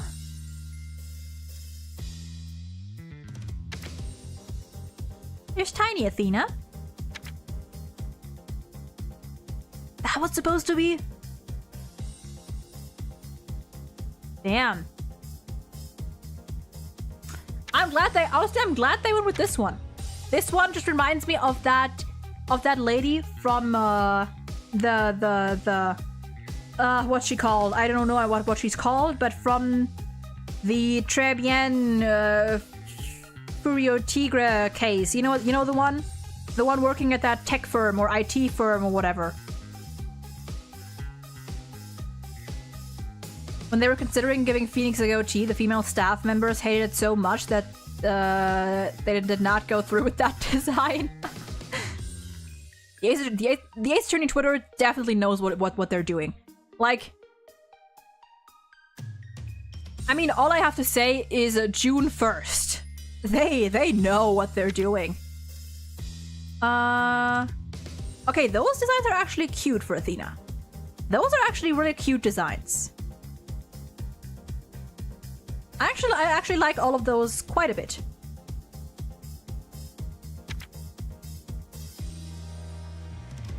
Ooh.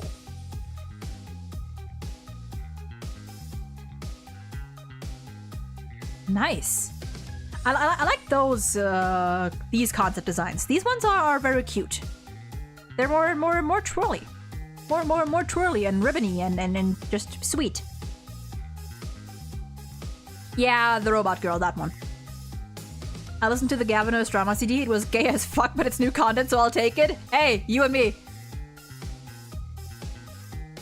Athena becoming more of a Pokemon trainer with these past designs. Yeah, I can see it. I think I've seen these concept designs, and honestly, I'm kind of digging these ones. You know, it still has the Athena vibe, but like the scarf? Maybe not the heart. But, you know? Kind of dig it.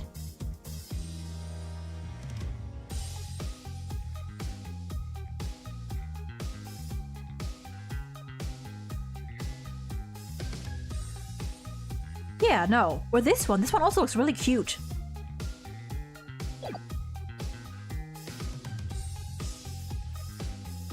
Even I never imagined even I never managed to imagine I'd be able to win your heart. Bro, don't get me started. Best to just not get me started.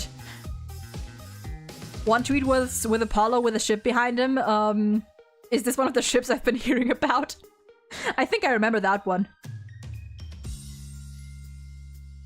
Some say Dual Destinies was inspired by Danganronpa. Thoughts? I guess I can see it. Yeah, I can definitely see it with like the end, like, you know, like these end brainstorming sections you have at the end of a trial. That one did feel very Danganronpa-esque to me. Okay, that's Pirate Athena. Apollo. Oh, the other jackets. I'm glad they went with this one. So Apollo, who in the Whomst? I'm sorry, who? Also, what the fuck is... pardon me. Okay, that one makes sense. That one is, okay, regular eye patch. Oh, that is... Honestly, without going into detail, I kind of would have loved if they kept this one. Not gonna lie. Okay. Look at the baby. Now, who the hell... Who are you? Who are you? Hello. Is that supposed to be like... I have no idea who you're supposed to be, but hi.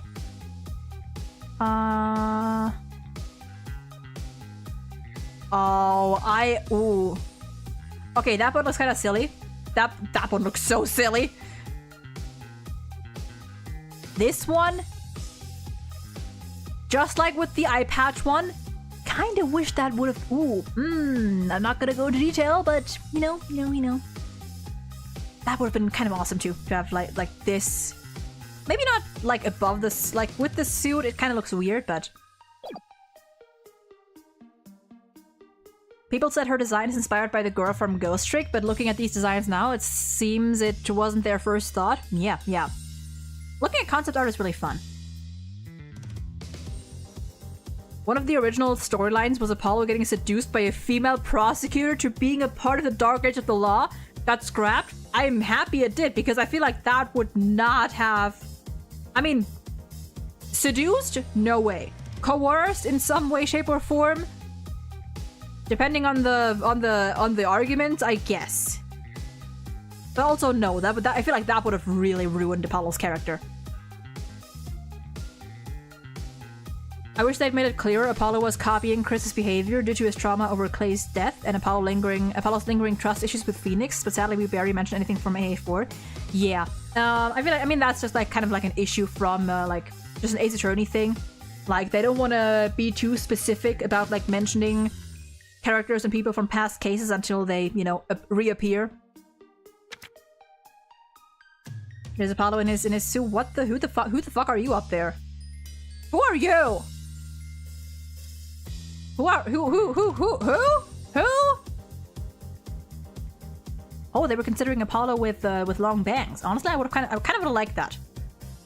Who are you up? Wait, is that supposed to be Clay? No. Who? Huh. There's Juicy, the baby. Oh, pearled with Maya's hairstyle. Oh, that would have been so cute. Like her trying to imitate Maya. That's supposed to be Clay? Yeah. He looks a lot older and edgier. Aw, this is adorable. I like the third one. It's like top row third one.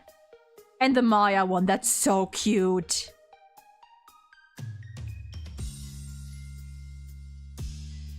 I'm not sure if Apollo's sprites are supposed to mirror Kristoff's. The wiki only states it as a theory. I mean, yeah, it's not confirmed. I think it makes sense. There are definitely similarities. There are similarities. Whether that was like the exact intention is another matter, but there's like there's some similarities, and like it makes sense. Ooh.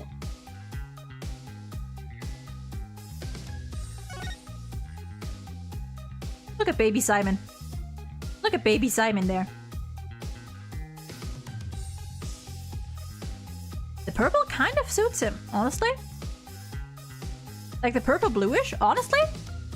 Kinda rocking with it. That's not bad. I'm sure only Jacket... Yeah, only... yeah. Normal Apollo? Not really. But only... Yeah, like Jacket Apollo?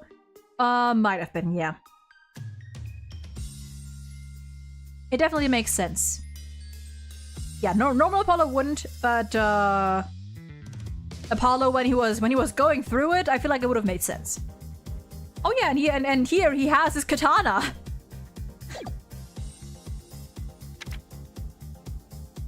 Oh, and this is that's awesome. Different animations that they could have put in. There was an idea of can I go here? Wait. Oh, they were also thinking of giving him like chains around the neck. Interesting.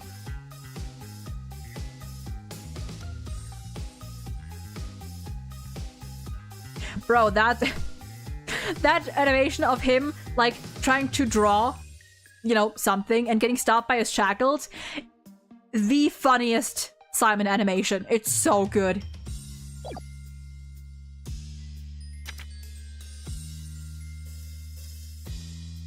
I'm sorry? That was supposed to be, that's a whole different character. Who is that at the bottom left? That is not Simon. Wow. Wow. That is,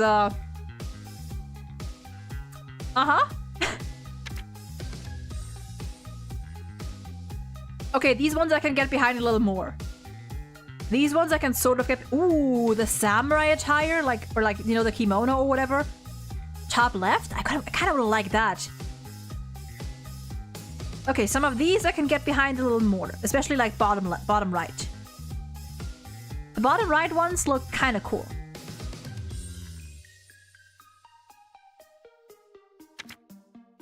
There's Fulbright. Honestly, kind of the same. Oh, they were thinking of giving him a scar. No, wait, no, that's just a sparkle. Never mind, that's just a sparkle.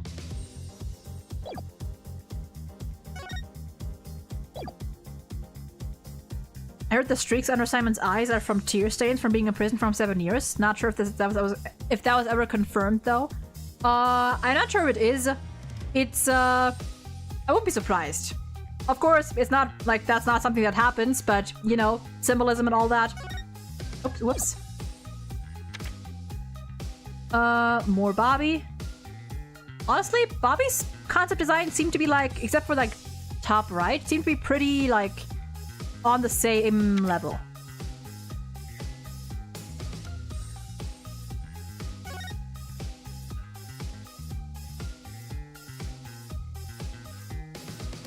See? He's back to being beautiful. Oh, and that's all we get. Damn it. I mean, of course, but damn it. There's Edgeworth with and without glasses. I'm sorry I'm sorry, we're gonna have to go through these here. Hold on. Okay, so we have normal Edgeworth. Okay. We have, still normal Edgeworth with an extra frilly thing. We have Edgeworth with the weird lie. That suit looks weird. We have Edgeworth with the side swept bangs, which honestly doesn't look too bad, just very weird. Just looks a little weird. E and F? Dude, F? Yeah, no. Edgeworth with full-on mustache? No, thank you. They did try to change Clavier's design slightly. He used to have platinum blonde hair, now he's just blonde. It's not that different, but yeah, there's like tiny different. If it's just Dracula from the Castlevania anime. I love how we just turn to Clavier's fangirls whenever we see that man. Dude, this man has a chokehold on me. It's insane. And wait, what is the difference here? What is the difference? Oh, some like suit details. Fair enough. There's wins. Jesus Christ, my guy. What were they playing? I mean, honestly, none of these look good, but what the fuck? They were gonna make him blonde? Really? I mean, I suppose the like slightly wavy gray hair wouldn't have looked too bad, but like, yikes. There's Tetonate. Some animations. Yep. Oh, concept designs for Teptonate. Interesting. Junie! Oh, and there she is in the Lamirar outfit. Oh, that's cute. That's cute.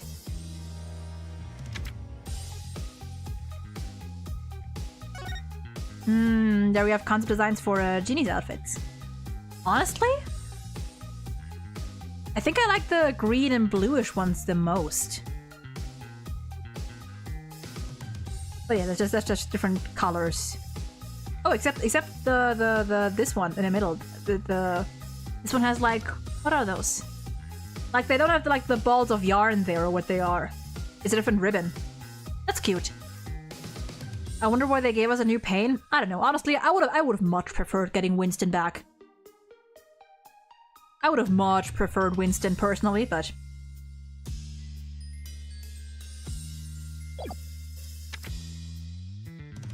Ooh. Ooh. These are some pretty designs. Some of these don't really feel very Juniper-esque. I don't know what the fuck is going on in the top right there, but they look cute.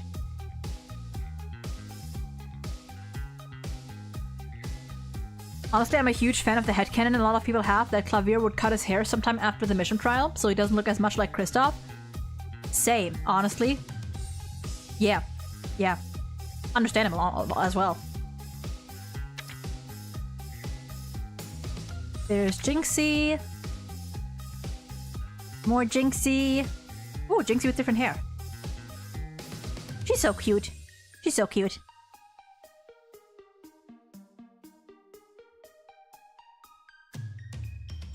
Oh, that's cute. That's cute. Very cute. Damien Tenma. Also concept designs for, oh, and Alderman QB, I think?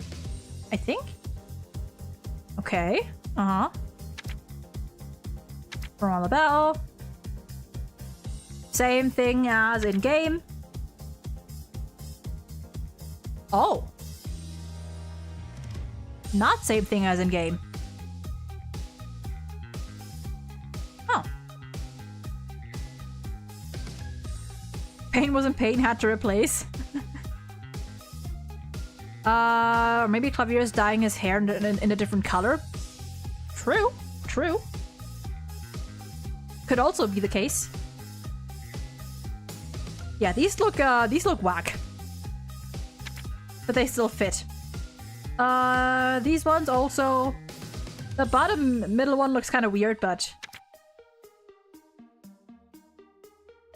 all along the same lines, except for like that one top right. Robin. There's a lot of stuff.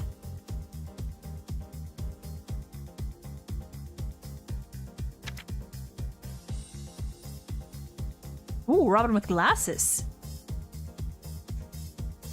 Robin with glasses and the fucking, I don't know what you will call that here, that hair, but the anime protag hair.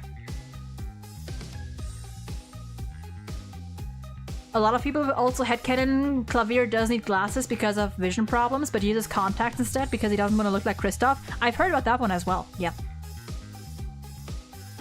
Phineas wears Ferb. No wonder LaBelle was so feminine. She was a woman at first. Yeah, yeah.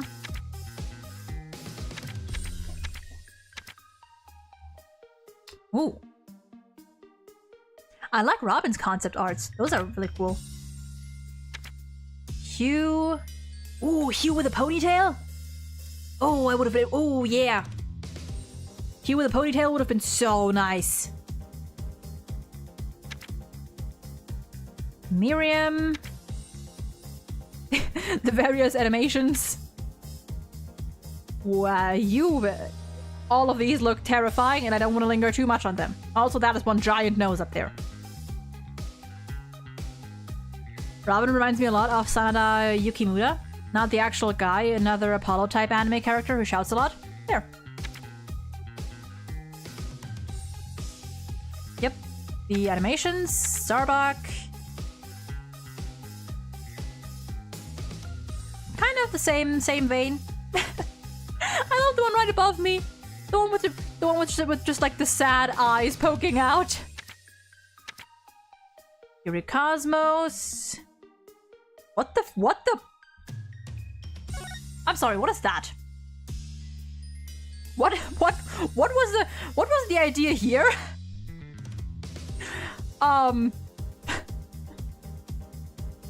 Okay. Aura. Oh god, I love Aura with long hair. She looks so pretty. Ponko and Clonko. Aura or the Orla. Sasha. Rhymes. Norma de Plume. Oh, they were... Oh, interesting.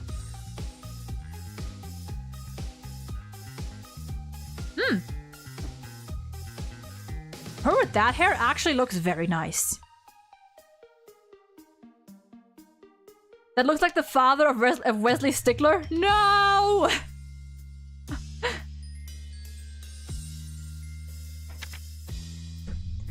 Oh, these were also designs for her. Some of these are very different. Some of these are very different. Some of them have the same vibe. Crab! And the penguins! What are their names? Sniper and Rifle, I think it was. Oh, they had a... Look at the animation on the top, like that concept animation on the top left. That's so cute. Rifle, Candace Arm, Rex Scooby, Constance Corch. Aww, babies! The babies! Oh, the little guys! The one with the fan looks super familiar. Justice for All, I guess. Oh, you mean like Morgan? Yeah, I thought that too. Like, this one kind of reminds me of Morgan. Her? God, listen.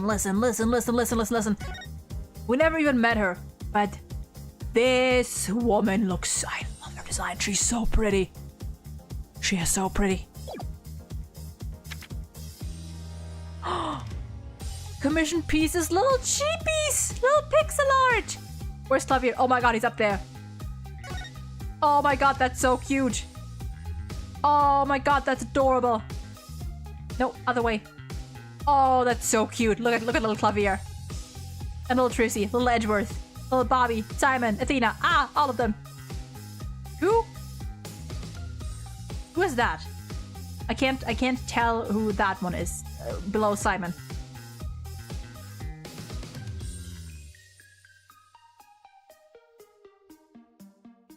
Oh, that's so cute.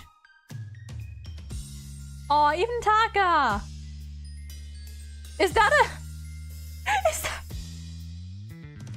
Why do they have the victims? I just saw that! Why do they have pixel art of the victims? That's so funny! Oh! Oh, so that... Oh, so that's Kenna's arm. Okay, I got it. Setting any of these as your wallpaper? I'm gonna be honest. Like, my wallpaper is still the fucking default one because I always forget that I want to change it at some point.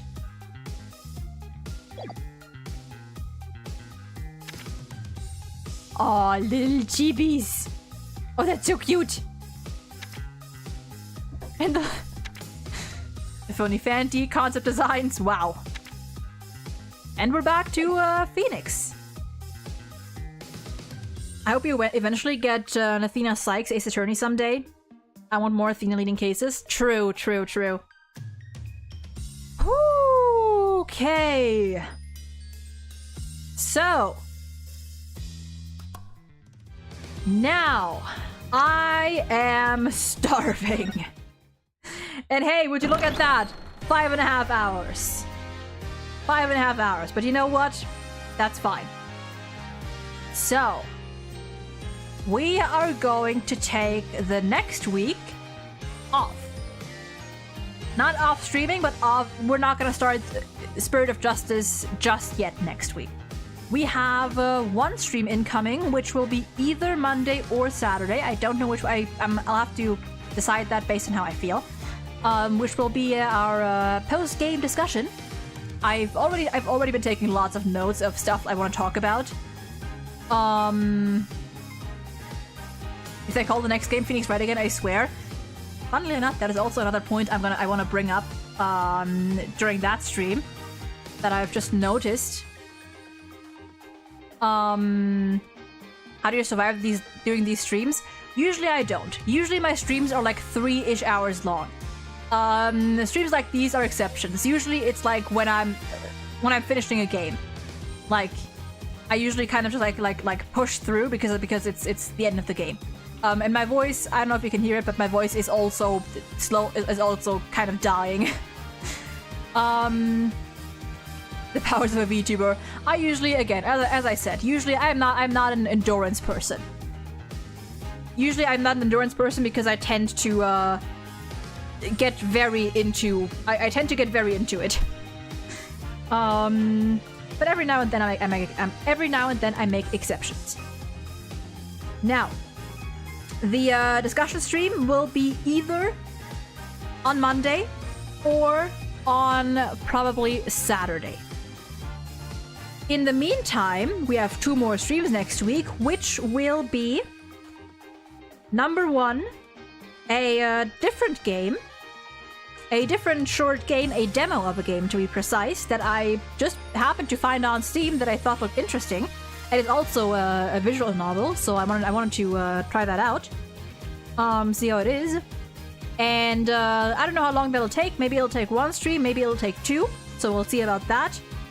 And if we have some time left, you know, if we have like half a stream or a stream left, then we're just gonna be doing some reaction stuff. Because I'm gonna be honest, I did this only once before. I only did it once before on a whim, but I would like to do more reaction type streams. I mentioned it before, but I like talking not just about, you know, the games I currently play. I also like talking about other interests of mine, including anime. So we might do some like anime quizzes or anime, you know, reaction type stuff, rankings and whatnot, all that kind of stuff. So yeah, and I want to do more streams like that, or even outside of a game. I just kind of sit down and like yap about not just like the game that I'm currently on, but just other things as well. Anime stuff and whatnot, because I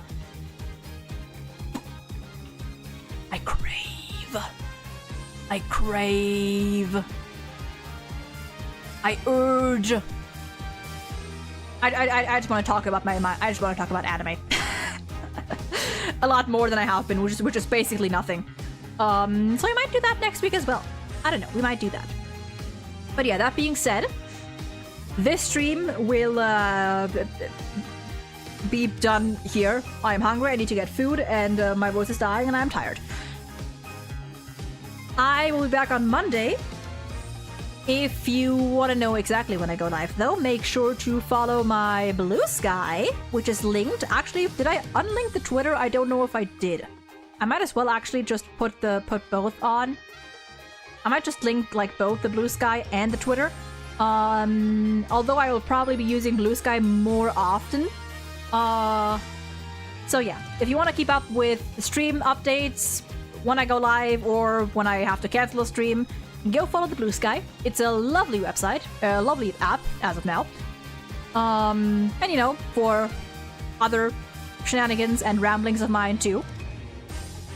Follow the Twitch, follow the YouTubes, and I will hopefully, maybe, possibly, see you again on Monday. Came here for the Ace Attorney, honestly, but this channel is really growing on me. Might as well come back. Oh, thank you. I would appreciate that. And even if not, even if you're only here for Ace Attorney, I still appreciate it. The fact that you're here at all is lovely. Excited to yap more about this game soon. Always so fun to talk about these games with others. Getting stream. Hell yeah. You're right. It is. Yapping is always fun. There's a fly sitting on my microphone. Whew, okay, but yeah. With that being said, I am now going to head off. I wish all of you a lovely rest of your day, night, whatever time it is for you. Stay safe, take care, and thank you all for watching. Goodbye!